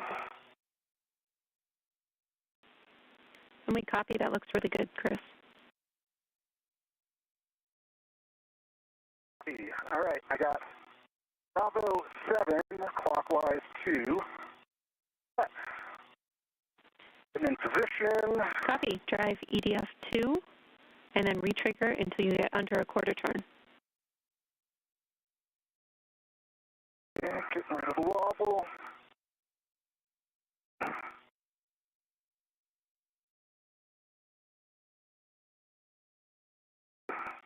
that was a quarter turn still. Retriggering one more time.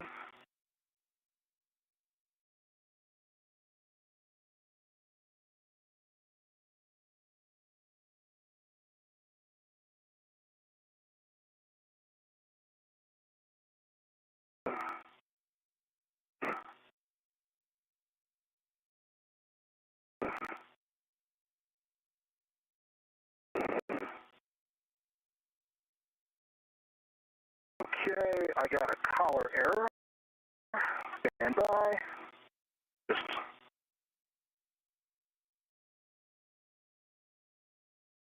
clockwise 2, Bravo 7. Good settings.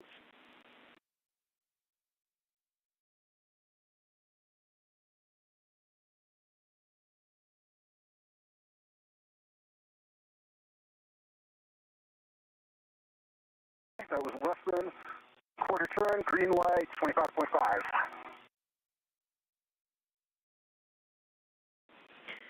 Okay, that is a good bolt for EDF 2. Jess, you can drive EDF 3, and then retrig till less than half a turn on the PGP.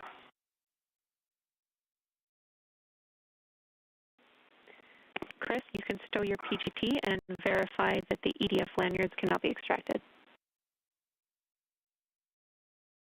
It didn't work. Got about a half a turn, so I did one more, and it was less than a quarter of a turn.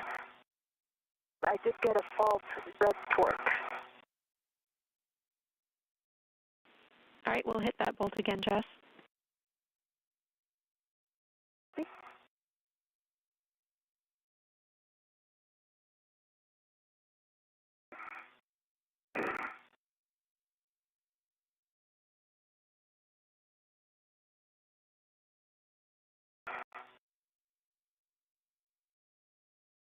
Again, that one is less than a quarter of a turn. Green torque, 16.1.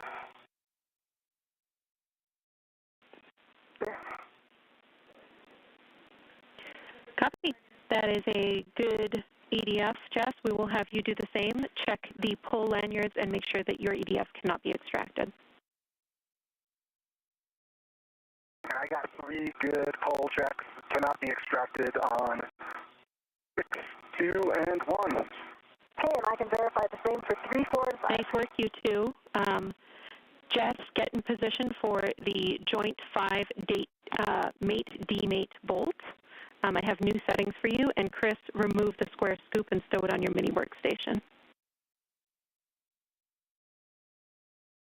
Didn't work.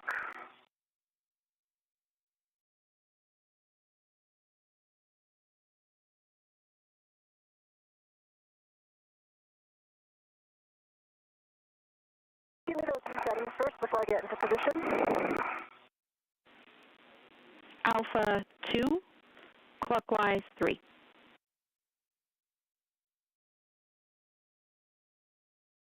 Alpha 2, clockwise 3.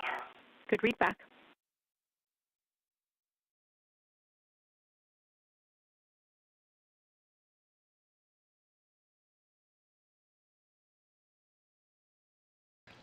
And we have now surpassed the 4-hour, 30-minute mark into today's spacewalk by NASA astronauts Chris Williams and Jessica Meir.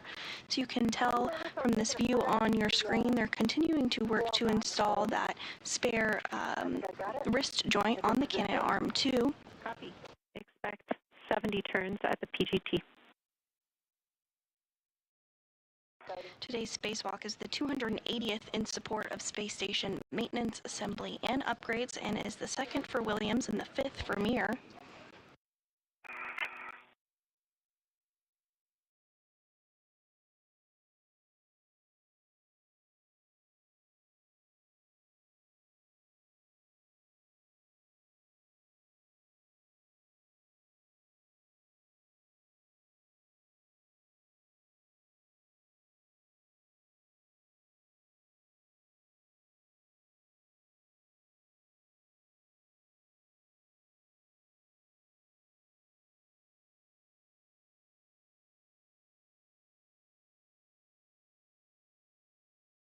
And this view now from NASA astronaut Jessica Meir's helmet cam, looking across the way at NASA astronaut Chris Williams, who's serving as EV1 during today's spacewalk, wearing that spacesuit with the red stripe on it. We're about halfway through a day pass of the International Space Station. The space station does orbit the Earth every 90 minutes, so a sunrise and a sunset is seen every 45 minutes. The space station flies about 250 to 260 statute miles above the Earth at a speed of 17,500 miles per hour and has been continuously crewed since the year 2000.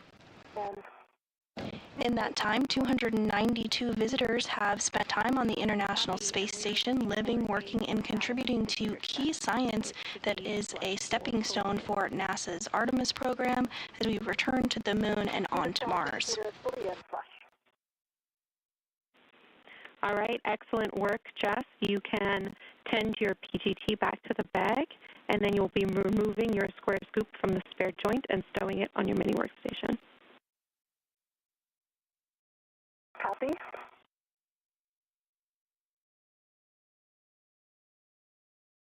For retology here for this scoop, if I can just use a mini workstation ret, and I'm going to use it on the lead anyway. Affirm, this is the scoop that you will be installing on joint 6 microsquare, so mini workstation is appropriate. Copy, I have a ret on it. Nice work. And it's released. Copy. And we did get confirmation that the spare joint, that joint number 5 on the Canadarm2, has been successfully installed. All of the bolts have been driven.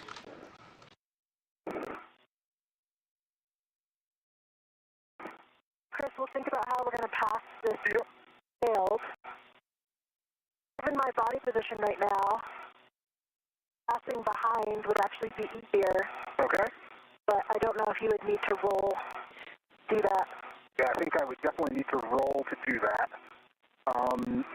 Yeah, the way this procedure is written, just so that you have what the nominal plan was going to be, after Chris removes the scoop from the installed joint and tends it to his mini workstation, he's going to roll to a more vertical position, and then you're going to work together to stow that failed joint on the mutt ball stack line. Okay, so that will make the pass off quite difficult because I'm in this forward position. And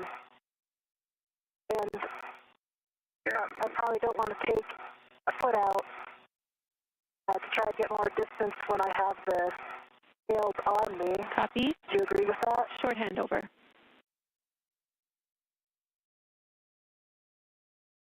See, Chris, I can get it. You're looking at me? Yeah. Maybe I can get it into the right hand and get it far enough away. And we are in a short handover period between our satellites, but will regain communication and view here shortly. Here in Mission Control Houston, the team is being led by NASA Flight Director Fiona N. Koviak during this Orbit 2 shift. Serving as as ground IV rather, for today's spacewalk is Canadian Space Agency astronaut Jenny Gibbons. You may recognize her voice from the Artemis II mission, where she served as the Capcom for the Artemis II crew. You have a scoop to put on, though. Right. Let me get that ready. So, release my DRT.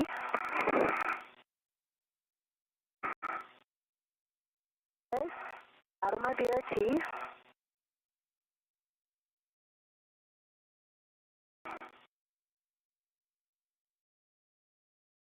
Stand by. My scoop ready. He's is back with you, and we agree with the plan.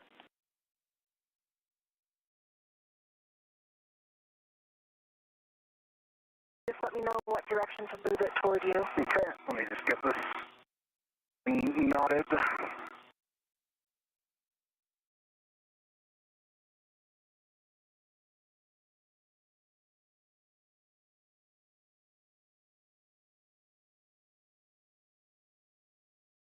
With the Joint 5 successfully removed and then installed with the spare that was on board the International Space Station, both Williams and Meir are working to temporarily stow the failed joint. I can arrest the rate. This joint will be brought back inside the International Space Station with them to be sent down to the ground for analysis and possible refurbishment. Yep.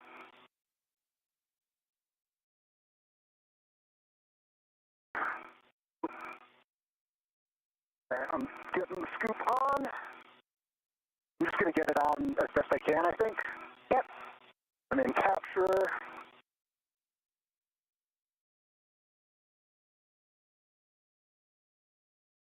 Right.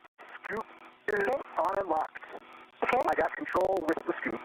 Okay, and you have a ret on I have a ret on it. Okay, so let's leave it where it is right now, so I'll remove my ret. Copy. You remove your ret. I got it held. The ret's removed. You have control. I've got control. Leaning back with it. Nice work, you two.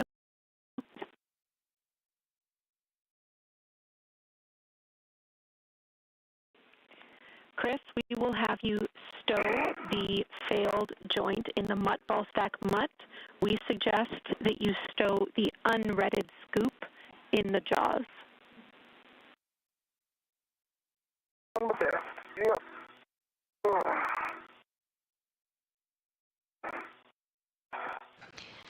Once this joint is temporarily placed by our crew members, the next task for them will be to head back over to the work site where the lee, or that latching end effector, is temporarily stowed in order to grab it and be able to reinstall it on the end of the Canadarm 2. Okay, I'll give you that before I get out. Half is dry.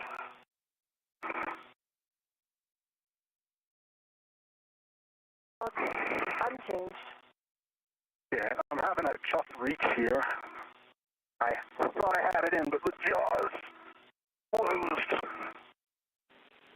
Copy, Chris, and if that reach is challenging, either scoop can be in the jaws. It's just a preference. Yeah, I just, the mutt jaws triggered closed, so I'm trying to... So if you want, I can take control again if you need for me to reopen them. That would be great. Okay. Yeah, I just, the mutt jaws triggered closed, so I'm trying to... So if you want, I can take control again if you need for me to reopen them. That would be great. Okay. Coming back to you. Okay, the scoop's facing the wrong direction. I've got control. You've got control. All right, I'm leaning back.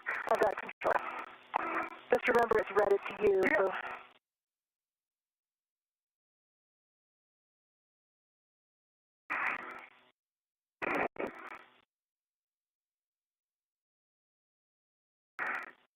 Super tough reach for me. I'm just gonna go slow. Okay, I got the scoop again. All right, you have the scoop, you have control? I got control. I'm taking it.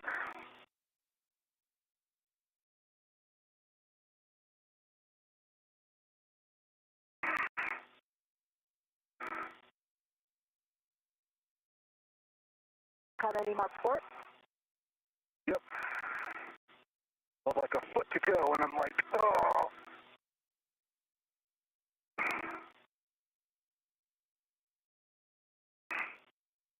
Try reorienting this way. I can't see. I might be able to guide you in, but actually I don't know. I don't think so.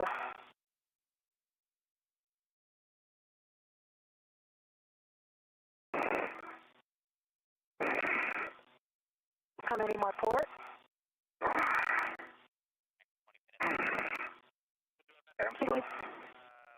You think this through? Pull the mach closer to you. Trying. Super, thank you. Looks better.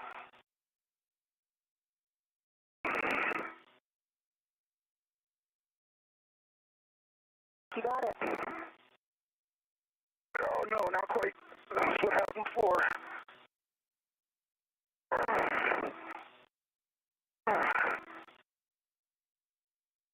Oh, it's not quite closed.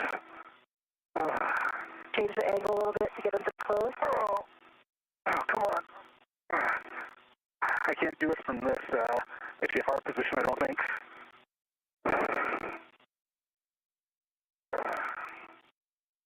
I think it would be easier if you come out of the APFR and do it free flow or with a VRT. Here we go.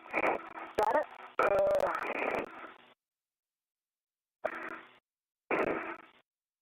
The jaws are just not, or the mud jaws are just not popping.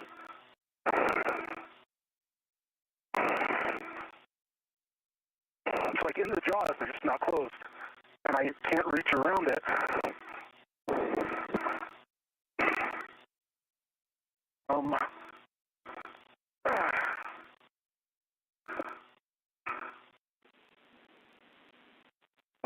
We know this reach is super tough. Jess, if you think you can help from outside the APFR, your next actions are still to egress and reset the roll. I got it. Got it. Nice job.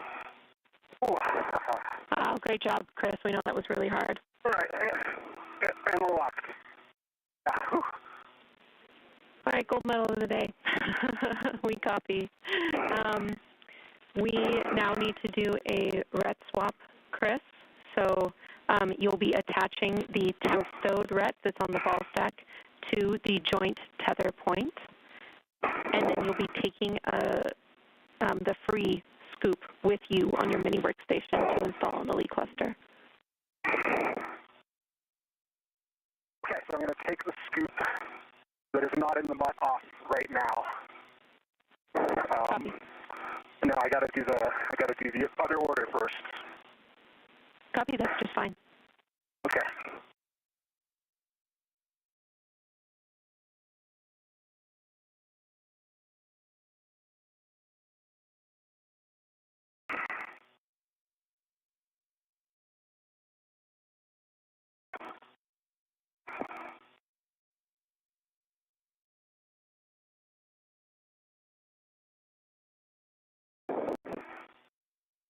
And with that, we did have Chris Williams successfully get the failed joint temporarily stowed. Confirm that you rolled your APFR to Lima. Negative. I am about to do it. Copy. Thank you. Reminder.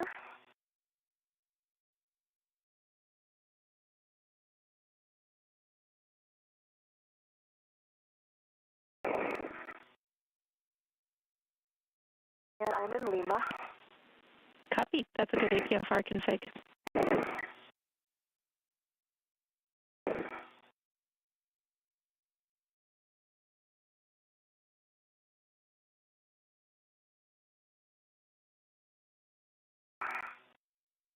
And I think, Chris, I'm going to get into exactly the same position I was in. Do you agree? Yeah, I think that worked out really well.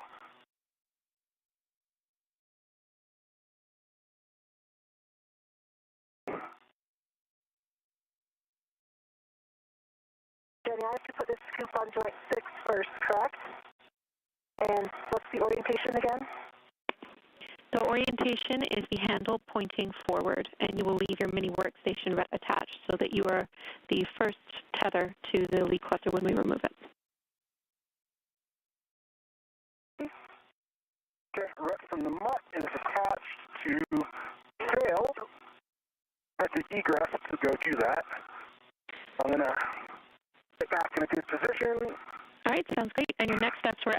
APFR anyway, so no issue. And then I'm going to retrieve the other scoop. Good, next steps. Scoop is retrieved and back on my workstation. Copy, Chris. That sounds good. As you translate to the aft side of ESP2, I will take a glove inspection and HAP check, and then I have big picture words for you both. And translation to get started. EV1 has a dry app and nominal glove.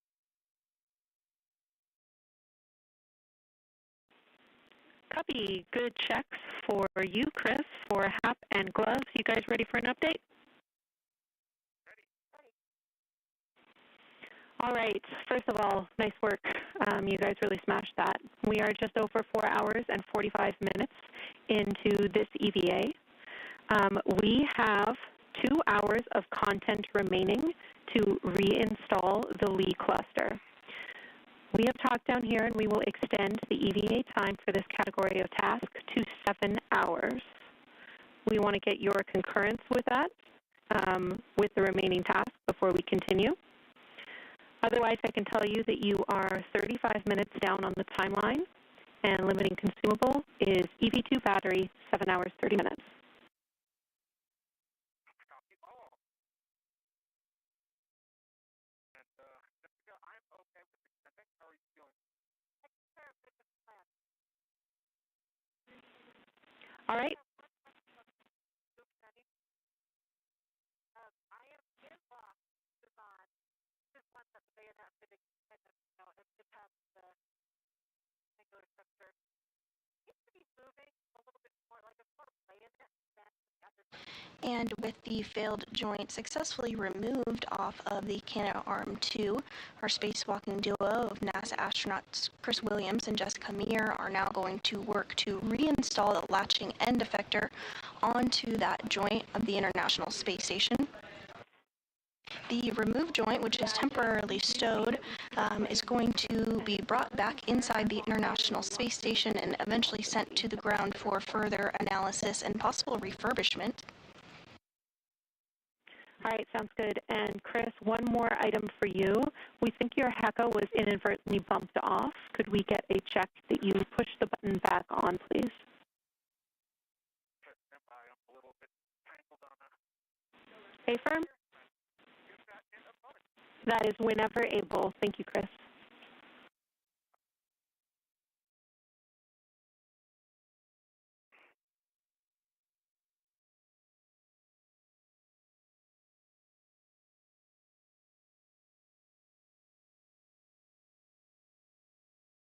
Both Meir and Williams are working to make their way over to that latching end effector they temporarily stowed earlier following its removal. We are 4 hours and 48 minutes into today's spacewalk, which began at 7:20 a.m. Central Time this morning. Today's spacewalk is the 280th in support of space station assembly, maintenance, and upgrades.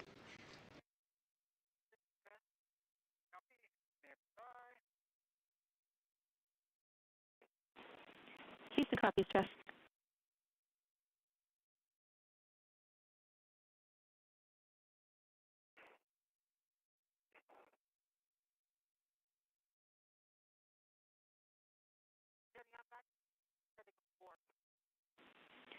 Copy TCV of 4 for you, Jess.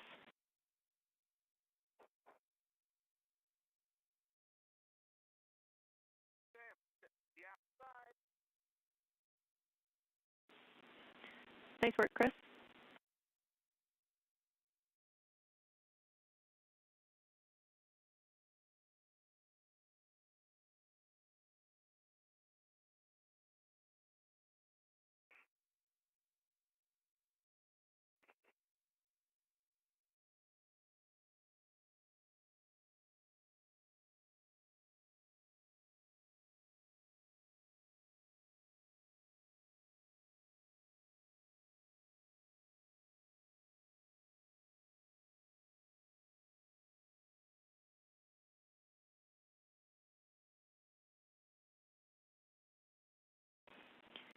Chris, as you're getting in position here, my first task for you is to install the square scoop handle forward.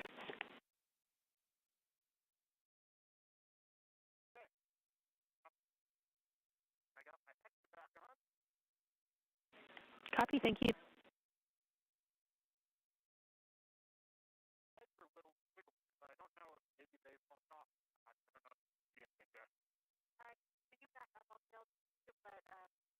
Your straps are nice and taut, so I expect no problem. Okay, what's going on with the handle station forward? Good read back.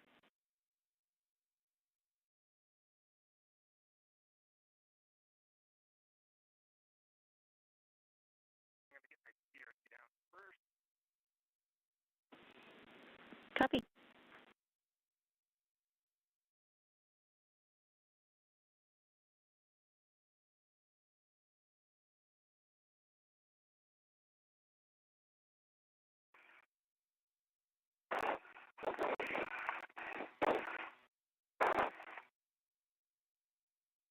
We're coming into a sunset here, okay?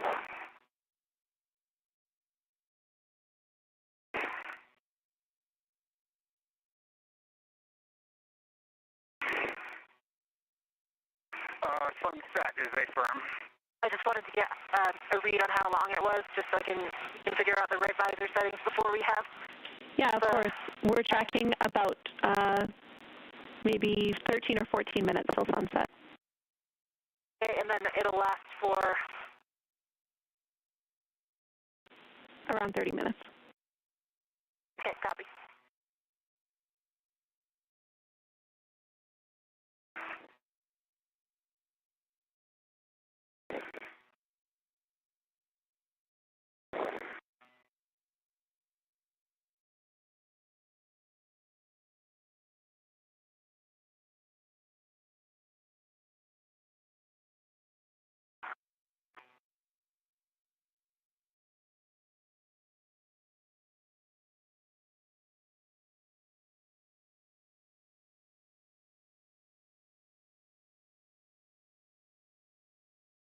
A view from inside Mission Control Houston here at the Johnson Space Center in Houston, Texas. As we approach the 5-hour mark of today's spacewalk, we're now at 4 hours and 53 minutes. So far, NASA astronauts Chris Williams and Jessica Meir have stepped through a number of procedures in today's spacewalk, including retrieving the spare joint from outside the International Space Station, removing the latching end effector cluster and temporarily stowing it outside the space station, removing the failed joint, the joint number 5 on the Canadarm2, and installing the spare joint on the arm. At this point, the duo is translating or making that way to the area where the latching end effector was temporarily installed in order to place it back on the Canadarm2 following the successful installation of the joint number 5 spare. This is the last major task for our crew members today.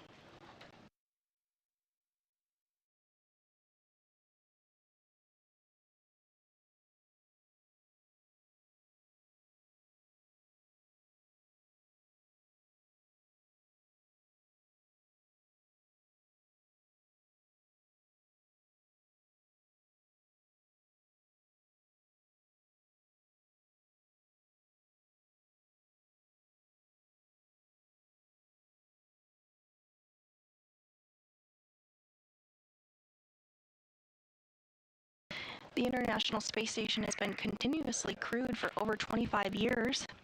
As part of that, the mission control team here in Houston has also been continuously crewed, supporting the crew on orbit 24/7, 365 days a year. After a brief LOS. I've got my scoop on, handle facing forward, and I'm getting in position to release some media. Perfect. I'm ready for just settings and confirmation of steps. All right, your PGT settings are Bravo 7, counter 2, and you will be releasing all of the EDFs that we drove in for the temp stow. So that's 4, 5, and 6, 5.5 turns each, and then pull them out. Copy that. I'm going to start on 4. I've got Bravo 7 at counter 2 at, and 5.5 turns and pull them out. Ready to start turns. Copy. And with that, Williams has made his way over to the temp stow location for the latching end effector and is now going to use that same pistol grip tool utilized earlier to temporarily install the latching end effector to this location to uninstall it in order to reinstall it back onto the Canada Arm 2. That is fully extracted. I will note on 4, one of the lanyards appears to have broken. One of the retaining lanyards. The other one is still intact. Copy. One of the lanyards is broken on 4, but you were able to release that EDF. Sure. We are good to continue. Let's release 5 or 6 and just make sure Jess has control still before you release the final EDF. Copy. I have control, but I can't come fast enough to have 2 hands on it. I only have 1 hand on it, like we did the install. But if we start moving slowly and you have a hand on, we'll be okay. Okay, copy that. I'm just getting repositioned to do the other EDFs.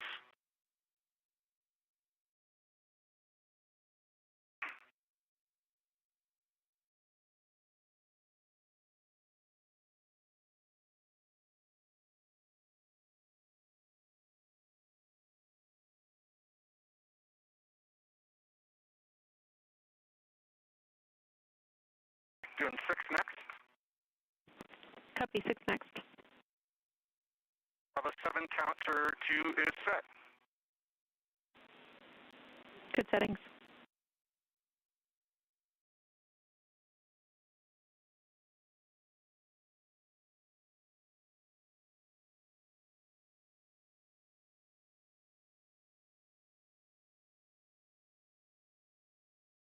And a half turns. This is released. Copy. That was EDF 6 released.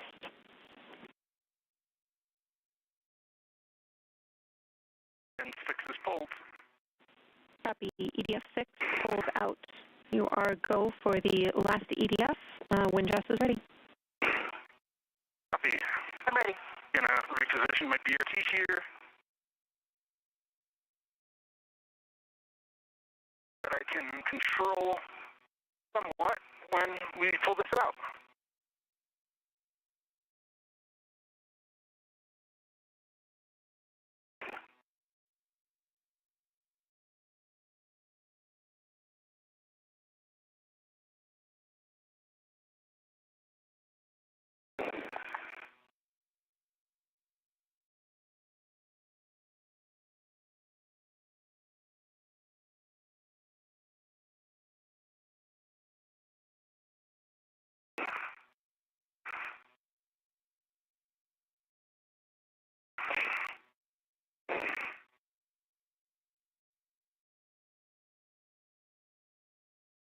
Jessica, I'm currently redded to the scoop. Oh my, you can release I me have released my red, sorry. Affirm. We agree. I have your ret handy for our swap. Yep.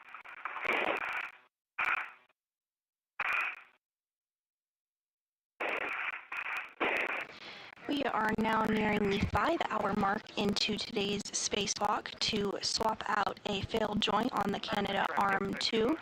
So far that has been successfully completed and the crew members are on their last major task of the day, which includes releasing the Lee cluster, that latching end effector, from its temp stow location and moving it back to the Canada Arm 2 and reinstalling it in that location. Once that is complete, the Canada Arm will be powered on to test electrical connections, and further testing of the arm and its performance will be completed throughout this week.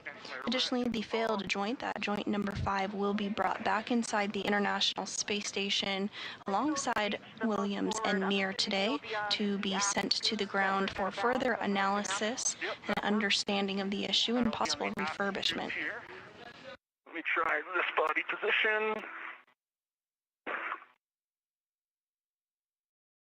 As we have mentioned a couple times during this spacewalk, the arm was designed with replaceable components and planned maintenance in mind and has been functioning well for over 25 years of continuous operations. So repairs to the robotic arm like the Canadarm2 are normal and expected after more than 25 years. Good settings.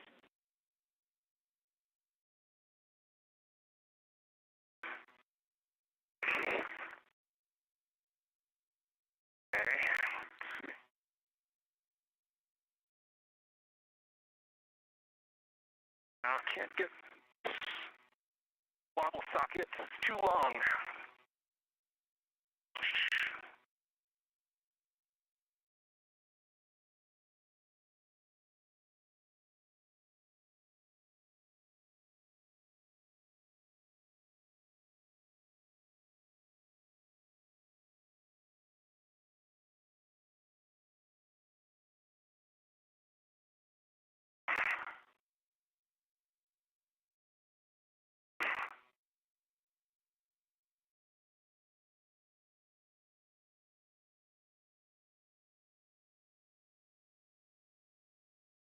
And from this view, we can tell that the International Space Station is beginning to move into a night pass.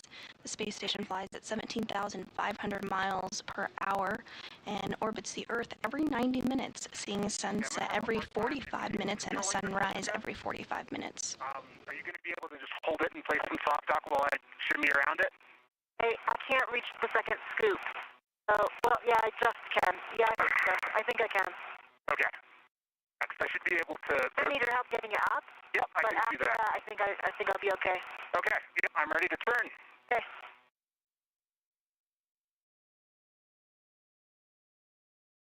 The space station is currently flying 267 statute miles over the South Atlantic Ocean, approaching the tip of South Africa. And extracted. Copy. It should be loose. I see 3 loose EDFs on that here. I can see 3, I can see 4. Okay.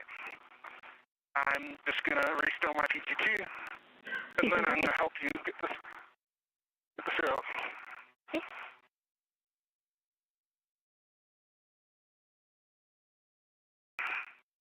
If you're interested in watching the International Space Station fly over the area of the world where you live, you can check out our Spot the Station app as well as our website and enter in your coordinates to see when the space station will be flying overhead. Control, I have good control. You have good control. Yeah, you can stop there. All right, I'm stopped here. Okay. I'm in a good position. You got it held. You have control. In control, I have control. All right, I'm letting go, and I'm coming a bit forward. Locking my BRT in. Okay, I got another hand on it. Okay. Are you going to go around to the front? Okay, do you want to move it forward at all, or do you want to keep it where it is? All right, stand by. Do you have control? I have control. Or one hand? I've got Let one me hand. just tighten this up a little. Yeah. I am comfortable where I am. Okay. So I'm just going to hold it here. All right, you hold it there. I'm going to come around forward. I'm letting go. Okay, I got it. You got it. That's it. And with that, the latching end effector that was temporarily stowed has now been set free. The crew members are going to work to reposition it and reinstall it on top of that joint number 5 that they swapped out with a spare that was already on board the International Space Station.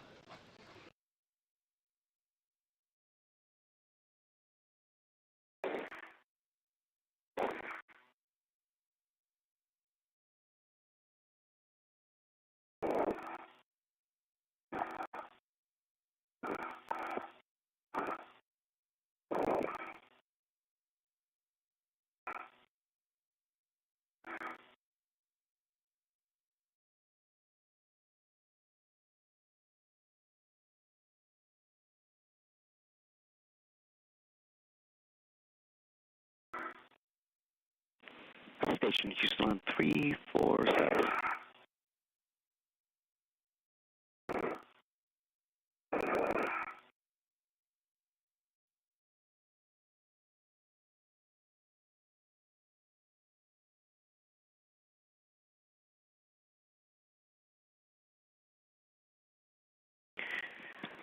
check a couple things. So first of all, you have an activity later after the EVA regarding the microorganism that will be aborted.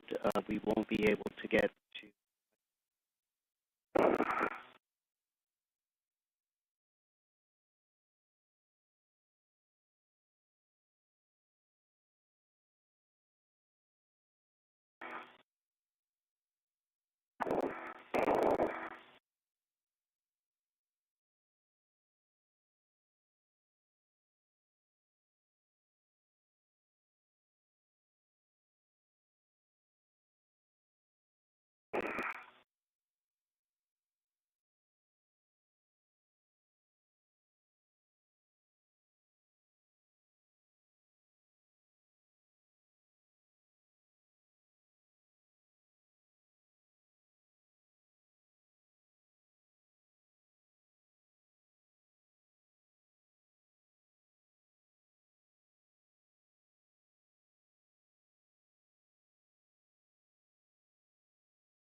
Okay, I'm back on the forward side.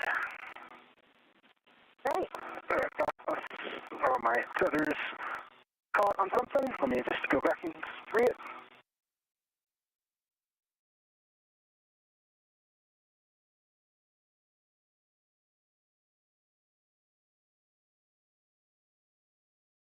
Let's think about the same position you were in, because the next move will be you holding and me getting into the APFR. So it'll want to be a position where you have max reach to me in the APFR. Copy that, and stand by my safety tether. These frame handrails are just grabbing it.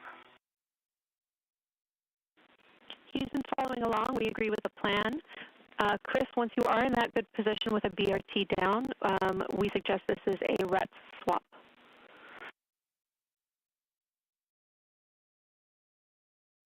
Sounds like a great idea.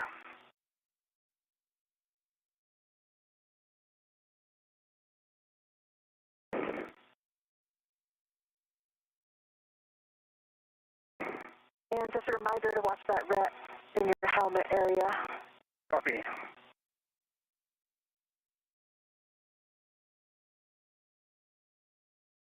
And here we can see on our screen NASA astronaut Chris Williams. Again, that Lee or latching end effector that was removed previously and then temporarily stowed has been removed from the temporary stow location and is now in the process of being reinstalled by Williams and Meir.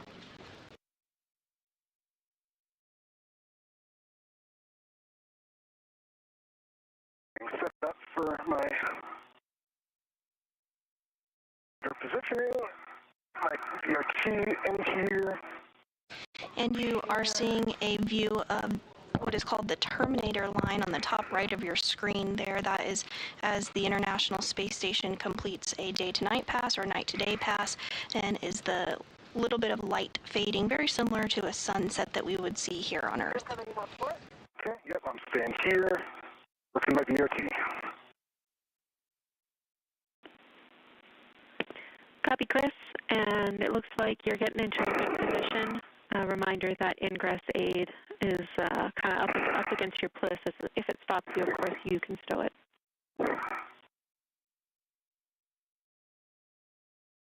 See that? That RET is around your cup checklist. Yep. Watch your helmet. Yep. You're on the lead. Yep. Okay, let me... Oh, sorry. I'm going to steal this ingress aid.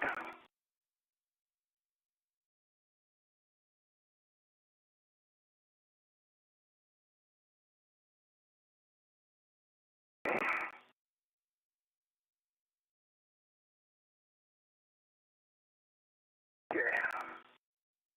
Where are the... So I'm going to have to swing it around more if you're ready. Yeah, well, let me just reach those and record. And just one double check, I assume we're well clear pushing forward to the arm, but I Negative. can't... You're almost touching it. Okay. I can't see that, so... So rotate the Lee more, bring the whole thing a little Rotate the lead towards you. Yep, that direction. That's creating clearance. Okay. Okay, and it's also bringing the scoop towards me. Let me finish rigidizing. Okay, I'm rigidized. And you have a ret on it? I have a hand, negative, no ret yet. Ret is in work.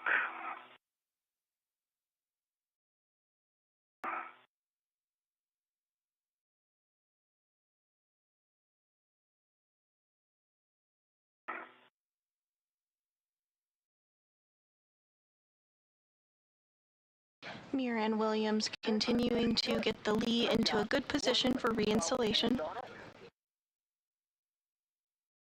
Got 2 solid hands on it. Okay, I'm going to release my ret. Copy, release your ret.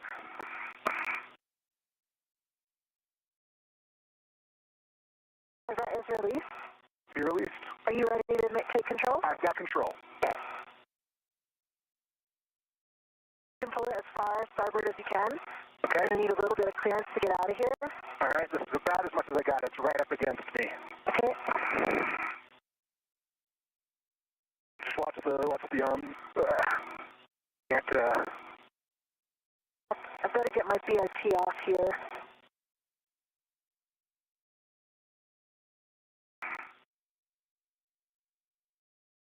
I got it off. Copy.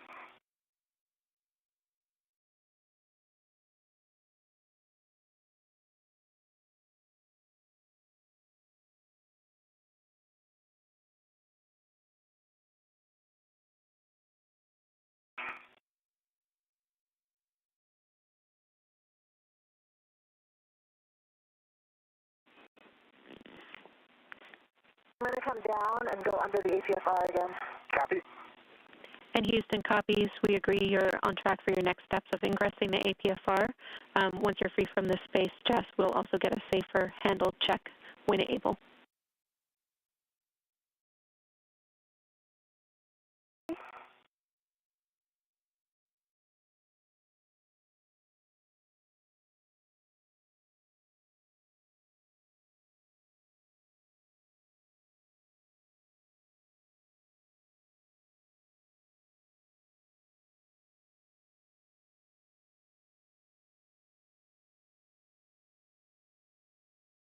If you're just joining us, we're continuing to bring you live coverage of the 280th spacewalk outside the International Space Station as part of maintenance, assembly, and upgrades of the orbiting laboratory. Today's spacewalk is being conducted by NASA astronauts Chris Williams and Jessica Meir and is the second spacewalk for Williams and the fifth for Meir. Our spacewalk is at the 5-hour and 13-minute mark, and so far the crew has worked together to complete a majority of the spacewalking tasks for today. That included the retrieval of a spare joint to be installed on the Canadarm2. That's joint number 5, which performed some malfunctions during normal Canadarm2 operations on May 27th, which included elevated motor currents and did not move as expected. NASA then worked alongside the Canadian Space Agency to determine the issue and decided a spacewalk was required to replace that joint.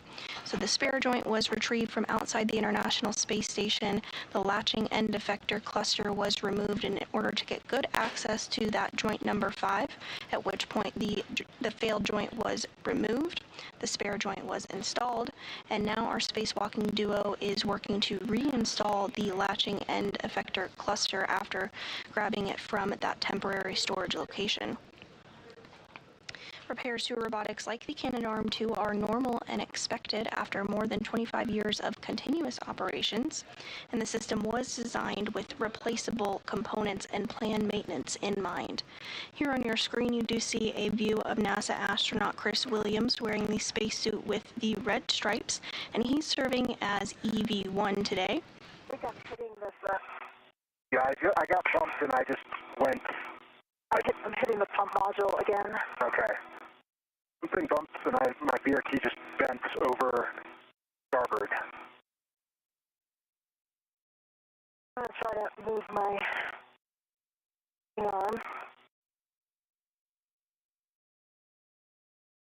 Meir and Williams are working to get into a good placement in order to reinstall that latching end effector back on the end of the Canadarm2 following the successful installation of that joint number 5.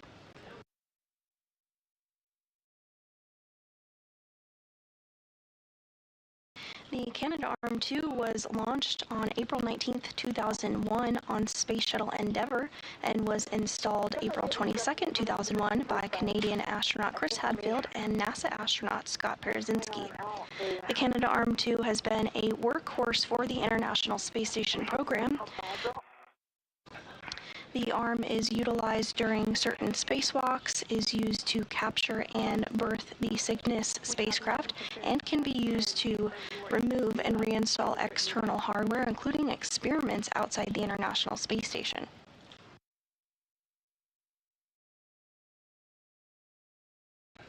This is not the first time that a spacewalk to complete repairs and upgrades to the Canadarm has taken place.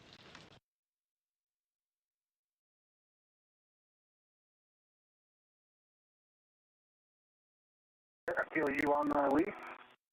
Previous Canadarm2 maintenance spacewalks included one on June 13, 2002, as part of STS-111, where astronauts Franklin Chang Diaz and Felipe Perrin replaced a wrist joint on the arm.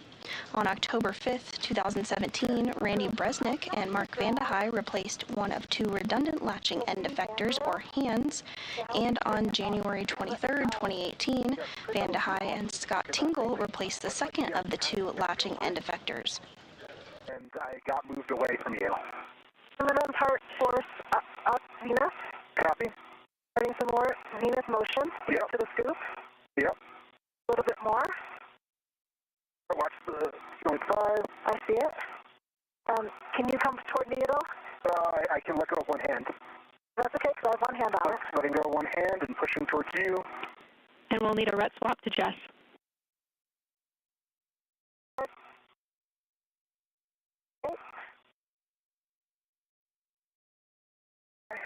I have a red on it, and I have 2 hands.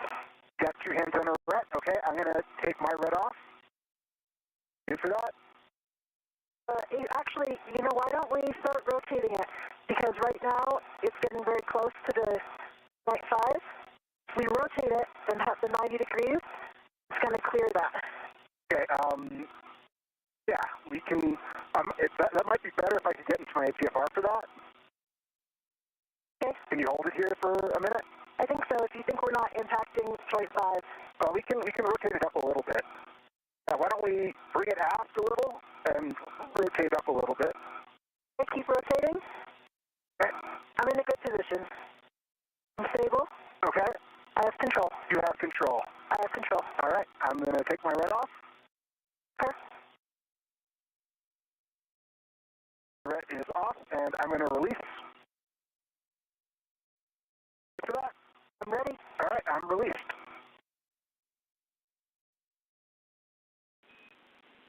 Houston's following along. Yeah, feel the vibrations through ESP for sure. Yep.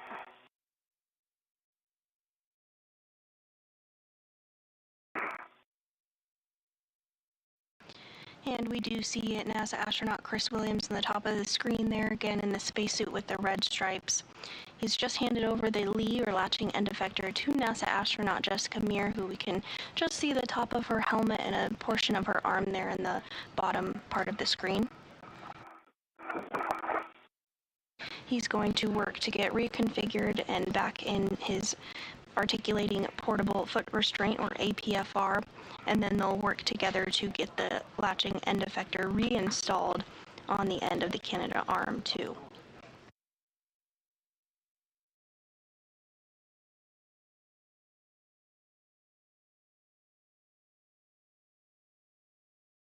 In order to reinstall the Lee, they will use that pistol grip tool, which has been used quite frequently during today's spacewalk. They'll drive a series of bolts into the Lee, as well as install fasteners to ensure a tight fit. It's going to make it difficult to stop from this vertical position. Okay. But there's another we can do about that right now, so hopefully you can take control. We actually might be able to get into soft dock on this transfer, I think. I think we can. I need you to bring it a little bit towards the and then I can get one hand on it. I got one hand. Copy. Okay, and then I'm going to bring it a little bit more towards the joint 5. Okay, I'm going to switch hands. All right, I'll hold stand by. I got 2 hands on it. Okay. Let's finish the orientation. Okay. I know you guys are getting close to soft dock. Can we get an inspection, if able, prior to soft dock? I already got the joint 5 side, Chris. Okay. Roll this to me a little bit. I can get it. Yep. I see it. I see no FOD. I see everything's clear. Good pins. Looks good. Thank you. You can continue. Roll it back. Okay, and then slow. Go slow. Hold. Okay, it needs to then roll towards me.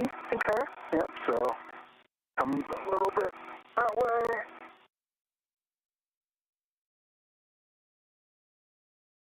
A little bit more towards me. Okay.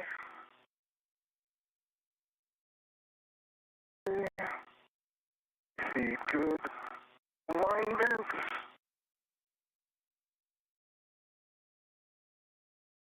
Good alignment. Can you get any in? Almost. See if I can. 4 is mostly in. 3 is not. Okay, 3 is fully in. 4 is fully in. You get any in? And from this view, we are seeing a good view of the soft dock that has taken place of that latching end effector on the end of the joint number 5. It still has to be fully installed using the pistol grip tool, but you can see that those two are now aligned back up. Be careful. One on the 5 that I think is in. This doesn't feel like it's in all the way. Yeah, 4's in. Yeah.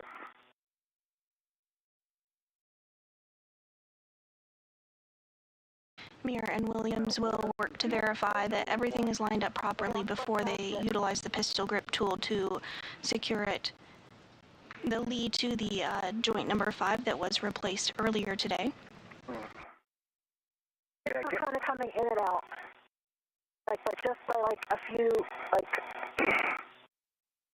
less than a centimeter.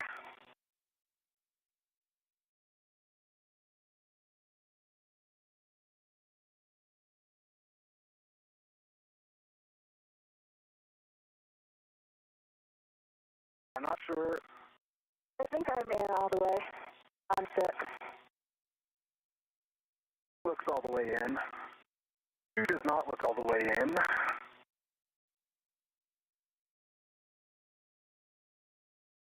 I wonder, I'm going to try to reorient if it's just a hex. There we go.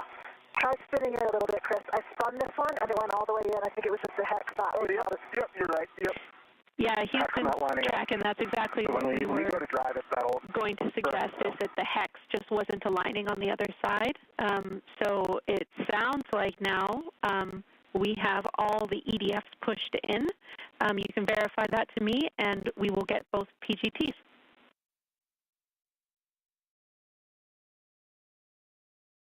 I can see 3 and 4. 5, I can't really see that well. That's the one underneath. See 6, 2, and 1. Copy. Good checks on all EDFs with the exception of 5 for visibility.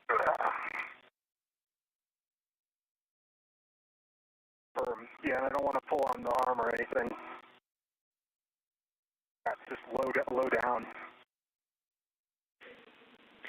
Okay, we've talked about that briefly, and we're happy with this config to start driving. So Jess will have you with the ERAD PGT, and Chris, you will stay with your PGT. Chris, the first bolt is yours. It'll be EDF 4. Copy. And with that, the ground looks happy with the lead installation on top of the joint number 5 that was swapped out earlier today. So now it's time to bring back out the pistol grip tools for the last time for today's spacewalk. Yeah, I got it. Yeah, you got it.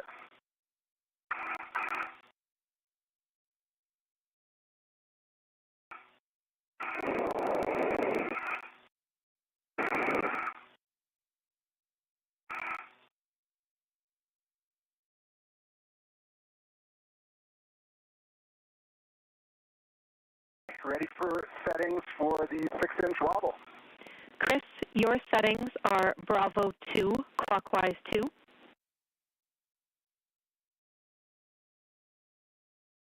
Bravo 2, clockwise 2 is set.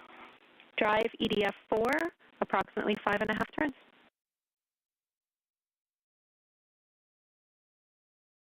Copy. EDF 4, approximately 5.5 turns. Good read back.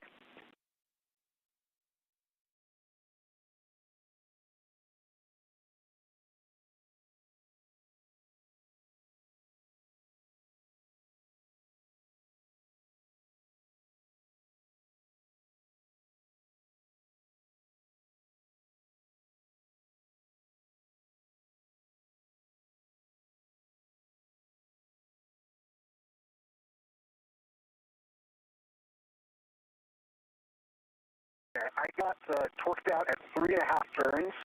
Green light, 16.0 on the torque. Washers are flush. Copy. We'll call that a good initial drive on EDF 4. So, Jess, you can verify settings Alpha 7, clockwise 2.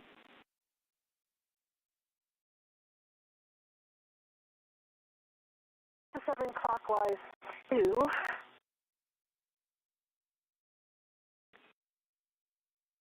I have to recal.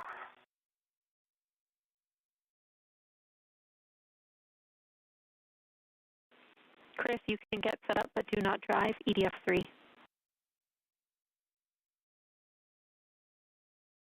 Copy. Setting up for 3. Do not drive. Cal pass, good LED test, battery 39 volts. Copy. And kind of those settings one more time, Jenny? Jess, your settings are Alpha 7, clockwise 2.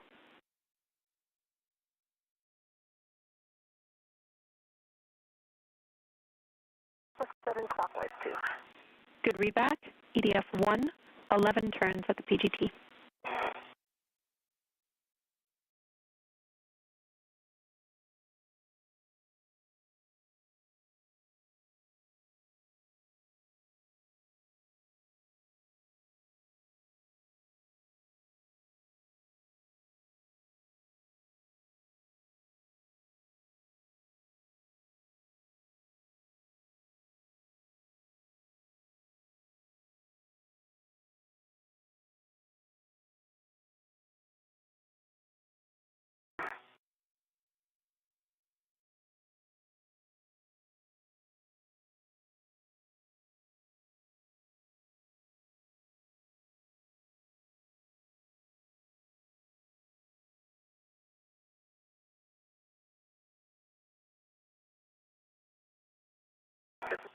Hot in my rep and wet hot in my PC.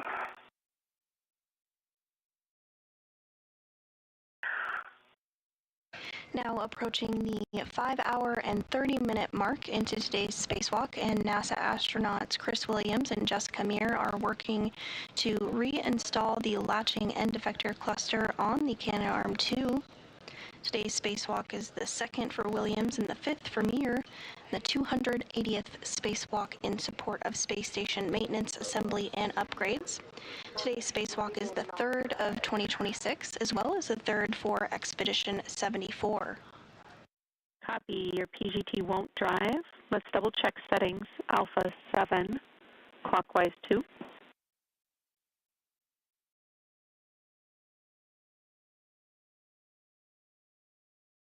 Turned off again.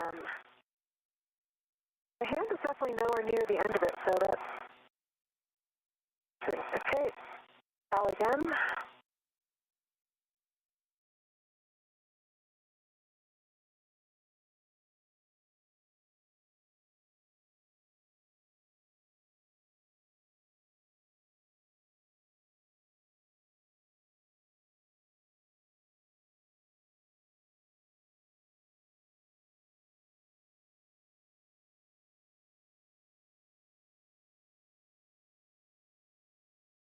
Call pass, good LED test, 39.3 volts. Copy.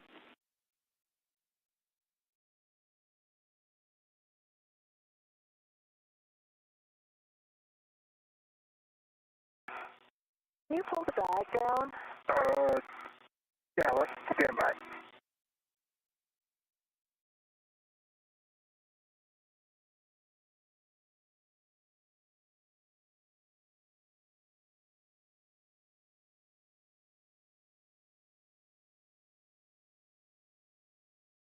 Is caught. The bag's actually caught up on So something. many reps here that, yeah, they keep getting caught in each other.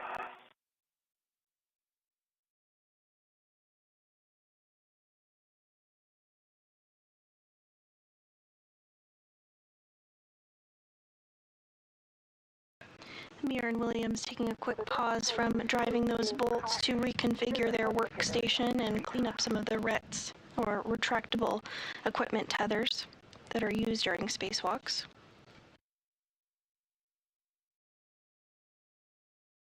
Can't get the bag out of the way. It's caught on something. It should be okay for now, or it is. Okay, I'll leave it.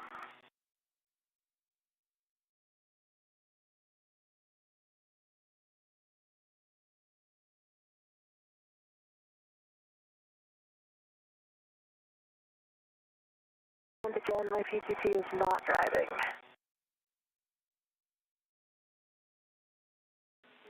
Copy, we're talking. Clockwise 2, I think it was in between two settings. Oh yeah, clockwise speed. Is it collar error? Yeah. Was it clockwise 2? It was clockwise 2. Okay, I think it was just in between. Okay. Okay, now.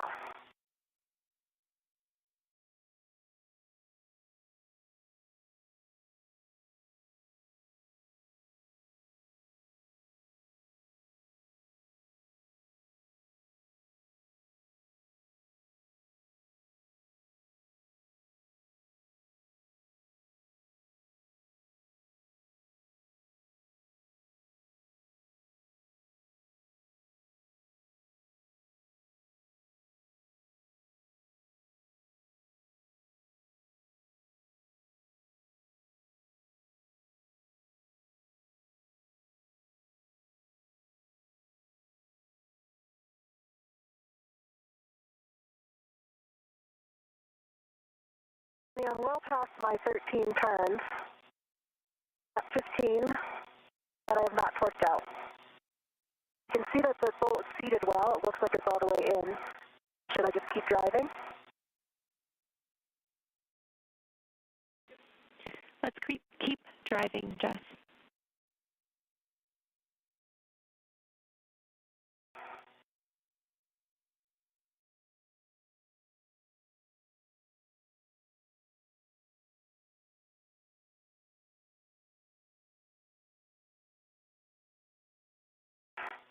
An additional 5.5 turns on the PGT.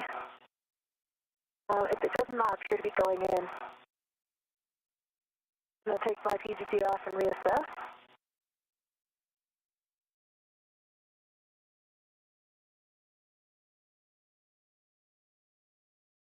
Seated all the way, but it's definitely not all the way tight. This is a very, was I not in the other body position when I drove these in Juliet? I'm having a much harder time accessing from this body position.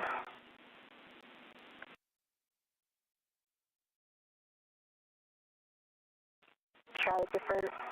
We're just checking on what position. I noticed for some of these too, where the top bolt got.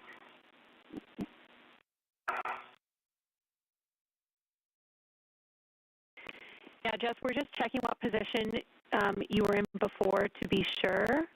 My recollection is that you were in the vertical position, but we would be okay if you reassessed your body position with a different role. Maybe even the intermediate of kilo could help.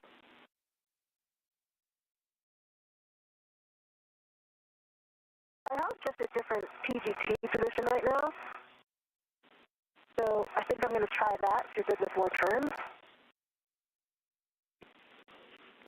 Affirm, we are good with more turns.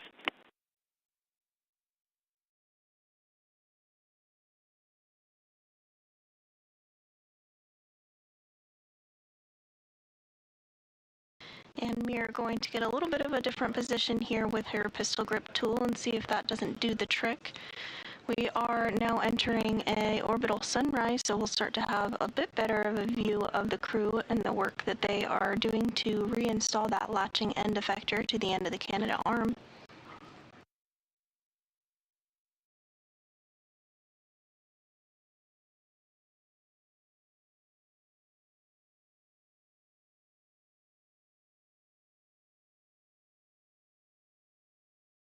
It doesn't seem, it's not going in. Shorthand over. And we are in a bit of a handover period between our satellites here, but we'll regain views and communications with the crew here shortly. Back on the ground, the team here is being led by NASA Flight Director Fiona and Koviak.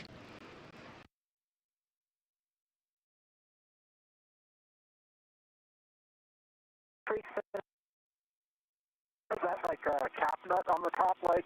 Well, that's what I'm wondering. Yeah. So I'm spinning the cap nut. It's just free spinning though. I mean,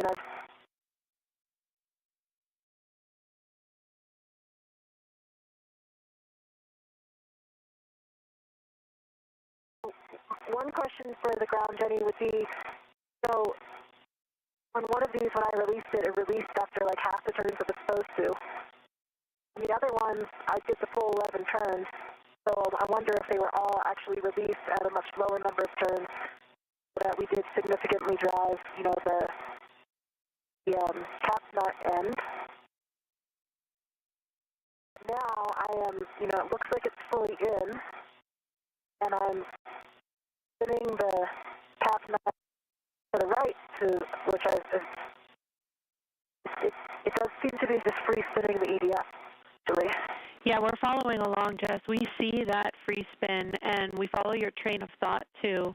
The free spin is particularly unusual to us, so we're still talking.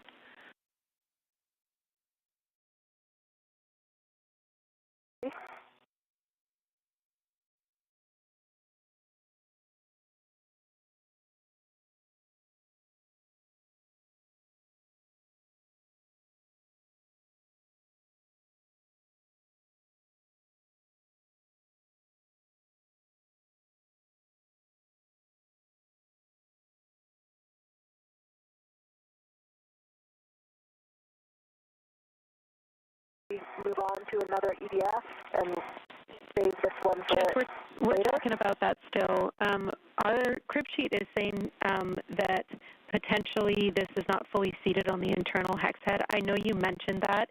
We just want to double check that when you spin it around, does it change if you are pushing it in and spinning it? Like, is it possible to get it seated? Chris, I'm going to get rid of this PGT. You can't.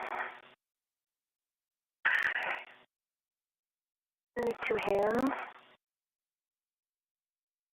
I'm going to let go of the PGT. Let it go back to the rag.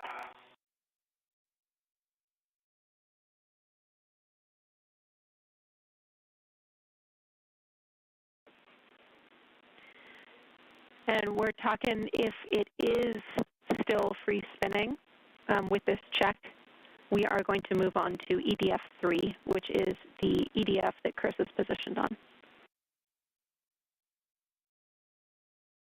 I mean, it's all the way in, but it is still free spinning. So, like, if I hold on to the head, try to turn it to a different position in the hex, it just free spins. So it doesn't seem to be turning in conjunction with the rest of the EDF. That makes sense? All right, we follow. Thank you, Jess. We are going to continue to talk to it and potentially come back to this EDF, but for now we will have Chris drive EDF 3, 5.5 turns. Bravo 2, clockwise 2 set, EDF 3, starting turns. Good read back, and Jess, you can get set for EDF 6. And with that, EDF number 1, not quite installing as expected. The team on the ground is going to take a look, but for now, NASA astronaut Chris Williams has been given the go to continue and drive the next EDF, that's EDF number 3, using his pistol grip tool. Maybe, I'd say stand by one for a second. I think you see the same problem with EDF 6. So I'm wondering if maybe we are off kilter here somehow. If you're also out too early.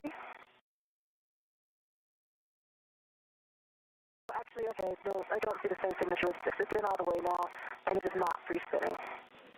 Houston copies. Okay, let me finish working off 3.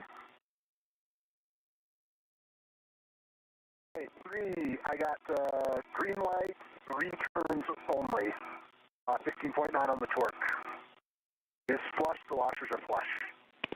All right, that is a good bolt. Thank you, Chris. We are go for EDF 6, Jess, 11 turns at the PGT expected. Hey, Chris, I'll need your help with the PGT. Yep, stand by.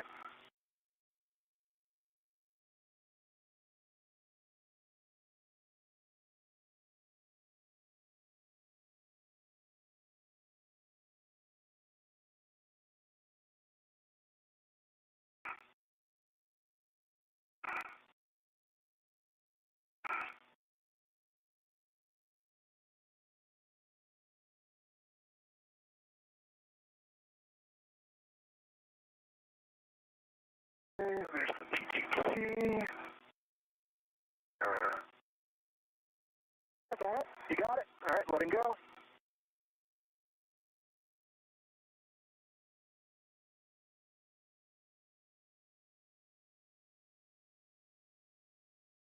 Jenny, I am still in Alpha 7, clockwise 2.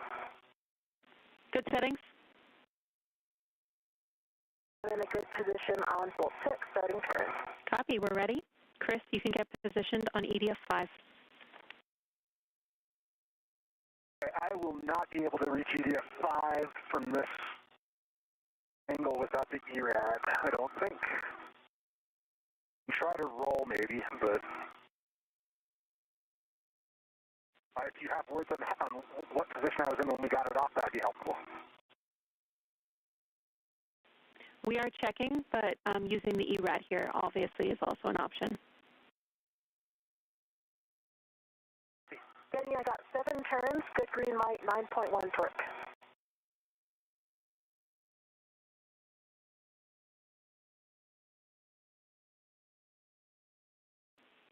Okay, that is a good EDF 6. We recommend using the ERAD for EDF 5 as well. Coming back to you, Chris. Okay.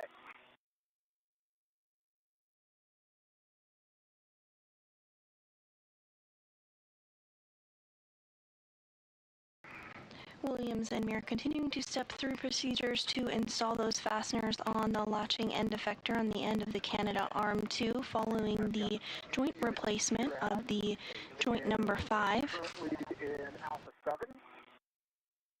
clockwise 2. Good settings.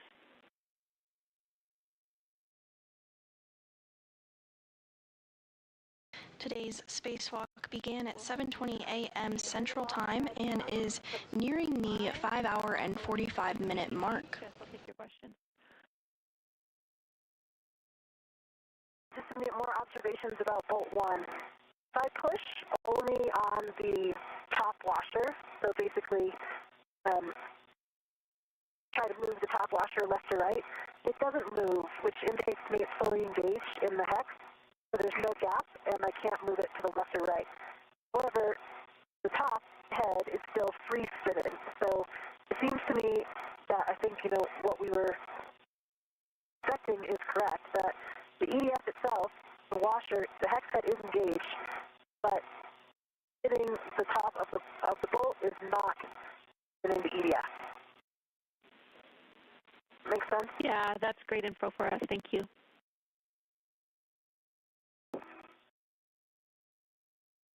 Okay, I'm going to start turns on 5.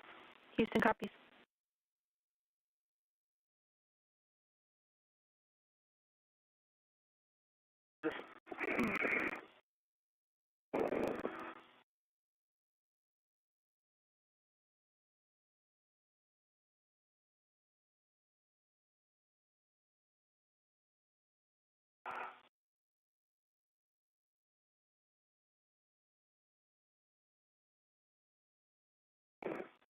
And this view looking down the Canadarm2 following the joint number 5 swap out with the failed joint was removed and the spare joint has been successfully installed on board the International Space Station. Copy. That is a good EDF-5. Next, we are going to tighten all the bolts that we were able to initially turn correctly with the PGT, so that doesn't include EDF-1. I have new settings for you, and we're starting with EDF-2. I believe this is just as bolts, so I have ERED PGT settings for her. I haven't driven 2 at. Yeah, we haven't done 2 Yeah, yet. we haven't done 2 at all. Yes, for 2, we are driving it, and then we are staying on the bolt and retriggering it to under a half turn. So that's fine. Okay.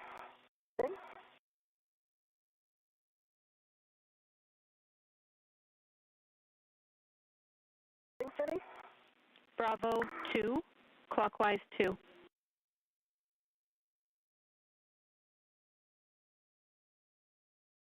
Bravo 2, clockwise 2. A-firm, you'll drive EDF-2, 11 turns at the PGT. Give me the reports, and then retrigger until under a half turn.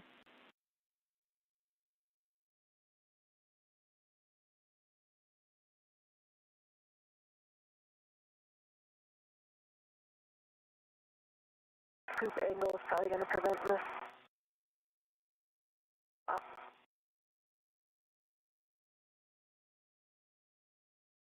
The scoop's just right in the wrong spot.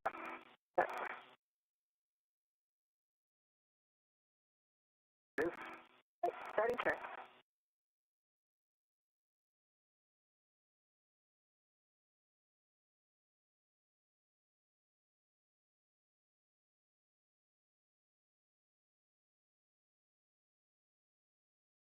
Only 5 turns on the PGT and I torqued out. So do you want to see the value or trigger again while I'm in position?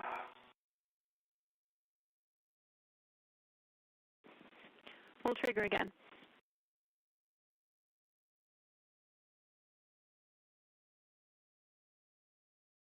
Okay, I got another half turn, so that was 5.5 turns. I see big green light, 15.8, 15.8 torque. Copy. That's a good report. Retrigger until less than half a turn.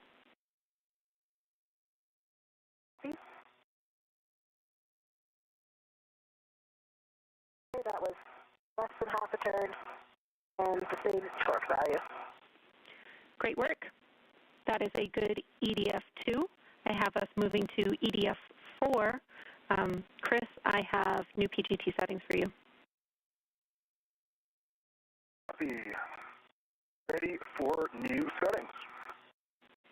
Bravo 7, clockwise 2. And you will be triggering until you get less than a quarter turn. Meir and Williams continuing to install the latching end effector at the end of the Canadarm2 following the replacement of joint number 5 on the arm. They're using the pistol grip tool now to just drive in that last little bit of torque on the fasteners. Seated and driving. And just the reason I haven't given you that next EDF yet is we are talking about if we are going to troubleshoot EDF-1 again before moving on. Took 2 retriggers, less than a quarter turn on the last one, green light 25.6, an EDF4. Copy, report on EDF4. Thanks, Chris.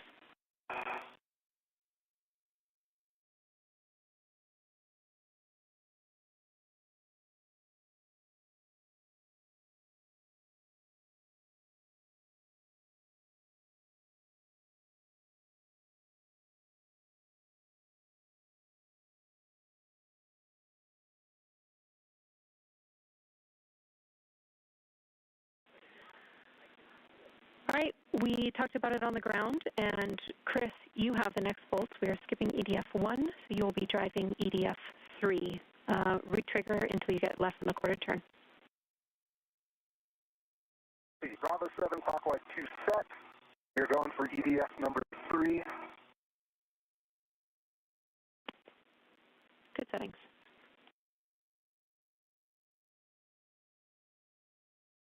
And with that, skipping over the tricky bolt that was having a bit of trouble getting fully set, but continuing on with the remainder of the bolts. The team here on the ground is continuing to take a look and assess. EDF3. Jess, now we will have you on EDF6, retrigger until less than half a turn. And that'll still be my same settings, Bravo 2, clockwise 2. Good settings.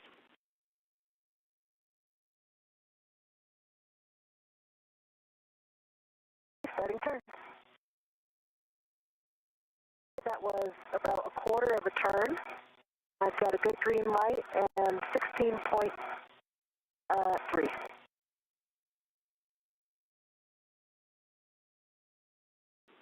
We'll retrigger on EDF6. Retriggering. Eighth of a turn, good green light, 15.9. Okay, that is a good EDF. Finally, let's drive EDF5. Understand the access to this is best with the ERAD. If that's the case, we're looking for under a half turn. See that? I will grab the ERAD in 1 second. I'm just repositioning this adjustable between the 2 scoops over here. Copy. And I'm ready for the ERAD. Over the top. 1. Ready to get clear of this. Okay. All right. Here it comes. Got it. Houston copies all. Down here we are talking about what to do with EDF1. But following this, I'm just going to push you through to verify all our other EDFs are good. While I'm waiting, Jody, do you want me to try to extract it all the way, pull it all the way out again, see if I see anything off nominal and insert it again? Haven't done that.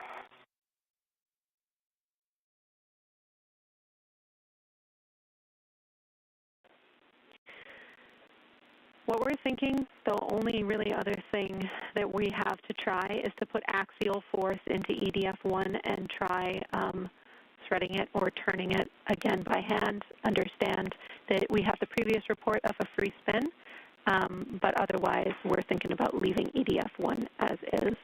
But the team is still talking. Copy. And I've got, I've got Bravo 2 clockwise 2 set on the ERAD. Good settings.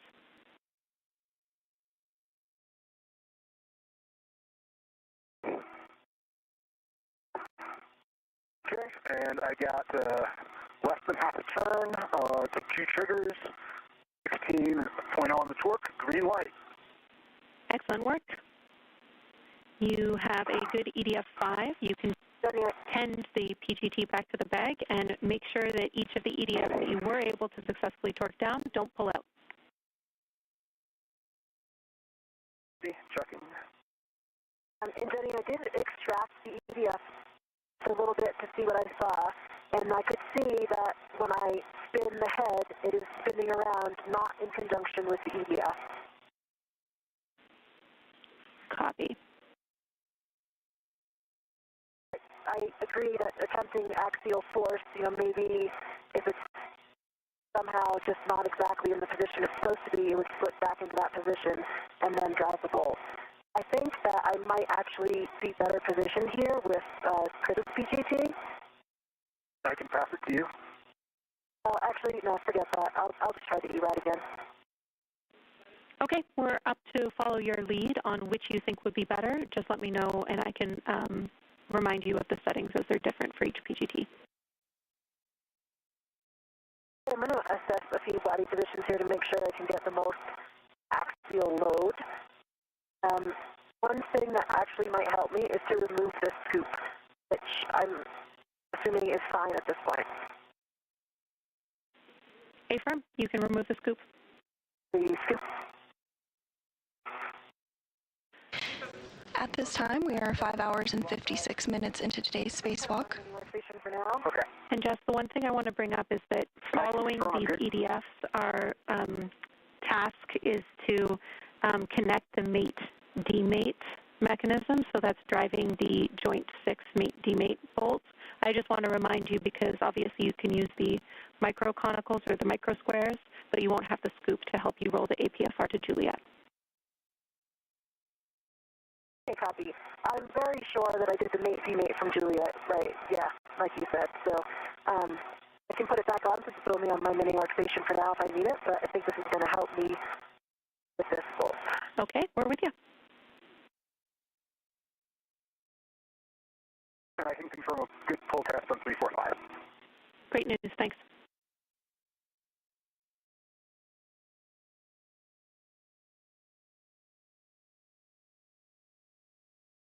That's much easier.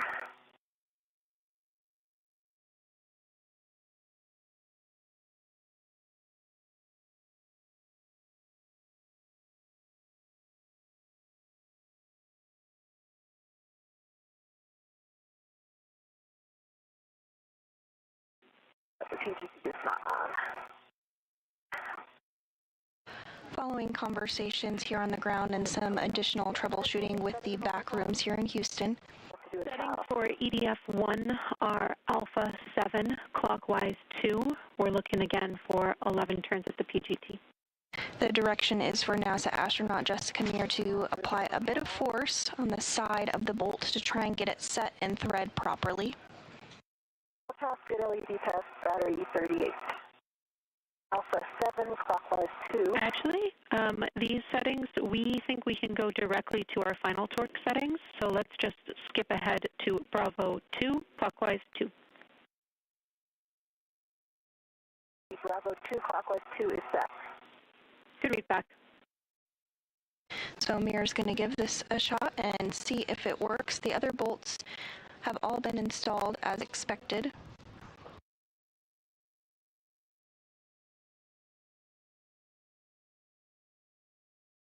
Okay, I'm going to provide axial force into the bolt. Copy. Starting turns.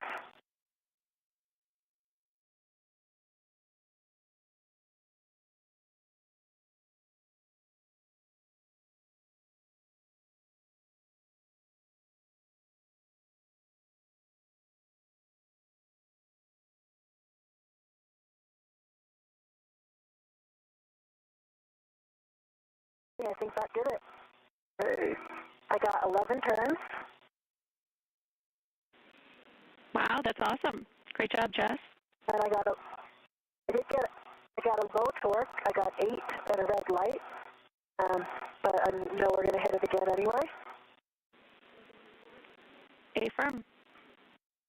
And it appears that did the trick. Okay, that was like a quarter turn.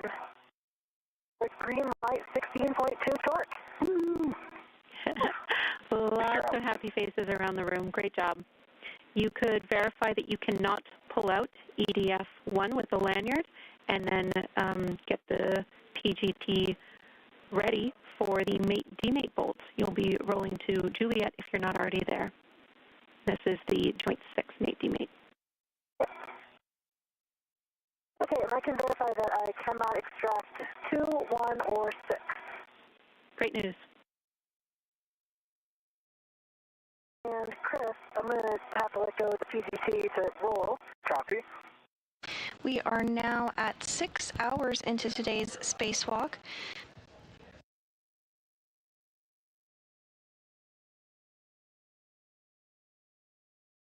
We did just hear the good news that that tricky bolt, that number one fastener, was able to successfully be installed by NASA astronaut Jessica Meir following applying a bit of axial or force from the side. So with that, all the bolts have been driven to reattach the latching end effector to the end of the space station Canadarm2. Still on your side, and I go. It's down to the left. It's on just forward of the lee. Okay. I don't see it snagged on anything on my side. Yeah. The red is not. Yeah, if I pull on the red, it doesn't pull on the PGT. At this time, Meir is now going to work to connect the mate-demate mechanism, which will be using the pistol grip tool one final time during today's spacewalk. Once this is complete, the Canadarm2 will be able to be powered back up, and we will test out the electrical connections on the arm. Right? So you could Yeah, I can. get out of your APFR, get a leg out, and you can reach over to it. Yeah, let me get a leg out and see what I can see. Affirm, I can confirm that Chris is finished with operations on his side. Chris, you do need to remove your scoops and get them in the crew lock bag. Copy that.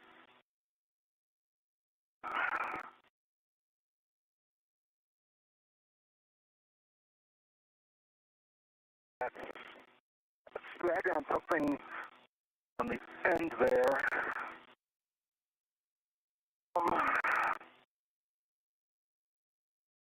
It's just on the MLI of the... I might be able to reach it. Okay, I got it. You got it? All right, fantastic. I'll work my scoops then. I don't know if it's still snagged on something now, I guess. If Yeah.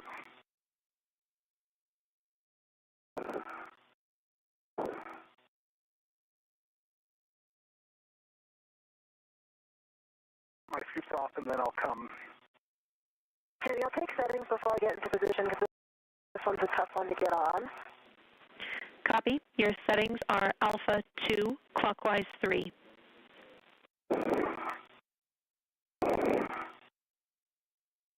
Alpha 2, clockwise 3 is set. Good settings.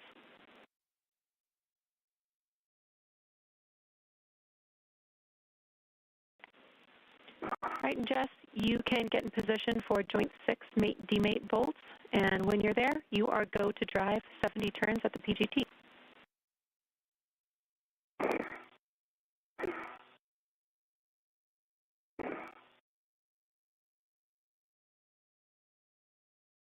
And this view from outside the International Space Station of today's spacewalkers. On the top, we have NASA astronaut Chris Williams completing the second spacewalk of his career, and below him we have NASA astronaut Jessica Meir completing her fifth. The crew has successfully replaced the joint number 5 after it was no longer working as expected, and just completed the latching end effector cluster reinstall. At this time, Meir is working to reconnect the mate-demate mechanism on board the space station. I see it when I dip down, but then I can't get the PGT on it in that same position, so I'm going to off of it.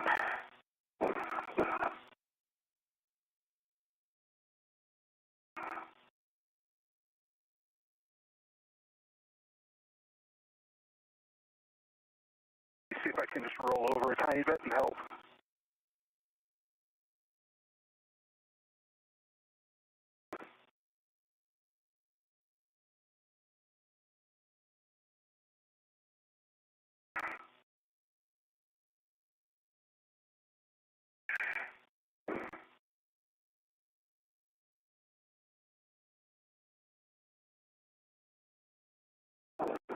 And coming up here in about 5 minutes, we are expecting a moon base update where NASA Administrator Jared Isaacman is hosting a virtual conversation to share updates on NASA's plan to build a moon base on the lunar surface. Isaacman will be joined by Carlos Garcia Galan, the Moonbase Program Manager, and discuss the next set of awards for new lunar lander missions and preview upcoming opportunities as the agency works towards building a sustained presence on the moon. That discussion will stream on NASA's YouTube channel if you'd like to tune in. And NASA is advancing development of the moon base, a long-term lunar exploration and infrastructure initiative designed to enable sustained human presence and expanded scientific and commercial activity on the lunar surface.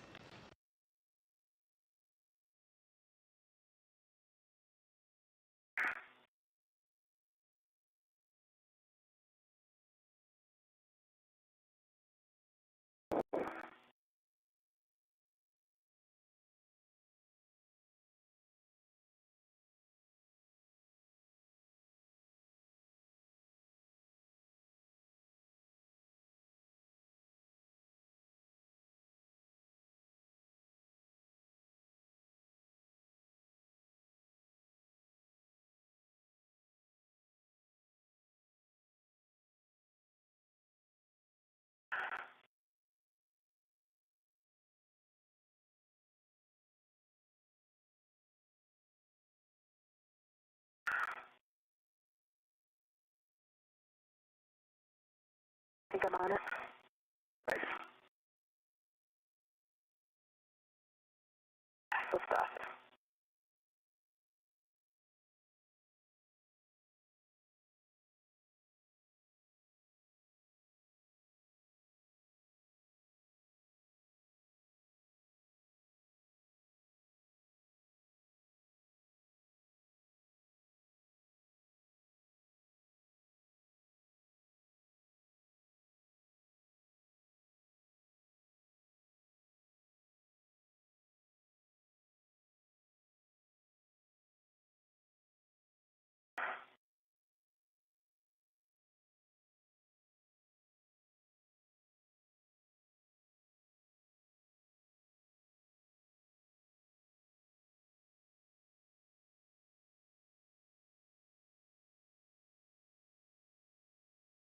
When I can get on it and then I flip off because the ERAS, free spins. I have to get my body position. If I get it on there and I tell you, do you think you can get a hand on it? Because then I have to reposition a little bit. Is my hand close enough? No. Maybe. That's about as far as I can get. Might be.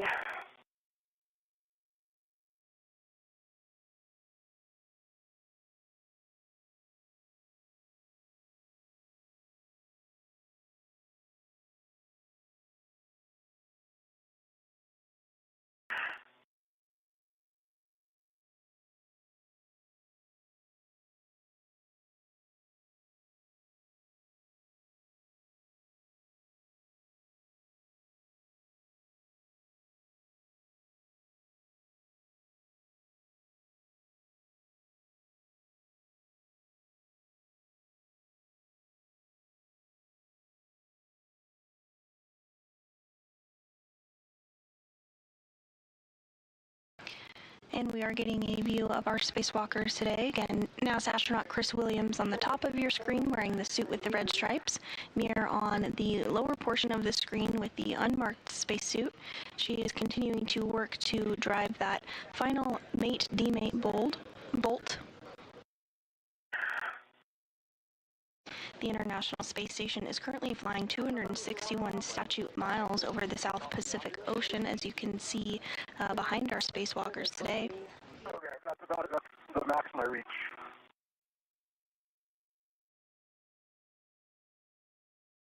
I'm going to try switching feet.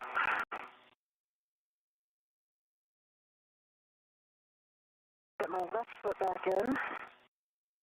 Get my right foot out this time.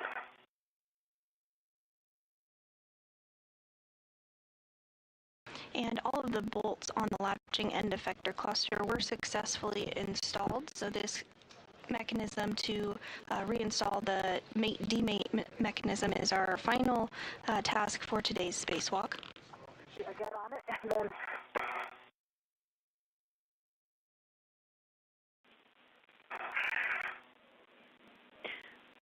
we can offer for Chris potentially rolling one more click forward could help with reach or visibility.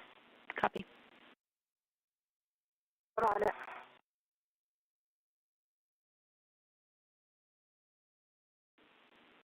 Copy, we're go. 70 turns at the PGT.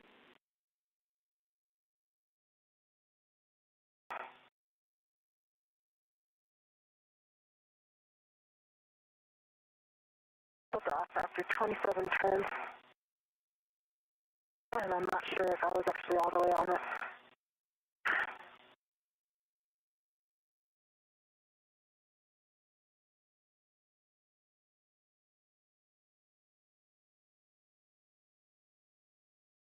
Back to the other foot. Copy the initial turns. It'll be hard stop when it's complete. We will take a status indicator check. Otherwise, we need more turns. Copy.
Okay, that was 70 turns. Let's try to torque again. It may have slipped off. Copy.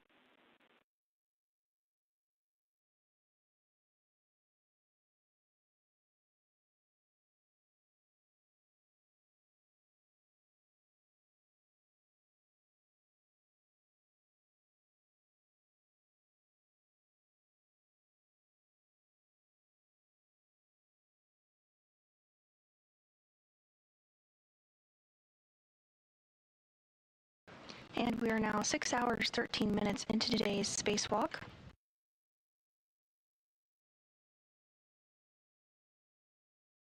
The failed joint on the Canadarm2 has successfully been swapped out with a spare on board the space station, and our spacewalkers, NASA astronauts Chris Williams and Jessica Meir, are working on driving one final mate-demate mechanism using the pistol grip tool.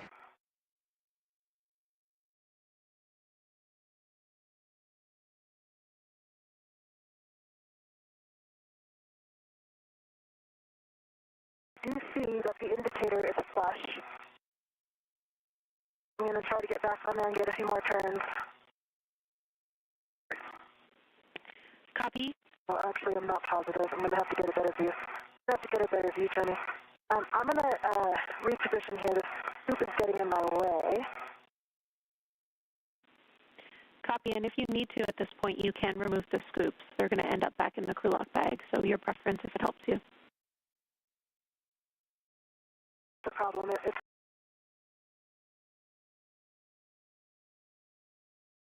the scoop that I removed is taking way on my mini workstation. Oh, I see. You can hand it off to Chris if that helps. Short handover.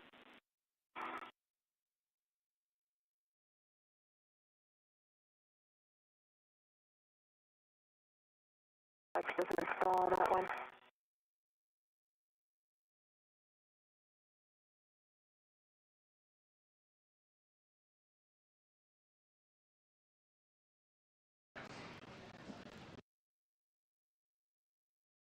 And we are in a handover period between our satellites.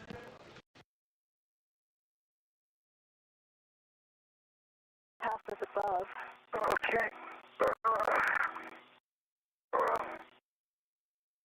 Almost got it.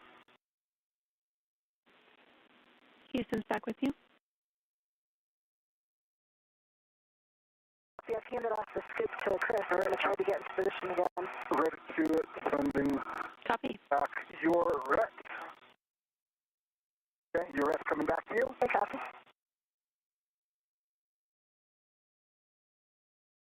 And this view from inside the International Space Station Flight Control Room, where NASA Flight Director Fiona Ankoviak is leading the Orbit 2 team,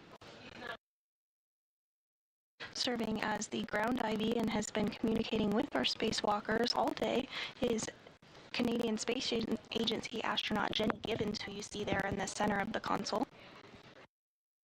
And serving as Capcom, or capsule communicator, with the crew on board the International Space Station is JAXA astronaut Aki Hoshide. Absolutely.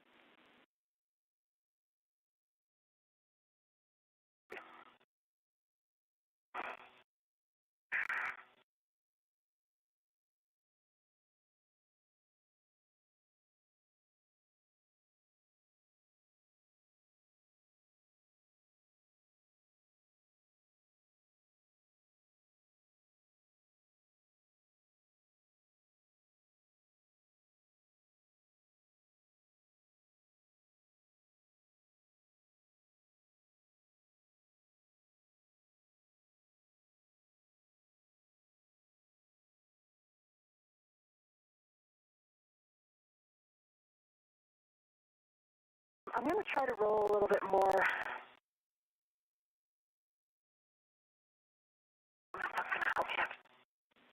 We copy additional roll for Jess, no problem. And Chris, once you stow that scoop, we'd also like to offer that you could come out of the APFR and adjust your body position such that you have visual or perhaps like a hand on the bolt. Again, you would be able to really react against much because you'd be on the ingress aid, but that could help with positioning. See that? Yeah, I'll give that a shot. I've locked out the PGT rep to see if that helps me.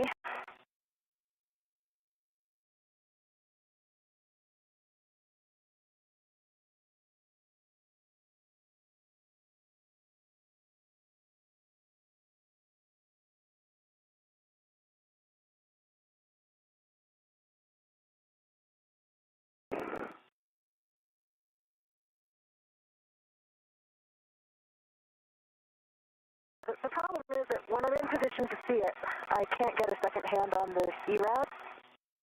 I can get it on the bolt, but then it spins at a second hand. So I think, Chris, you can get in any position under there to see it. Yep. Okay. And maybe on it now. You're not flush. Just help bring the PGT down a little bit. Yep, that's looking better. Okay, I'm going to try to drive. And my PGT's off again. Houston copies. We're coming up on a period of RADICOM for about 3 minutes here. I'm in a good spot with the visual now, Jessica. Okay. I can't get a hand, but I can guide you. I think you might have just been on it, but not flush before. And I can talk you into flush. I think that's what's happening. Okay, I got it good. Now, I'm going back to Alpha 2, clockwise. Was that 2 or 3, Jenny? 3, short handover.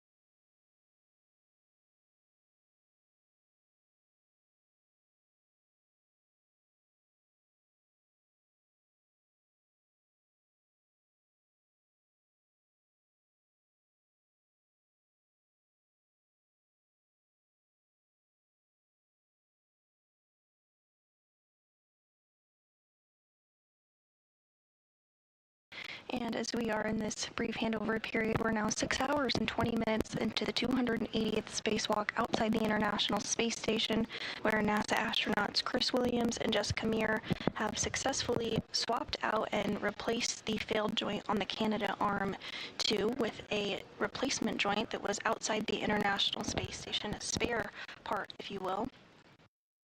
At this time, the duo is now working to install the mate-demate mechanism on the arm. This is required in order to power up the arm. She's got it great. It's torqued out after 50 turns. Awesome. At 50 turns, I'm going to hit it again. Torqued out again. I've got a good green light and 3.7. Chris, before I take it off, you probably can't see the indicator because I'm blocking it. Yeah, it's blocking it. I can also see that it's the drive handle that the red is caught around. Okay.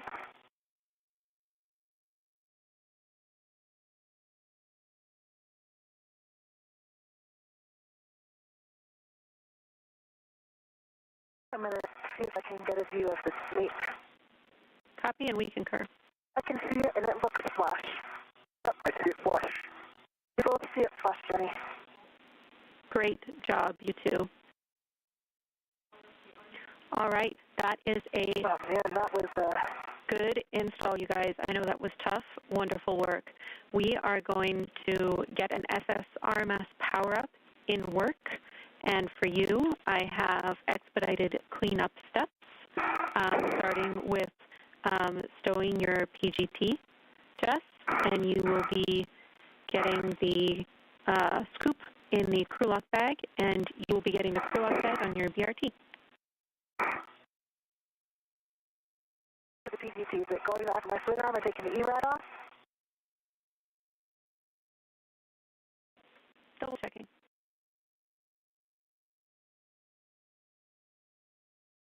Nice job, Jessica.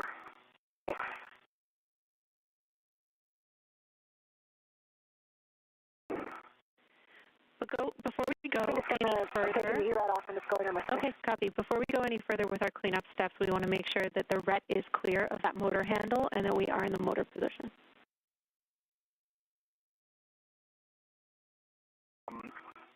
I topped back up. I can't see it. Can you see? No. I can't see that face at all. It's clear. Yep, now it's clear. And the handle was away from me. It did not appear like it had moved at all. Okay, we will take that as a good check. Thank you both.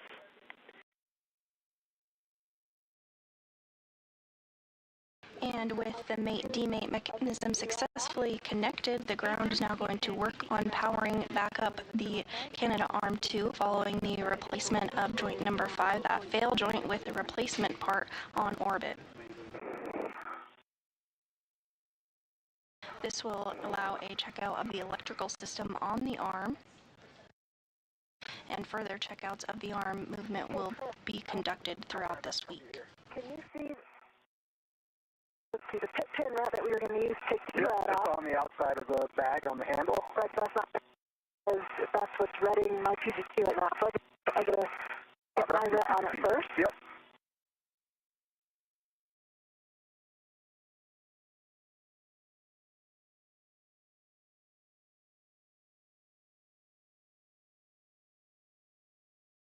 Get my ret on it.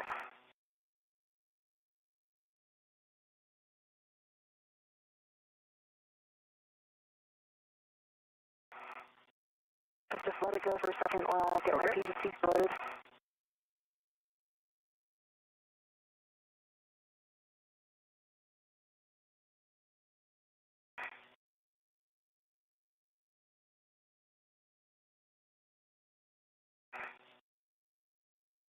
Hey, could you bring it back over here? Yep, coming back to you.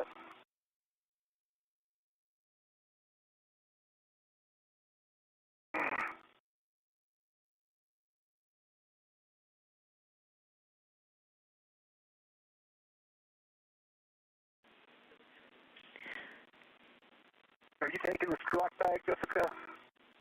Sure. mistake in the crew lock bag? I owe you guys words on cleanup steps. Only over to ESP. I have cleanup steps for you when you're ready. This involves words on the crew lock bag and the spare joint, as well as the consumables update. Copy, I'm working on the ERON. Yep, I can listen. Okay, Chris, your next step, immediate future, is to roll to Bravo as necessary to access the failed joint. You are going to get that failed joint still on your BRT, and then you are going to head back to the airlock. Jess, you are going to take the crew lock bag with the mutt, ball stack mutt, bundled to it, back to the crew lock as well. You'll follow your safety tethers back, but we are skipping our APFR reconfig for an expedited cleanup today. We are around 6 hours and 25 minutes into a 7-hour EVA. We do estimate we have a little additional work left, maybe about 45 minutes, and our limiting consumable is EV2's battery at 7 hours, 30 minutes. One copies all. Copy all. I've got the ERAD still in the bag. It's on its original rep. I need to get the other scoop off, but I think I'm going to roll to do that so Chris will let go of the bag. Yep, and then before I get out of here and start my next task, so I need to take the bag off of the... A-frame, because I was... Yeah. A-firm, you guys I'll have to get a red on need a BRT ret from Jess to the crew lock bag.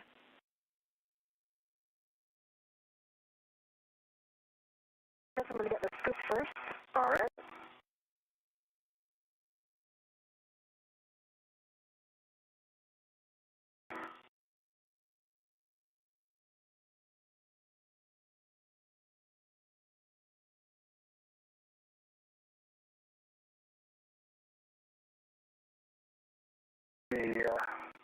There's a red on the outside of the bag handle for that one. See, I also have it on this adjustable. Yeah, you can just adjustable it to a D-ring. Either way, I think at this point, why not get one of you pass it to me and I can work on that over here.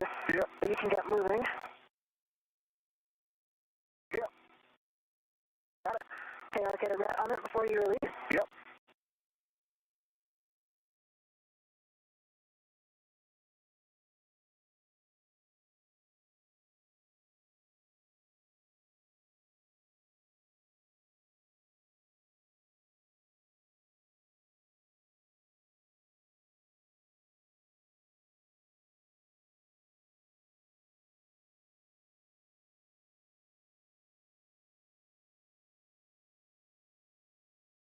My BRT red on it and the BRT on it. You can release. Okay, stand by. I'm going to need to just pull it a tiny bit. That adjustable is kind of the wrong way. Okay. All right, it's free. I'm letting the adjustable come back to you. Copy, I got it. Okay, and then I am going to egress. Copy, I'm going to get this. I'm going to roll, sorry. Chris, prior to your egress, we did have that roll in the procedure for you so that you could retrieve the failed joint from the mutt, ball sack mutt, and put it on your BRT from a stable position. Work.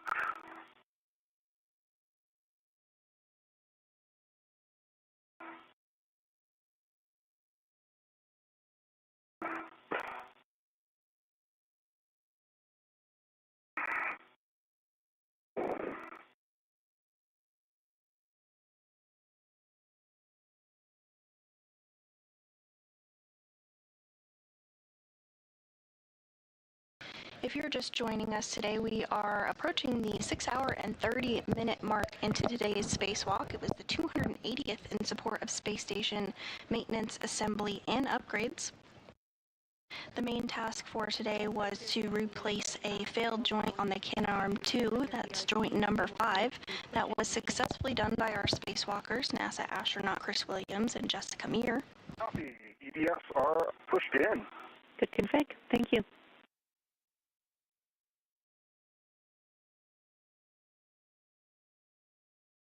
And set everything back in the crew lock bag.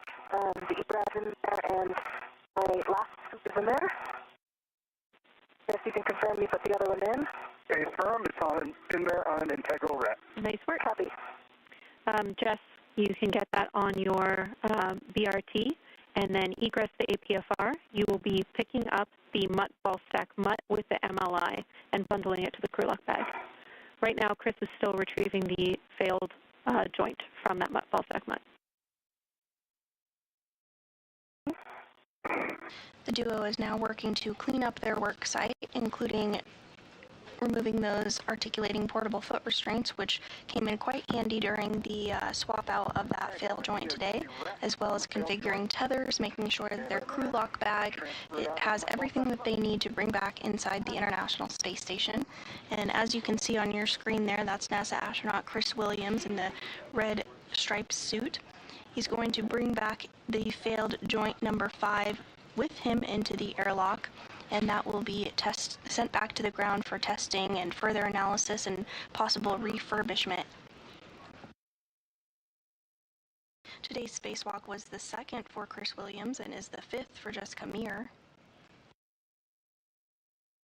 I'm not sending any time to reconfigure this APFR, correct? Nope, no changes to the APFR config. Still up. We will have you translate to the MUT ball stack MUT.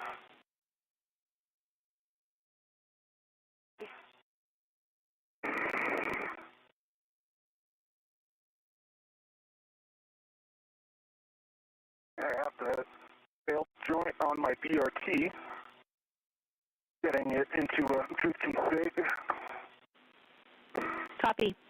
And since you are right next to your APFR still, we will have you stow the ingress aid of your APFR. Would you like me to do that too?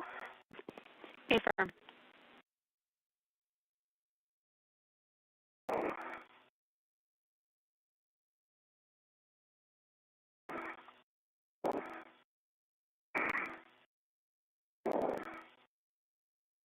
Just watch your head. Don't come back. Don't come starboard, sorry. Okay.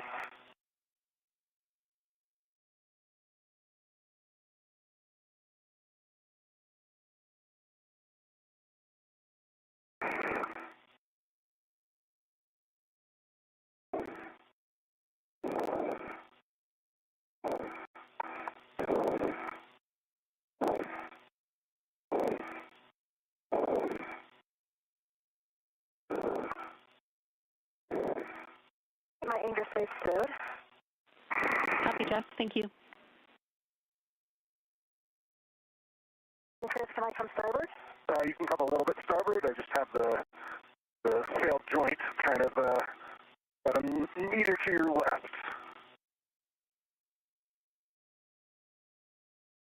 Copy, I see it. I think I'm going to need to wait until Chris clears out before I can get to that MUT.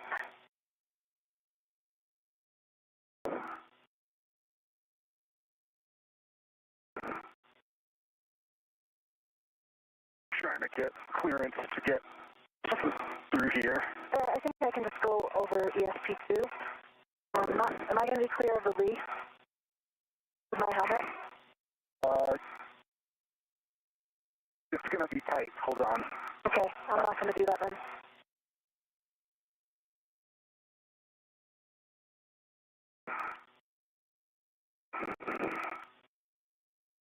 Yeah, I'll be out of your way in a second. And if it's easier, Chris, of course, stow the ingress aid if it's in your way, but if it's easier, we could also potentially ask Jess if she has access to clean up the ingress aid on your APFR. Yep, copy that. Just need to get this held a little bit better. Absolutely. Dealt with. Nice work.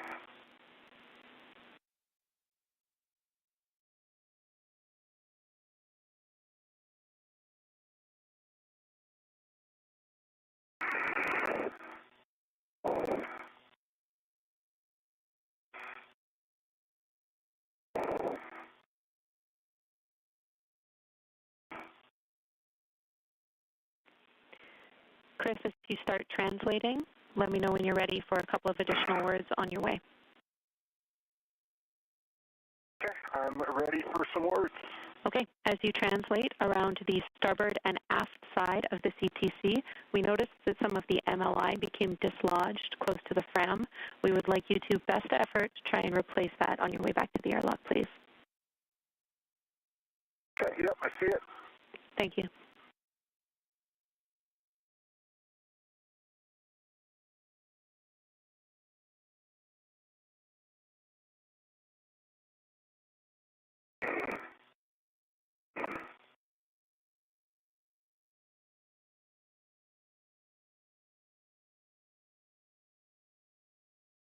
So since the mutt is locked, I can release the rep that's on the fan and just put it on the bag, correct?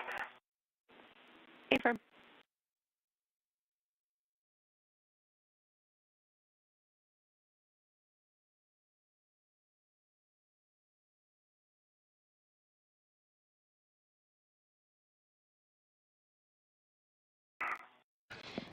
And this view of NASA astronaut Jessica Meir as she works to gather some of the tethers that were utilized in today's space station, in today's spacewalk, rather. I've got the mutt ready to the bag. Additionally, we see that Canadarm2 with the replaced joint number 5 and the latching end effector successfully reinstalled to the end of the robotic arm.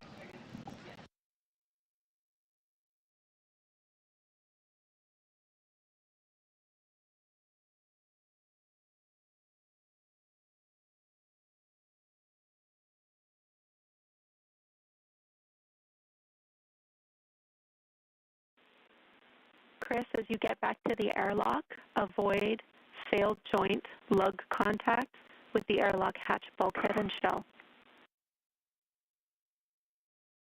Copy. And while Meir wraps up gathering those tethers, NASA astronaut Chris Williams is making his way back to the airlock. He does have that failed joint attached to him and plans to bring it back inside the International Space Station today. Eventually, the joint will be sent back to the ground and will undergo testing and analysis.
Okay, I'm back at the airlock underneath the thermal cover. Copy. You can open up that thermal cover and you will be stowing the failed joint on a large small ret inside the airlock. Copy. And Williams has made his way back to the airlock. He's going to store the joint inside the airlock.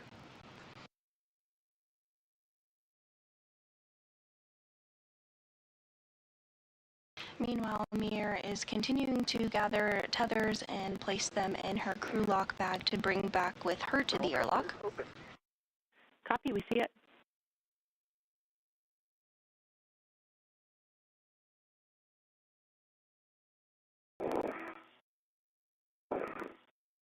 I'm almost ready with the crew lock bag. I've got the MLI well on there, and I've got one wire tied to get the second, and I'll be ready to go. Sounds great.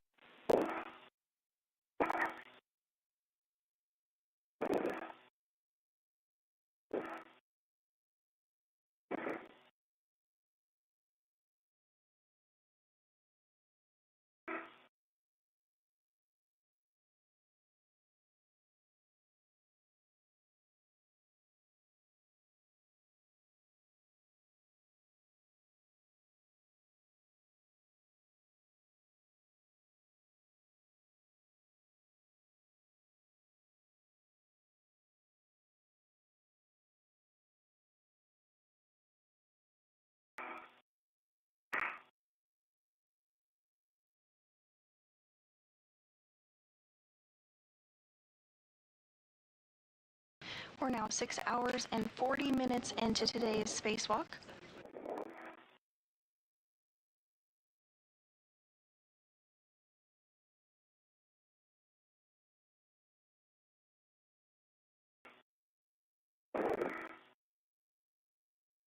The wrist joint that experienced a malfunction during Canadarm operations on May 27th has now been swapped out with a spare part, a spare joint that was on board the International Space Station outside of the orbiting lab. Jenny, I'm going to start moving back to the airlock. Copy, Jess. That sounds good.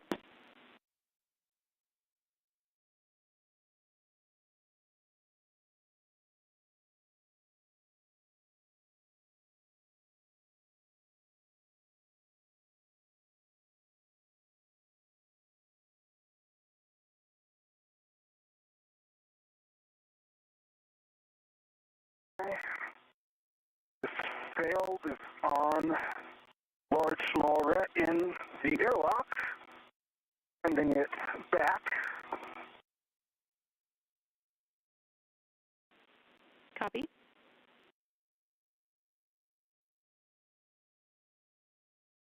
And this view from inside from William's helmet cam as he is back inside the crew lock portion of the airlock. Just as you are translating back via the lab and lab strut, we will get a double press of the brakes on the port cedar cart. Yeah.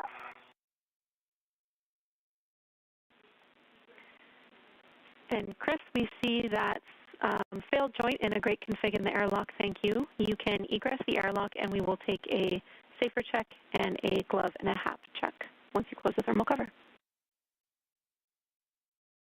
And work. And with Williams now successfully storing the failed joint inside the crew lock portion of the airlock, he's going to egress or exit the airlock once more and complete a final glove and HAP check. Again, that HAP is the helmet absorption pad and is inside the helmet of every crew member during space station spacewalks.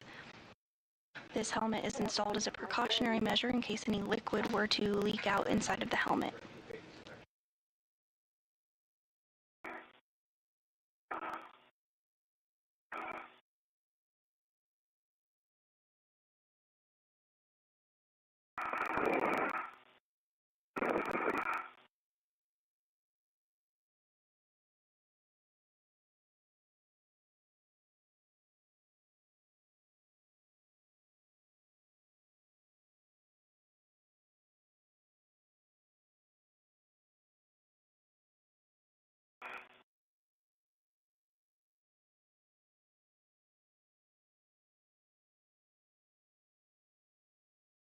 Thermal cover is reclosed, and I am working on those safer checks. Copy.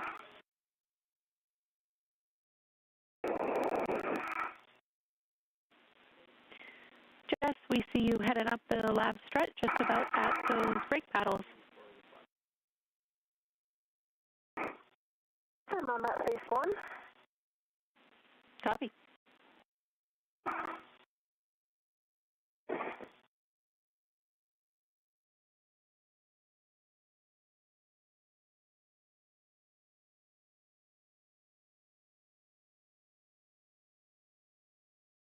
One safer handles are done.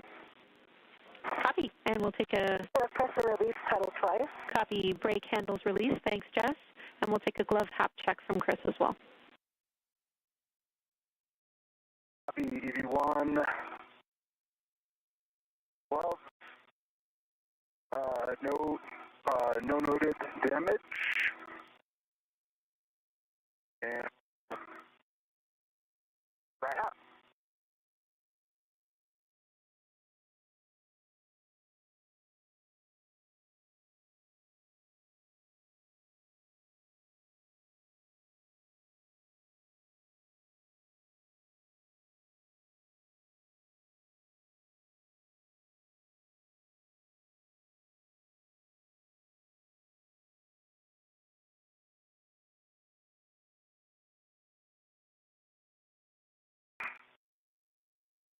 Yeah, I see Jessica coming down the Cedar Spur now, or just about to. Hey, firm, and Jess, we just want to make sure after you hit those brake pedals that you didn't interact with the brakes at all. I did not. I went Zenith, so I would avoid doing that. And came back down later when I was past them. Copy.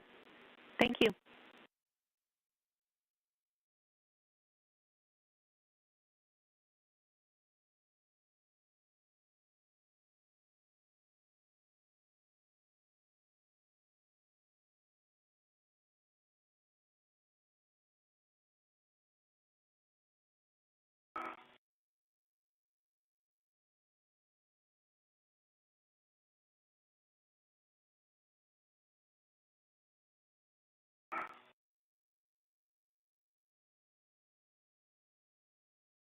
And this view of NASA astronaut Jessica Meir as she continues to make her way back to the airlock.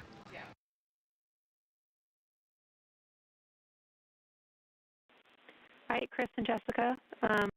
Chris, you are at the airlock, and Jessica, we see you very close. From now on, this is a nominal remainder of the EVA, so just cleaning up. And we will get Jess in the airlock first and building a good load path. Do that. You want copies? Chris, and actually, we're going to have to get this bag in. I'll grab the thermal cover for you. I'm going to get as far forward as I can.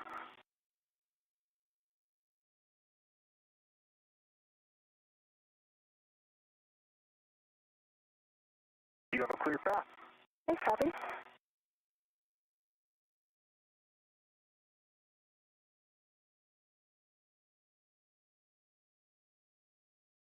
I'm going to get my tether down around here. Houston, copies.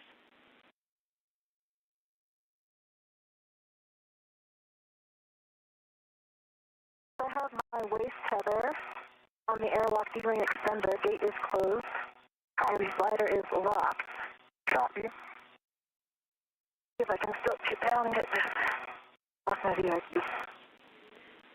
Copy. That is a You have a good load path, and I will get you both to turn off your heckets.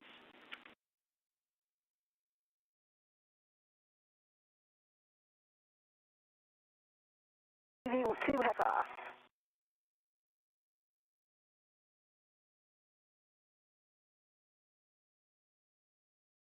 B1 Heka on. Copy. Confirmation from both Williams and Meir that their HECAs or helmet cameras are now off now that they are back inside the crew lock portion of the International Space Station. And Jess, you built a good load path via your waist tether to the airlock internal D-ring. And I imagine you're getting the crew lock bag stowed inside the airlock, correct? Firm. I have the crew lock bag in, and it's going to go inside the turret. Copy.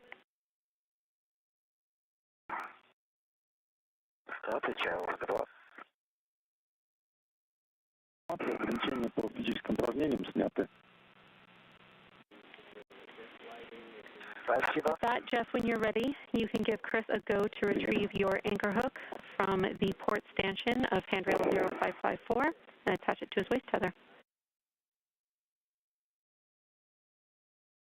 Copy. I have a good load path, Chris. Copy. You have a good load path. I am going to attach your anchor hook to my waist tether. Good words, and I will get checks for gate closed and hook locked.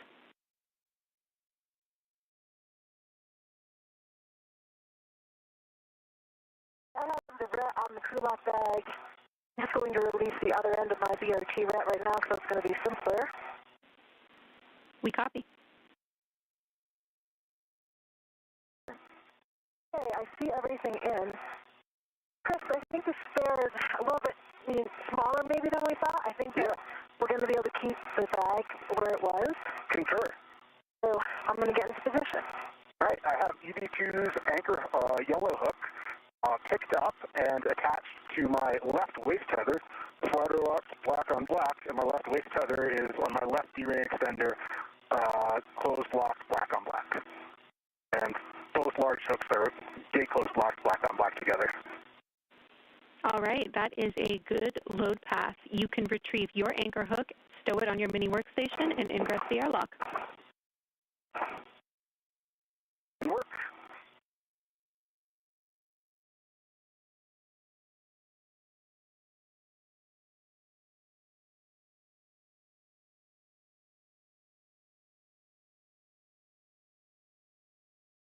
Chris, I am in the position that I started in.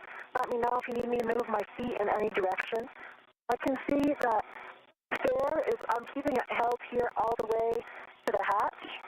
The crew lock bag is just in front of it, but that's pretty much the same position it was in when we went out. So I think you'll be able to get your legs over it. Okay. And it's actually all the way to the UIA, so it shouldn't interfere with you. Copy that. Right. My safety tether anchor hook is picked up. I'm maneuvering under the airlock hatch. Houston copies.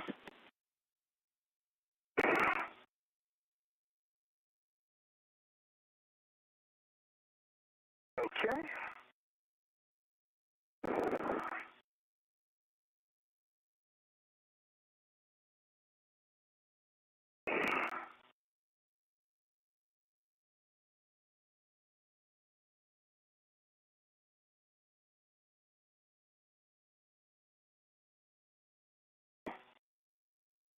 Locking my feet. I'm holding the bag as far forward as I can. Copy that. I'm getting the effector on thermal cover. Houston copies. You should have a clear path. I can't see the tethers, I'll make sure they're all out of the way. All right, I've got a good load test to you. My local is coming up.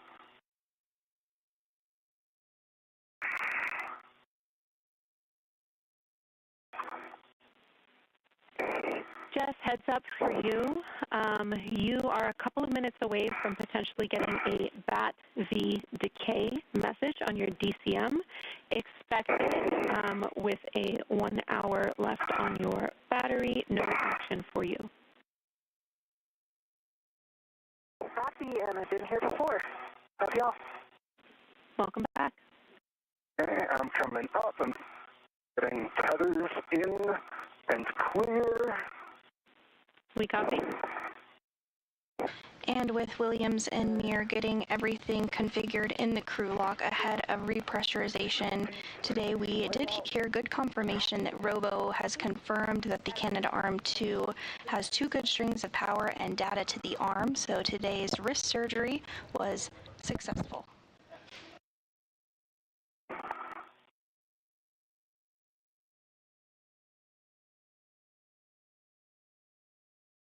Thanks, that's the MLR. I'm getting it out of your way.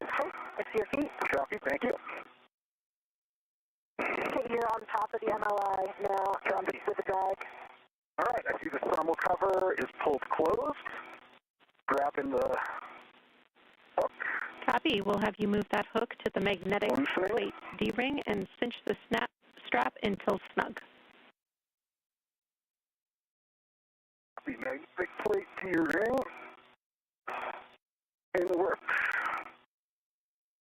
And this view from back inside the International Space Station in the equipment lock portion of the space station, where European Space Agency astronaut Sophie Adano and NASA astronaut Jack Hathaway are standing by to work through repressurization procedures for Meir and Williams.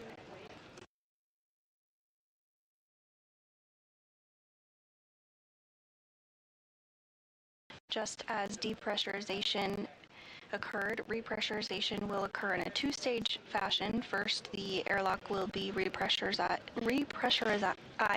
to 5 pounds per square inch of pressure, where a couple of checks will take place of the suits, ensure that everything is looking and performing as expected before repressurization continues to about 14.6 pounds per square inch, equivalent equivalent to that inside the International Space Station, at which point hatches will be opened. We expect 6 Sharpie lines visible on the tail, and we'll get you to verify the magnet is engaged. We got 1, 2, 3, 4, 5, 6, and magnet is engaged. Excellent work. You can both remove your SCUs from their stowage pouches, remove your DCM covers, and Velcro it to your DCMs, and then connect your SCUs. Copy and work.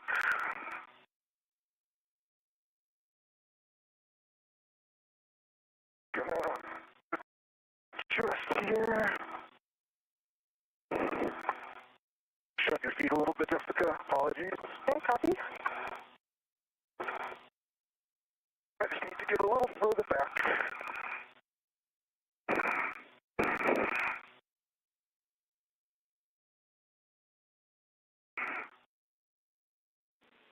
25 seconds to a short handover.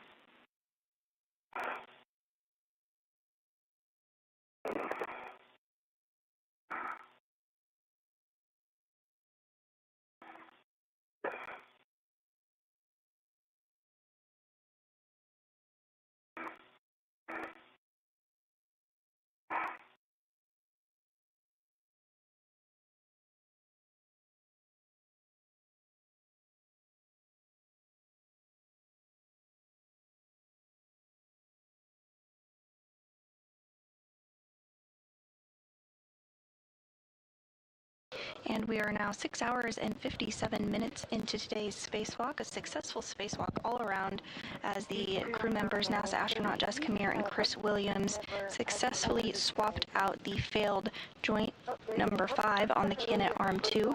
And we did get confirmation of good power connections to the arm. 7 hours. You're looking at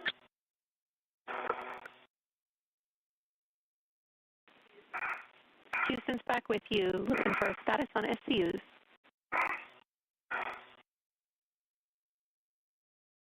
You SCU connected and locked. 82 connected. This is the one that doesn't quite lock easily, right? I'm going to pull it out a little bit. Yeah, you kind of have to push on the... Okay, I'm locked. Okay, I'm tracking 2 crew members with SCUs connected and locked. Do not close the EV hatch until EMU water is off for 2 minutes. With that, you can switch your waters off or forward. Expect an H2O is off message.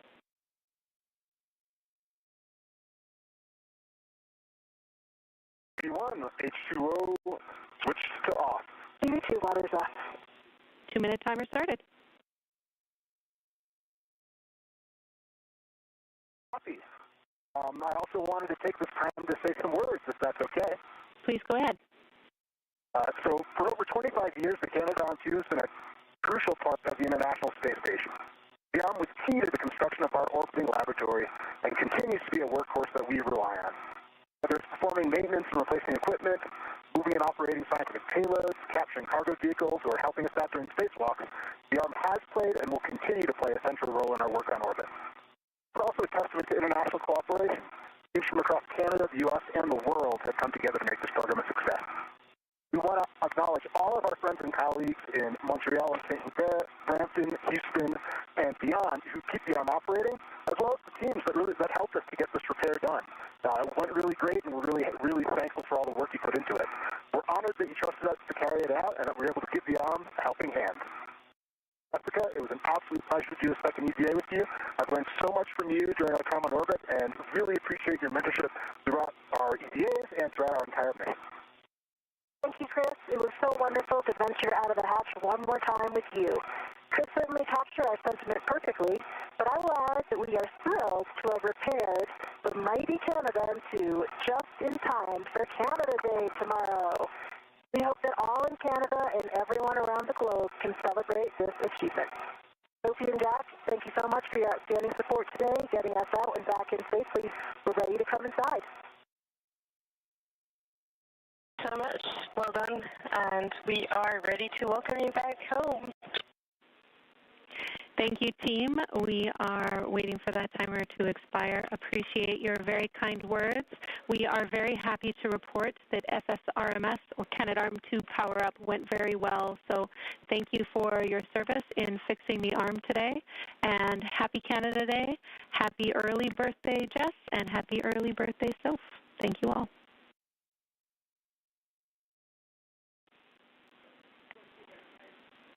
Thanks, Jody, for telling us that the arms did power on well, because as soon as I said that, I was like, wait a minute, we didn't get confirmation yet. Thank you. Yep, thank you, Jenny, and thank you so much for your support as Ivy. Our pleasure. With that, our 2-minute timer has expired. So, Chris, could you verify that the outer hatch is clear of hardware? Outer hatch is clear of hardware. All tethers are clear. Close and lock the EV hatch. Copy. In work.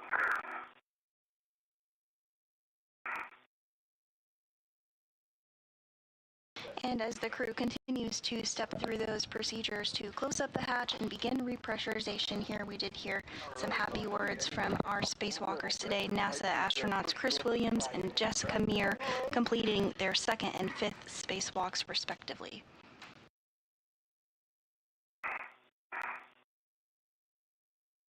We did just surpass the 7-hour, 1-minute mark for today's spacewalk. We'll try to get a hand on the spare. It's caught up with something. It's gone up zenith.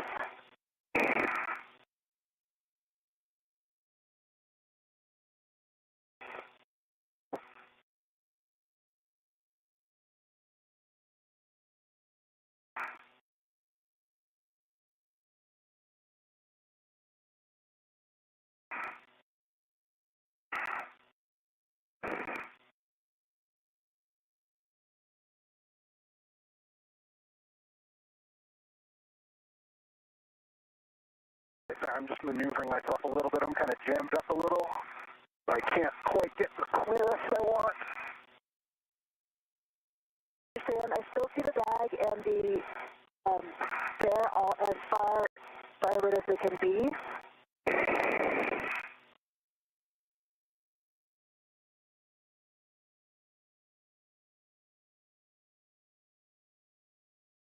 And as a reminder, inside of the crew lock portion of the International Space Station with Williams and Meir is the failed joint. So working to just get everything configured in order to close up the hatch before repressurization.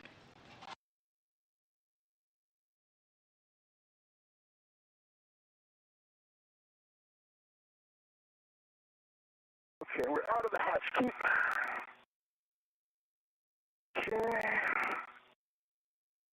Hold on, let me clear some tethers. Okay, we're clear. Clear.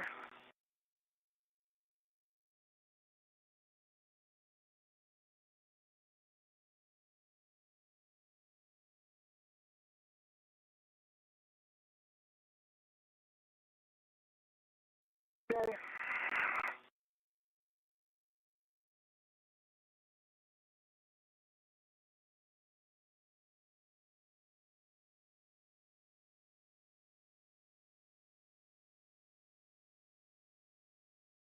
And this view from inside the equipment lock portion of the International Space Station, where European Space Agency astronaut Sophie Adeno and NASA astronaut Jack Hathaway are standing by to assist with suit doffing or taking off of the spacesuit, just as they helped Meir and Williams with getting into their spacesuits earlier this morning. Well done. Great work. Copy EV hatch closed and locked. On the UIA, check oxygen, EMU 1. Jenny, I have the expected that voltage case. Copy.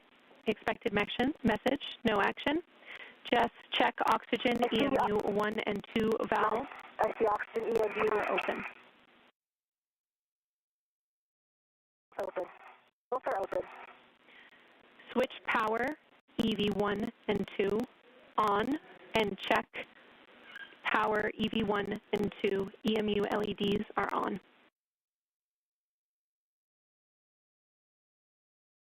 2 switches on, 2 good LEDs. Copy. Looking for voltage between 18 to 19 volts.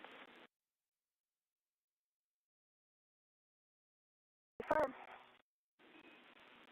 On your DCMs, switch power to SCU. Expect a warning tone. I'll go first.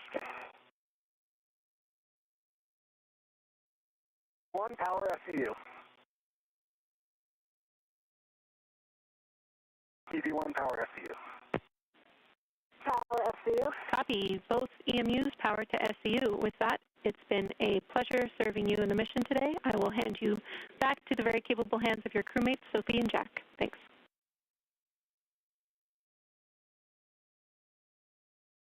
Thank you, Jenny. Thank you, Jenny. Thank you, Jenny. And both of you on your DCM O2 actuator to press. North. Manifest.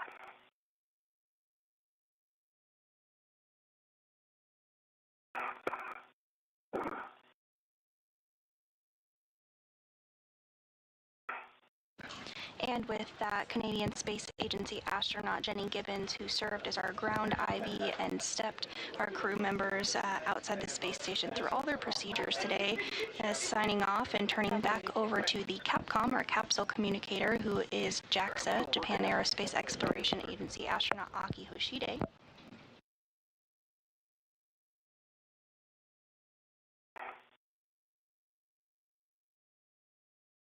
And once repressurization begins, that will mark the official end of our spacewalk today. Right now we are at the 7 hour and 7 minute and 7 second mark in today's spacewalk.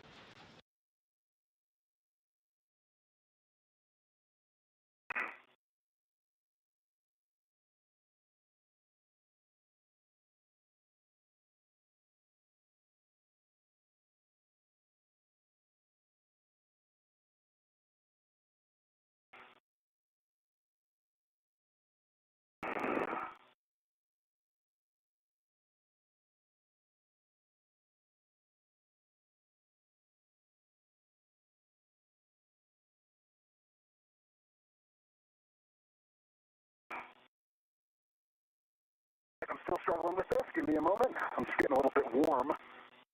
Cooling is not great right now. Please, let me know if I can do anything to help.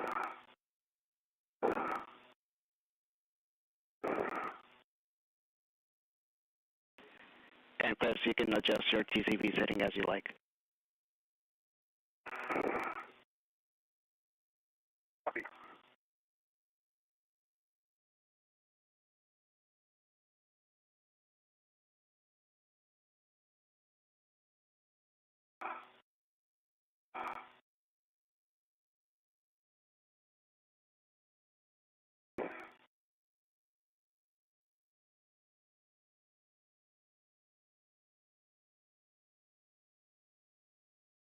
Sorry, I'm just trying to reevaluate different approaches for this, because this is... You got it, Chris. Take your time and you'll get it. What I usually do, what works for me now, is only using my left hand, because I can't really reach it with my right hand.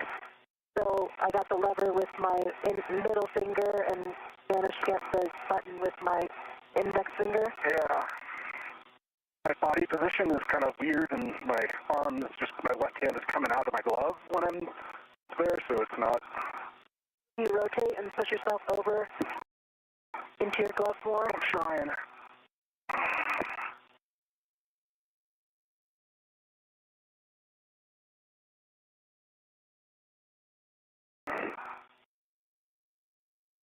It's kind of on it, but it's sticky.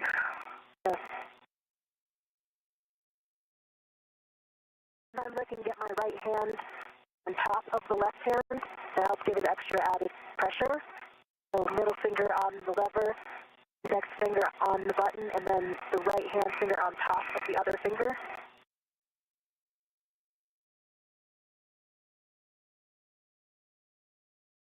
This is a sticky actuator, and it is not cooperating with me right now.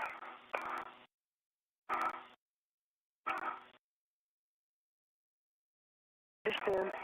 I'm tired out. Okay, let me see if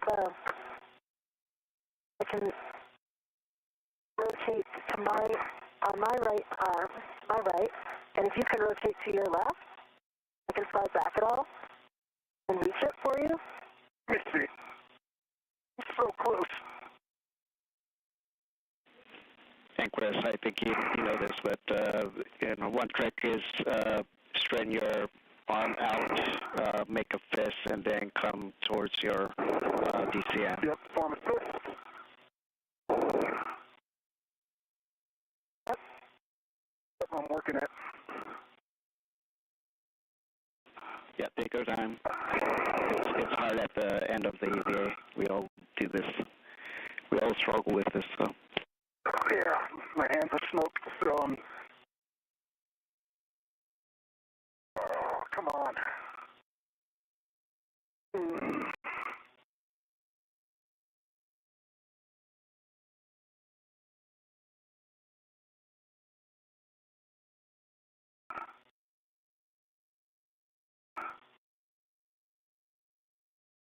Just give me a minute to collect myself. Great idea. Take a minute to breathe.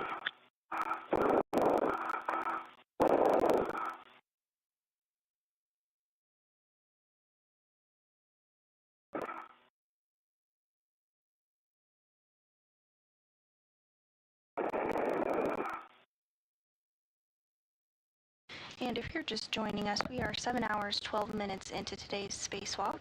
We're wrapping up today's spacewalk following the successful installation of a spare joint on the Canadarm2. Like I can't quite reach it on my right hand. Both Williams and Meir are back inside the crew lock.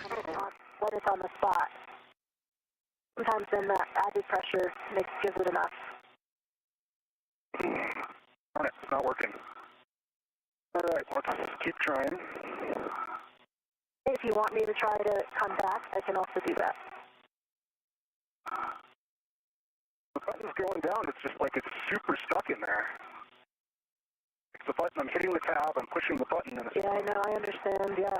Maybe can you try to wiggle it a little bit side to side while you're pushing down? Oh, gosh. And try to make sure the force is straight down. Sometimes I feel the same way, I know I'm on it, and it doesn't move. I'm going to try a different technique.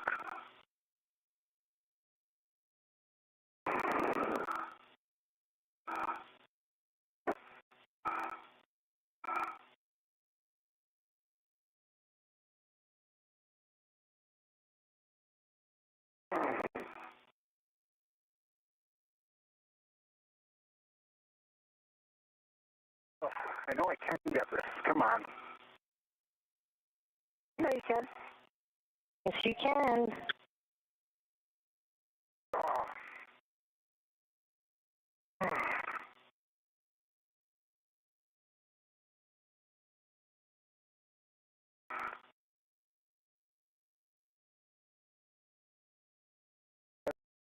I gotta adjust my PC here. I'm getting super hot.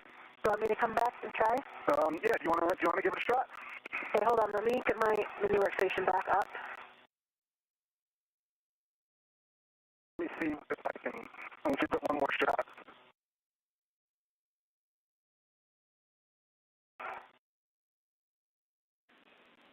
And Chris, Jessica, we heard your last, we like the idea of Jessica helping out. I know it's a tight spot, but if you guys can work together, that would be great. Okay, Chris, I can't quite see. Yeah, I'm gonna push your legs this way.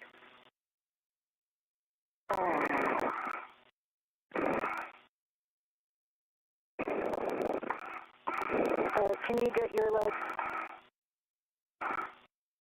So, yeah, I can't get around the mini workstation right now. Let me see if I come over here. Can you guide my hand because I can't see?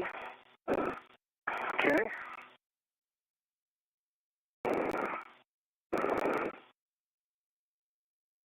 Here, I'm gonna hold the lever.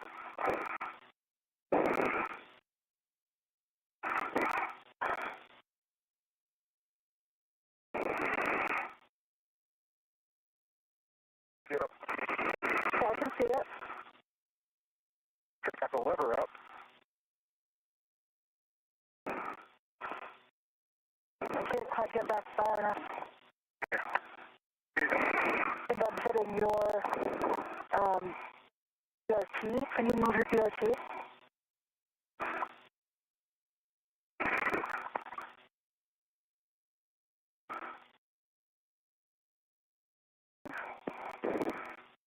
See this lever? Instant flight. Okay. Now the BRT now is fucking my elbow. Whatever. Let me.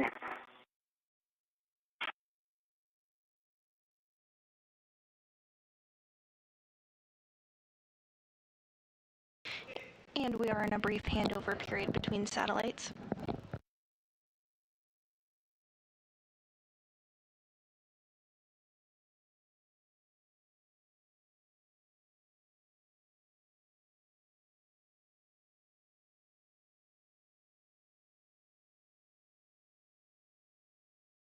Can you put your keyboard down even further? Like flat? Like all the way down? Yeah, it's all the way I can do it. And Williams and Meir are both inside of the crew log portion of the International Space Station. Repressurization hasn't begun just yet. Okay, I'm on the button with the lever. I think I have it.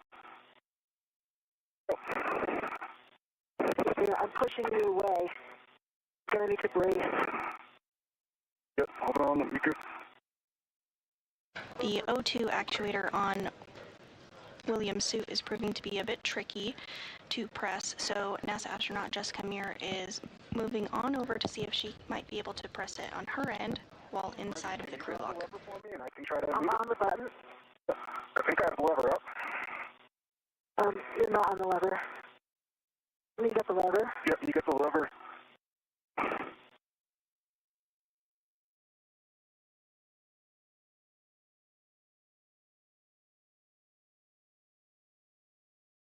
Just out of my reach.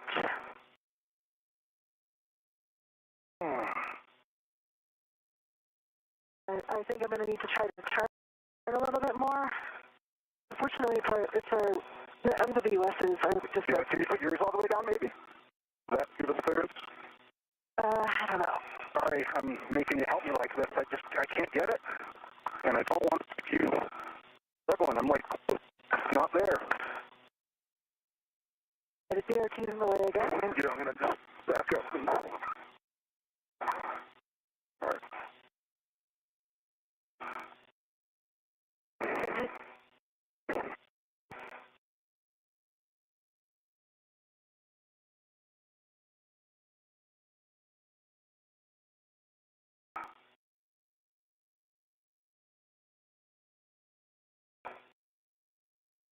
Got it. You got it? Okay, well done. I'm in press. Great, well done. All right. That was terrible. Great job, guys. You did it, and this is what matters. Okay, so now, did you have on your DCM, the O2 pose press display? I see O2 pause press. And with a little bit of assistance, the crew was able to get that O2 actuator in a good config ahead of repressurization. Chris, can you check EV hatch MPAV is closed? EV hatch MPAV is closed. Copy. Now we're gonna start repress with the IV hatch equal valve. Copy. Copy. You are both gonna get an alert tone. Copy.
And with repressurization underway, that will mark the official conclusion of today's spacewalk. Today's spacewalk lasted 7 hours and 20 minutes and officially ended at 2:40 p.m. Central Time. Pressure inside the crew lock is now approaching 3 pounds per square inch, currently at 2.67 pounds per square inch. My TCV to 5. Copy 5.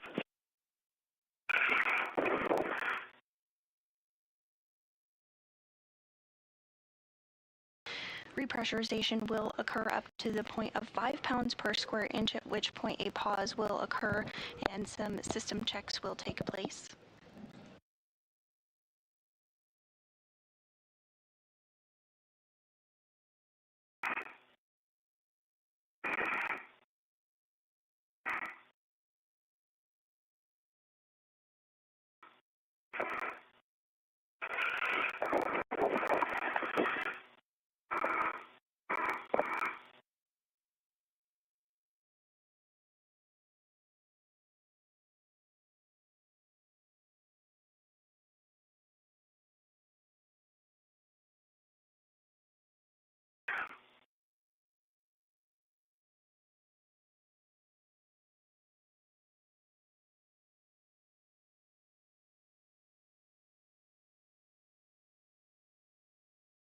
During today's spacewalk, NASA astronaut Chris Williams and NASA astronaut Jessica Meir successfully replaced a failed joint on the Canadarm2.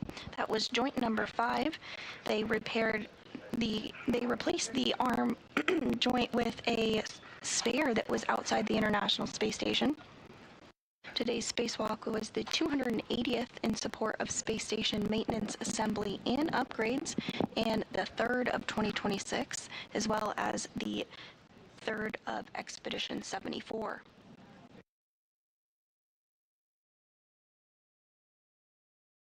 Following the replacement of the failed joint, we did get confirmation that the Canadarm is receiving power as expected, so everything was successful for today's repair.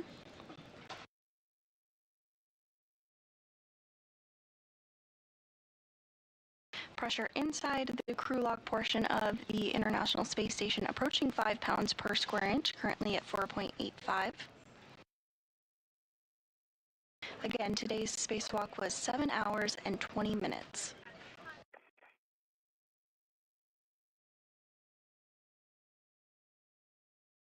So Jessica, we just started a 2-minute timer for the crew lock pressure to stabilize. Copy. And Houston copies too. Thanks.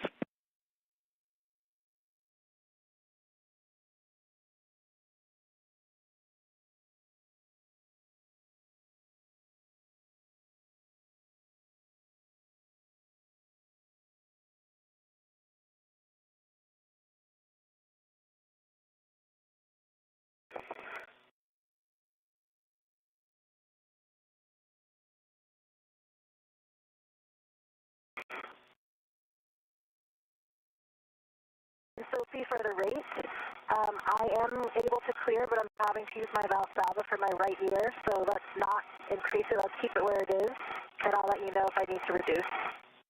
Copy, no faster and might go slower. Thank you.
Pressure inside of the crew lock has been paused at 5 pounds per square inch as expected.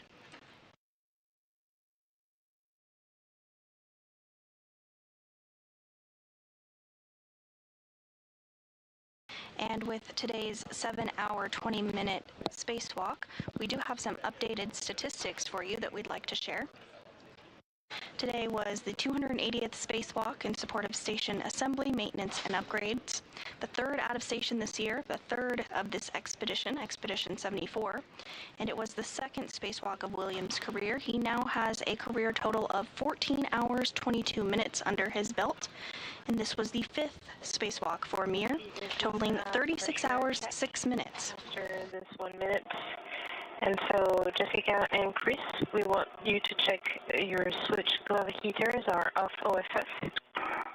And as the crew continues to step through those procedures, just a couple more statistics.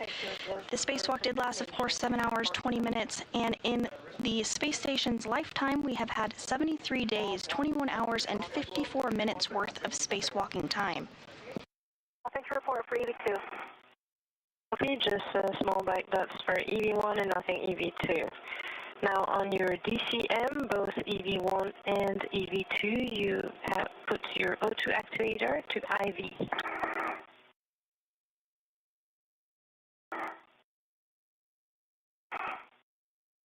EV2 for IV. EV1 is an IV. Well done. Now we are gonna continue the repress and expect an alert tone. EV1. 2.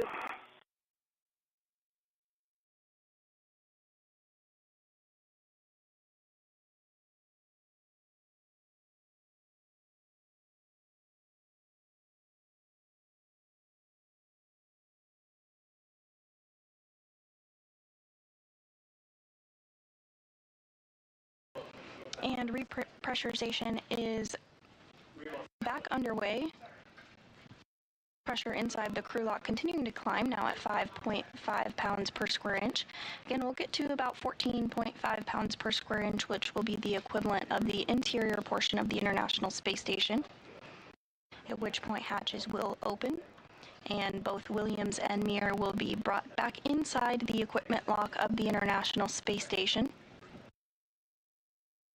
And if you've been with us since early this morning, 6 a.m. Central, you'll remember the crew was kind of attached to the walls inside the equipment lock and had their safers installed. We'll now work that in the reverse process. The crew's simplified aid for EVA rescue will be removed, and their helmets will come off, their gloves will come off. They'll have the opportunity to get out of their spacesuits and get comfortable and have a very well-deserved rest and meal.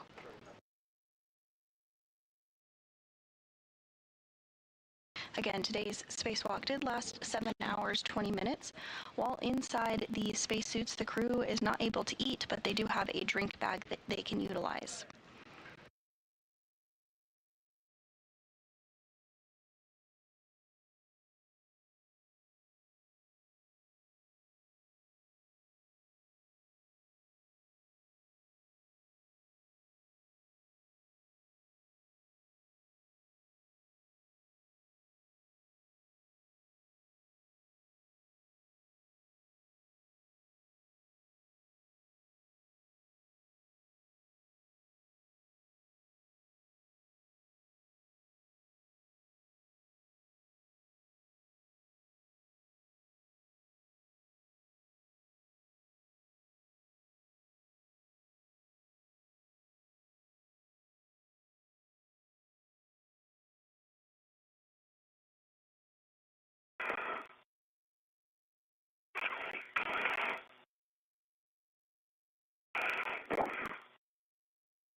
Pressure inside the crew lock continuing to steadily rise, now at 7.65 pounds per square inch. Inside the equipment lock portion of the space station, European Space Agency astronaut Sophie Adeno, as well as NASA astronaut Jack Hathaway, continue to monitor and step through those procedures alongside these spacewalkers, as you can see.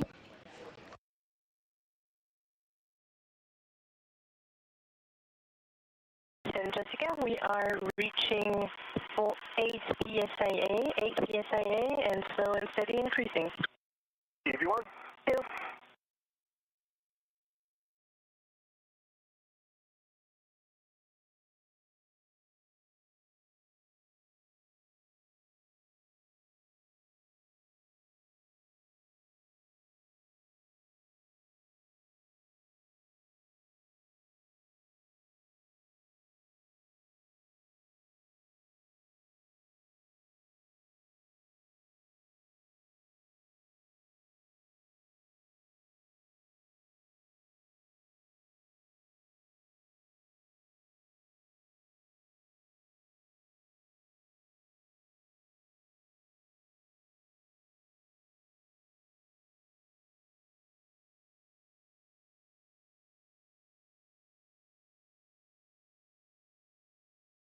The spacesuit that the crew members completed today's spacewalk in is called the EMU, which is the Extravehicular Mobility Unit, is essentially an individual human-sized spacecraft. Contains all the life support system that the crew might need, and has 6 layers and provides atmospheric containment, thermal insulation, cooling, solar radiation protection, and micrometeoroid debris protection.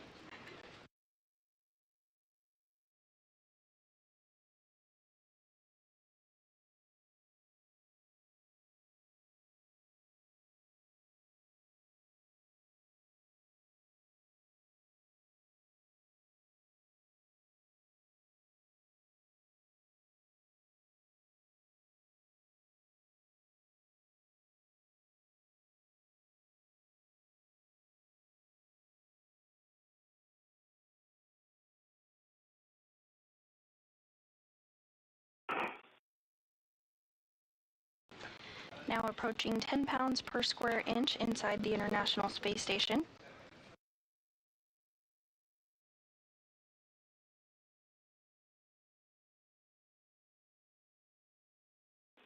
Airlock Houston on 1, just want to let you know we expect another. Jessica, we just reached 10 psia, still and steady increasing.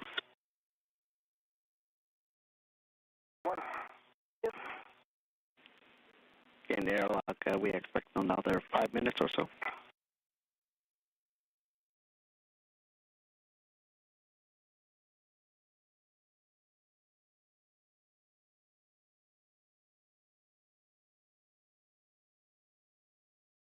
And you just heard Capcom, or Capsule Communicator Aki Hoshide, communicate with the crew inside the International Space Station that there's about 5 minutes or so remaining in repressurization this afternoon.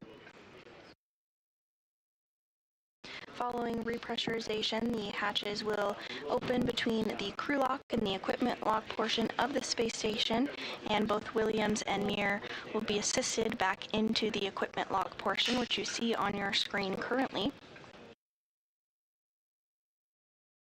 At this point, Adeno and Hathaway will help both crew members get out of their spacesuits, but first they'll help them doff or remove their simplified aid for EVA rescue, otherwise known as SAFER.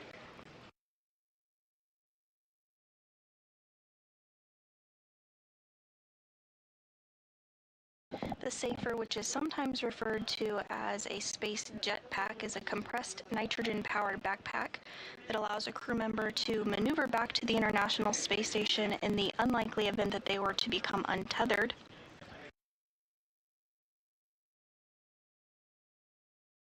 As part of their spacewalk training at the Neutral Buoyancy Lab here in Houston, Texas, crew members learn very early that it is critical to remain tethered to the International Space Station at all times, and the crew practices that throughout their spacewalk training.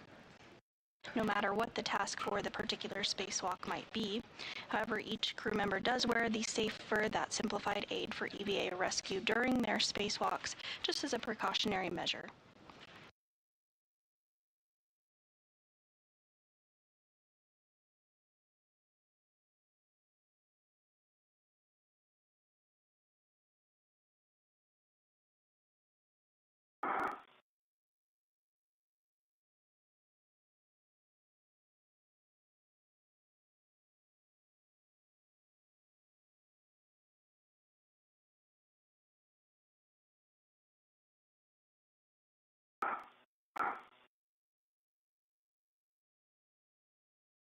Pressure now 12 pounds per... PSIA, increasing slow and steady. You won.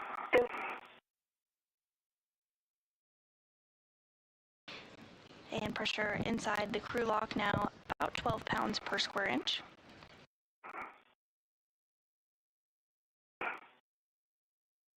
Just about 2 pounds per square inch of pressure remaining.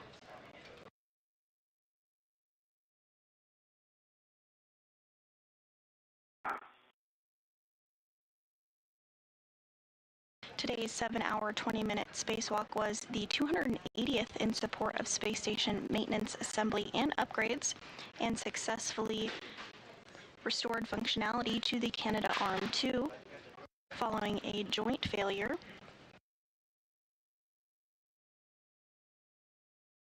The wrist joint malfunctioned during normal Canadarm2 operations on May 27th, and NASA worked alongside the Canadian Space Agency to understand the issue and determine a spacewalk was required.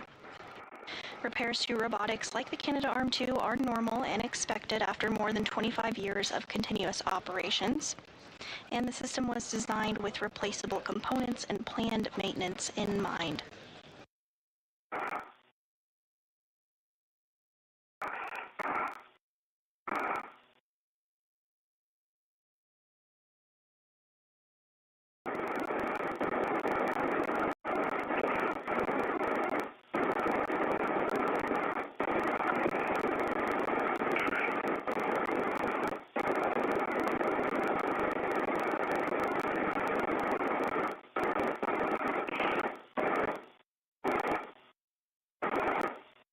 £13.5 per square inch inside the crew lock, just about 1 pound per pressure remaining.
Standing by for equalization confirmation.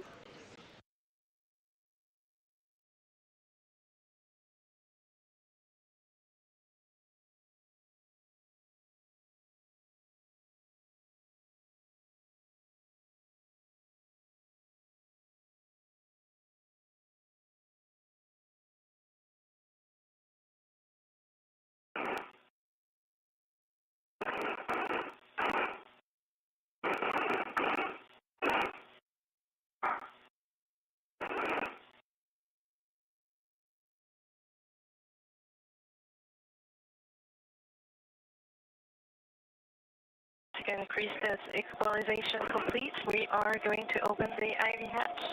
Everyone, see you soon. And with that, we do have confirmation that pressure has equalized between the crew lock and the equipment lock. Hathaway now will work to open up the hatch between the two areas and get our spacewalkers back inside the International Space Station.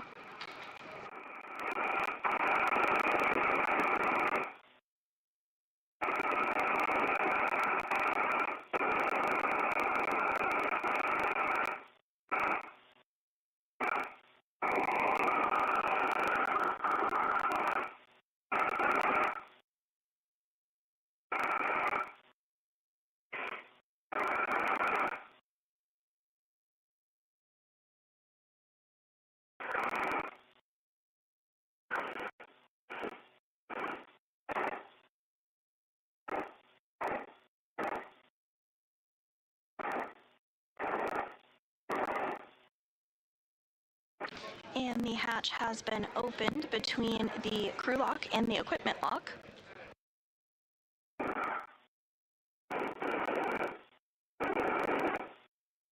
Near Hathaway and Adno, you can see that failed joint, that joint number 5 that was removed by our spacewalkers today as part of their swap out.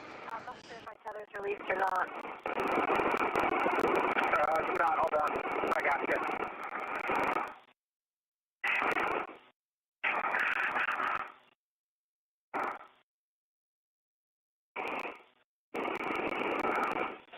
Houston, the hatch is open and you're go for step 4. Okay, copy that. That is in work. Yes.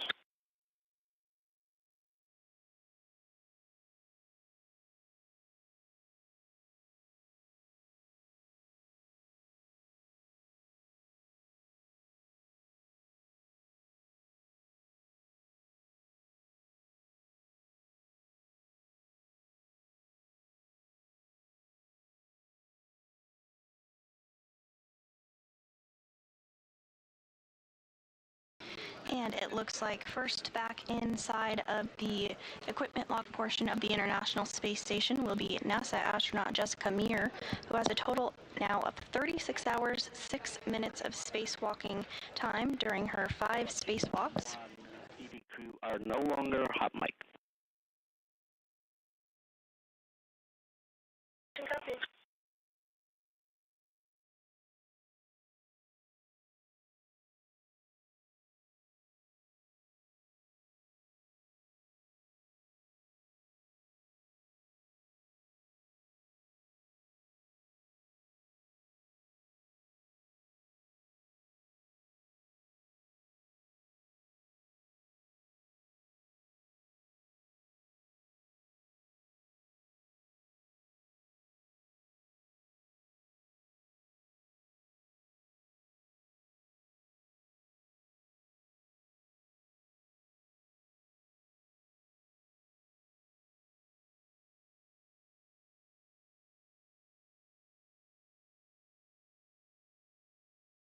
And as you can see on your screen here, we do have the safer simplified aid for EVA rescue already removed off of Meir's spacesuit.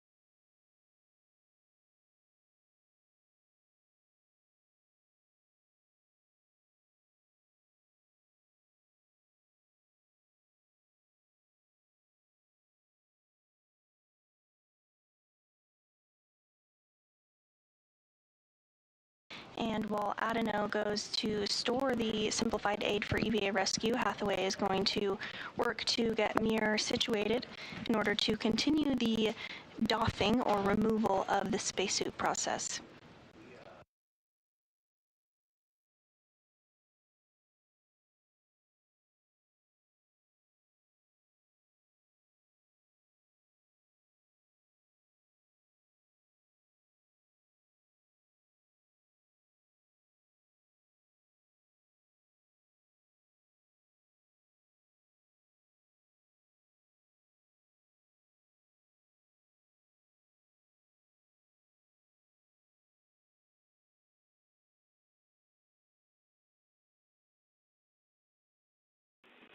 Houston, Airlock Houston on 1.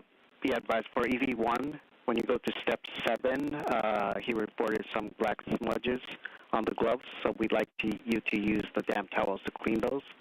And then in step 8, he had the helmet light disconnected, so that may float off, but it will still be connected by the cables.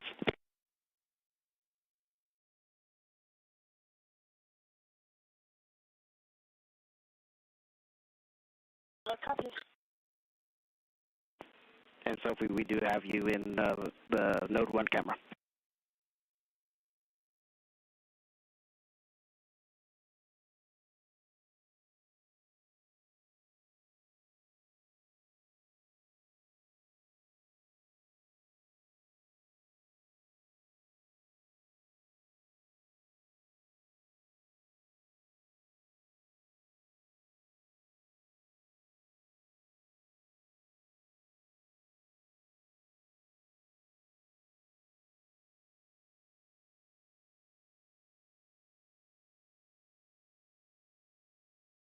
And coming into view now is NASA astronaut Chris Williams, who just wrapped up his second spacewalk of his career.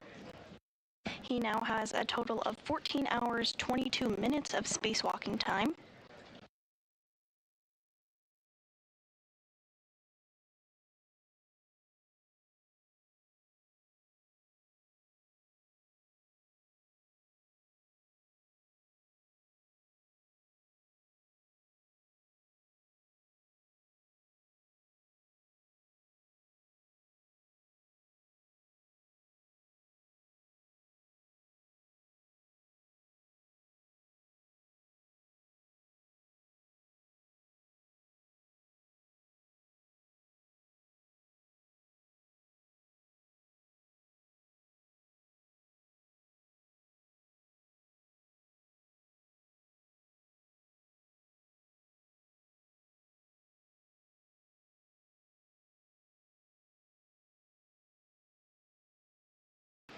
Adeno and Hathaway will now work to get the simplified aid for EVA rescue off of Williams' spacesuit.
And the simplified aid for EVA rescue is now off of Williams' suit as well.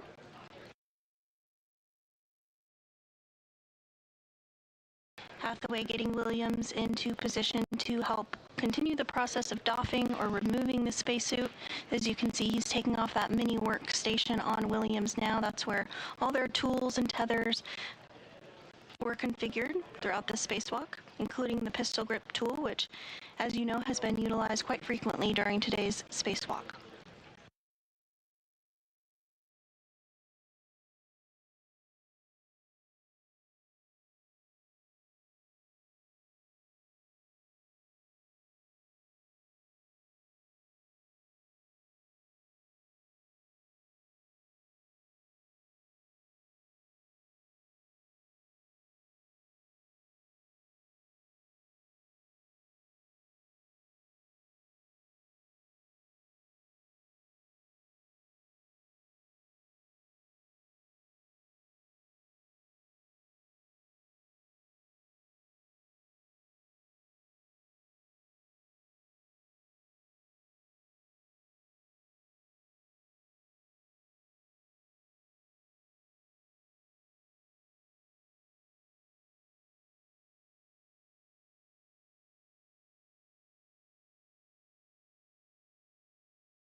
And Jessica Meir's mini workstation has also been removed.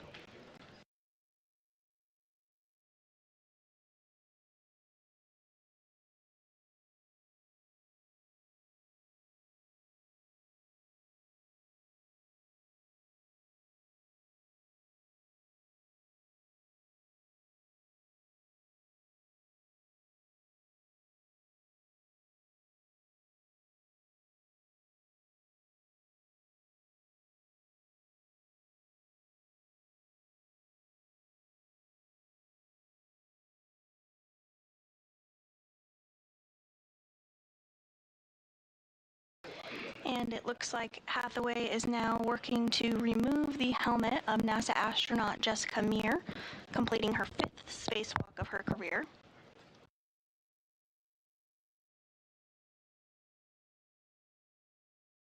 Might first take off the HECAs or helmet cameras.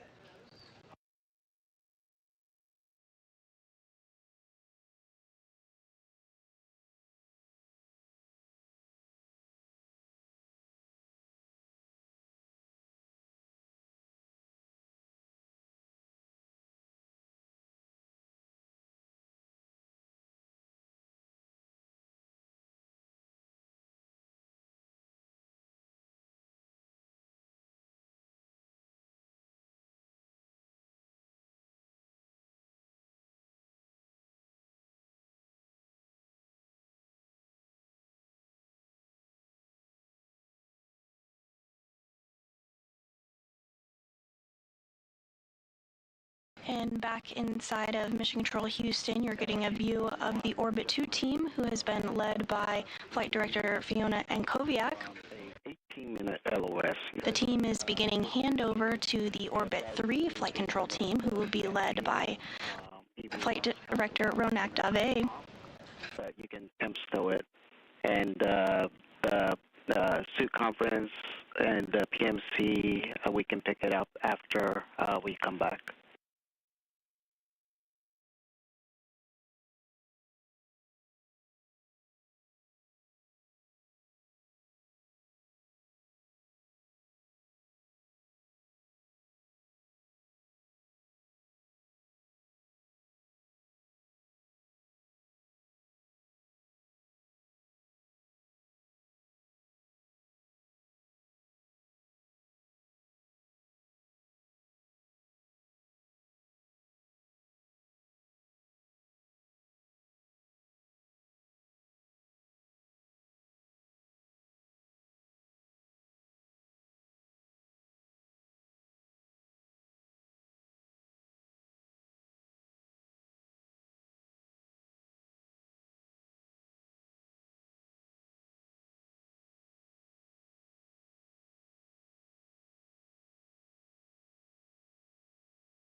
And as the Orbit 2 and Orbit 3 flight control teams here in Mission Control begin their handover period, and with the successful completion of today's 7-hour and 20-minute spacewalk, where NASA astronauts Chris Williams and Jessica Meir successfully swapped out a failed joint on the Canadarm2, which successfully restored power to the arm to provide additional science capability, future spacewalk capability, and the continued capture and berthing of visiting spacecraft to the International Space Station.